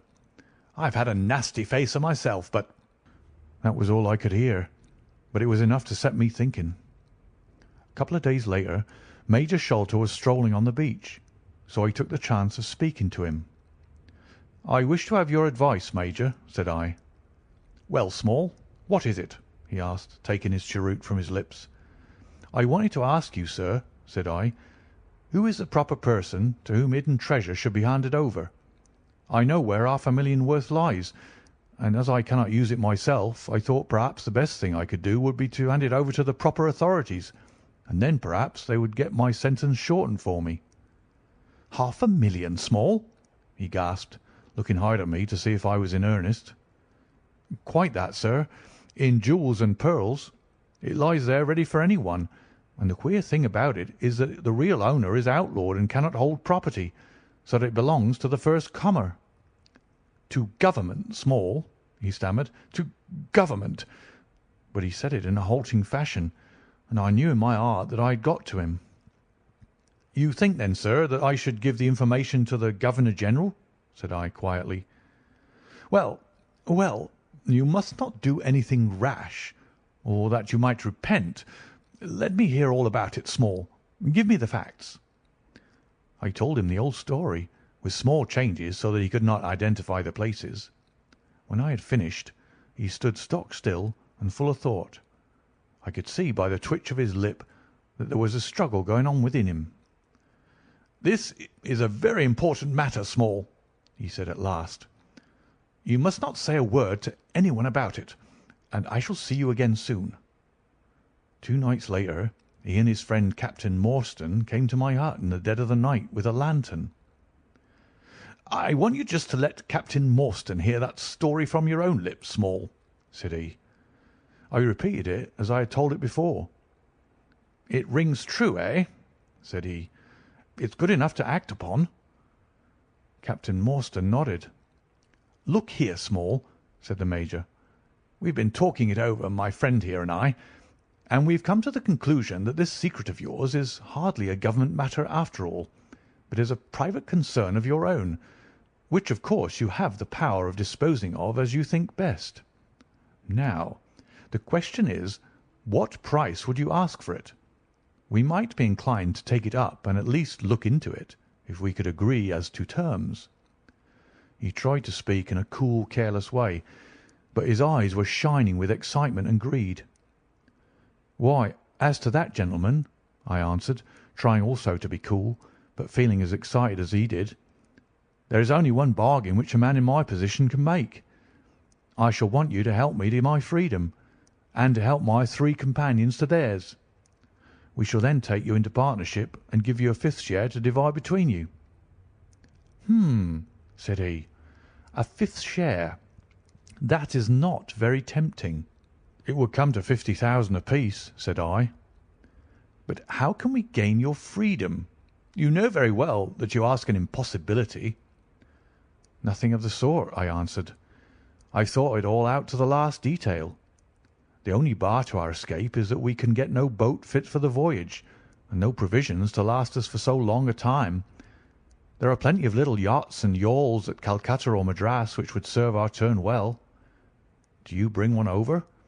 We shall engage to get aboard her by night, and if you will drop us on any part of the Indian coast, you'll have done your part of the bargain." "If there were only one," he said. "None or all," I answered. "We have sworn it. The 4 of us must always act together." "You see, Morstan," said he, "Small is a man of his word. He does not flinch from his friend. I think we may very well trust him." "It's a dirty business," the other answered. "Yet, as you say, the money would save our commissions handsomely." "Well, Small," said the Major, "we must, I suppose, try and meet you. We must first, of course, test the truth of your story. Tell me where the box is hid, and I shall get leave of absence and go back to India in the monthly relief boat to inquire into the affair." "Not so fast," said I, growing colder as he got hot. "I must have the consent of my 3 comrades. I tell you that it is 4 or none with us." "Nonsense!" he broke in. "What have 3 black fellows to do with our agreement?" "Black or blue," said I, "they are in with me, and we are all together." Well, the matter ended by a second meeting at which Mahomet Singh, Abdullah Khan, and Dost Akbar were all present. We talked the matter over again, and at last we came to an arrangement. We were to provide both the officers with charts of the part of the Agra fort and mark the place in the wall where the treasure was hid. Major Sholto was to go to India to test our story. If he found the box, he was to leave it there, to send out a small yacht provisioned for a voyage which was to lie off Rutland Island, and to which we were to make our way, and finally to return to his duties. Captain Morstan was then to apply for leave of absence, to meet us at Agra, and there we were to have a final division of the treasure, he taking the Major's share as well as his own. All this we sealed by the most solemn oaths that the mind could think or the lips utter. I sat up all night with paper and ink, and by the morning I had the 2 charts all ready, signed with the sign of 4, that is, of Abdullah, Akbar, Mahomet, and myself. Well, gentlemen, I weary you with my long story, and I know that my friend Mr. Jones is impatient to get me safely stowed in chokey. I'll make it as short as I can. The villain Sholto went off to India, but he never came back again. Captain Morstan showed me his name among a list of passengers in one of the mail boats very shortly afterwards. His uncle had died, leaving him a fortune, and he had left the army. Yet he could stoop to treat 5 men as he had treated us. Morstan went over to Agra shortly afterwards, and found, as we expected, that the treasure was indeed gone. The scoundrel had stolen it, without carrying out one of the conditions on which we had sold him the secret. From that day I lived only for vengeance. I thought of it by day, and I nursed it by night. It became an overpowering, absorbing passion with me. I cared nothing for the law, nothing for the gallows. To escape, to track down Sholto, to have my hand upon his throat, that was my one thought. Even the Agra treasure had come to be a smaller thing in my mind than the slaying of Sholto. Well, I have set my mind on many things in this life, and never one which I did not carry out. But it was weary years before my time came. I have told you that I had picked up something of medicine. One day, when Dr. Somerton was down with a fever, a little Andaman islander was picked up by a convict gang in the woods. He was sick to death, and had gone to a lonely place to die. I took him in hand, though he was as venomous as a young snake, and after a couple of months I got him all right and able to walk. He took a kind of fancy to me then, and would hardly go back to his woods, but was always hanging about my hut. I learned a little of his lingo from him, and this made him all the fonder of me. Tonga, for that was his name, was a fine boatman, and owned a big, roomy canoe of his own. When I found out that he was devoted to me, and would do anything to serve me, I saw my chance of escape. I talked it over with him. He was to bring his boat round on a certain night to an old wharf which was never guarded, and there he was to pick me up. I gave him directions to have several gourds of water and a lot of yams, cocoa nuts, and sweet potatoes. He was stanch and true, was little Tonga. No man ever had a more faithful mate. At the night named he had his boat at the wharf. As it chanced, however, there was one of the convict guard down there, a vile Pathan, who had never missed a chance of insulting and injuring me. I had always vowed vengeance, and now I had my chance. It was as if fate had placed him in my way that I might pay my debt before I left the island. He stood on the bank with his back to me and his carbine on his shoulder. I looked about for a stone to beat out his brains with, but none could I see. Then a queer thought came into my head and showed me where I could lay my hand on a weapon. I sat down in the darkness and unstrapped my wooden leg. With 3 long hops I was on him. He put his carbine to his shoulder, and I struck him full and knocked the whole front of his skull in. You can see the split in the wood now where I hit him. We both went down together, for I could not keep my balance. But when I got up, I found him still lying quiet enough. I made for the boat, and in an hour we were well out at sea. Tonga had brought all his earthly possessions with him, his arms and his gods. Among other things, he had a long bamboo spear and some Andaman cocoa-nut matting, with which I made a sort of sail. For 10 days we were beaten about, trusting to luck, and on the 11th we were picked up by a trader which was going from Singapore to Jeddah with a cargo of Malay pilgrims. They were a rum crowd, and Tonga and I soon managed to settle down among them. They had one very good quality. They let you alone and asked no questions. Well, if I were to tell you all the adventures that my little chum and I went through, you would not thank me, for I would have you here until the sun was shining. Here and there we drifted about the world, something always turning up to keep us from London. All the time, however, I never lost sight of my purpose. I would dream of Sholto at night. 100 times I have killed him in my sleep. At last, however, some 3 or 4 years ago, we found ourselves in England. I had no great difficulty in finding where Sholto lived, and I set to work to discover whether he had realized the treasure or if he still had it. I made friends with someone who could help me. I name no names, for I don't want to get anyone else in a hole, and I soon found that he still had the jewels. Then I tried to get at him in many ways, but he was pretty sly, and had always 2 prize fighters besides his sons and his Khitmutgar on guard over him. One day, however, I got word that he was dying. I hurried at once to the garden, mad that he should slip out of my clutches like that, and, looking through the window, I saw him lying in his bed with his sons on each side of him. I'd have come through and take my chance with the three of them, only even as I looked at him his jaw dropped and I knew that he was gone. I got into his room that same night, though, and I searched his papers to see if there was any record of where he had hidden our jewels. There was not a line, however, so I came away bitter and savage as a man could be. Before I left, I bethought me that if I ever met my Sikh friends again, it would be a satisfaction to know that I had left some mark of our hatred, so I scrawled down the sign of the four of us as it had been on the chart, and I pinned it on his bosom. It was too much that he should be taken to the grave without some token from the men whom he had robbed and befooled. We earned a living at this time by my exhibiting poor Tonga at fairs and other such places as the Black Cannibal. He would eat raw meat and dance his war dance, so he always had a handful of pennies after a day's work. I still heard all the news from Pondicherry Lodge, and for some years there was no news to hear, except that they were hunting for the treasure. At last, however, came what we had waited for so long. The treasure had been found. It was up at the top of the house, in Mr. Bartholomew Sholto's chemical laboratory. I came at once and had a look at the place, but I could not see how with my wooden leg I was to make my way up to it. I learned, however, about a trapdoor in the roof, and also about Mr. Sholto's supper hour. It seemed to me that I could manage the thing easily through Tonga. I brought him out with me with a long rope wound around his waist.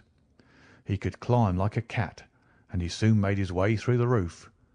But as ill luck would have it, Bartholomew Sholto was still in the room to his cost. Tonga thought he had done something very clever in killing him, for when I came up by the rope I found him strutting about as proud as a peacock. Very much surprised was he when I made at him with the rope's end and cursed him for a little bloodthirsty imp. I took the treasure box and let it down, and then slid down myself, having first left the sign of the four upon the table, to show that the jewels had come back at last to those who had most right to them. Tonga then pulled up the rope, closed the window, and made off the way that he had come. I don't know that I have anything else to tell you. I had heard a waterman speak of the speed of Smith's launch, the Aurora, so I thought she would be a handy craft for our escape. I engaged with old Smith and was to give him a big sum if he got us safe to our ship. He knew, no doubt, that there was some screw loose, but he was not in our secrets.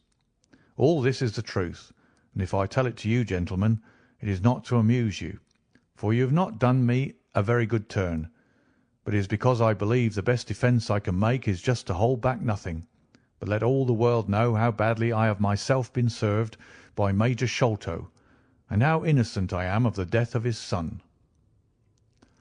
"A very remarkable account," said Sherlock Holmes. "A fitting wind-up to an extremely interesting case. There is nothing at all new to me in the latter part of your narrative, except that you brought your own rope. That I did not know. By the way, I had hoped that Tonga had lost all his darts, yet he managed to shoot one at us in the boat." "He had lost them all, sir, except one which was in his blowpipe at the time." "Ah, of course," said Holmes. "I had not thought of that." "Is there any other point which you would like to ask about?" asked the convict affably. "I think not, thank you," my companion answered. "Well, Holmes," said Athelney Jones, "you are a man to be humoured, and we all know that you are a connoisseur of crime. But duty is duty, and I have gone rather far in doing what you and your friend asked me. I shall feel more at ease when we have our story-teller here safe under lock and key. The cab still waits, and there are 2 inspectors downstairs. I am much obliged to you both for your assistance. Of course, you will be wanted at the trial. Good night to you." "Good night, gentlemen both," said Jonathan Small. "You first, Small," remarked the wary Jones as they left the room. "I'll take particular care that you don't club me with your wooden leg, whatever you may have done to the gentleman at the Andaman Isles." "Well, and there's the end of our little drama," I remarked, after we had sat some time smoking in silence. "I fear that it may be the last investigation in which I shall have the chance of studying your methods." Miss Morstan has done me the honour to accept me as a husband in prospective." He gave me a most dismal groan. "I feared as much," said he. "I really cannot congratulate you." I was a little hurt. "Have you any reason to be dissatisfied with my choice?" I asked. "Not at all. I think she is one of the most charming young ladies I have ever met, and might have been most useful in such work as we have been doing. She had a decided genius that way. Witness the way in which she preserved that Agra plan from all the other papers of her father. But love is an emotional thing, and whatever is emotional is opposed to that true, cold reason which I place above all things. I should never marry myself, lest I bias my judgment." "I trust," said I, laughing, "that my judgment may survive the ordeal. But you look weary." "Yes, the reaction is already upon me. I shall be as limp as a rag for a week." "Strange," said I, "how terms of what in another man I should call laziness alternate with your fits of splendid energy and vigour." "Yes," he answered, "there are in me the makings of a very fine loafer, and also of a pretty spry sort of fellow. I often think of those lines of old Goethe: Schade, dass die Natur nur einen Mensch aus dir schuf, denn zum würdigen Mann war und zum Schelmen der Stoff. By the way, apropos of this Norwood business, you see that they had, as I surmised, a confederate in the house, who could be none other than Lal Rao, the butler. So Jones actually has the undivided honour of having caught one fish in his great haul." "The division seems rather unfair," I remarked. "You have done all the work in this business. I get a wife out of it. Jones gets the credit. Pray, what remains for you?" "For me," said Sherlock Holmes, "there still remains the cocaine bottle." And he stretched his long white hand up for it. End of Chapter 12, and end of The Sign of the Four by Sir Arthur Conan Doyle. Narrated by David Clarke. bgdavid.wordpress.com and www.bgcoffee.net. Thank you for listening.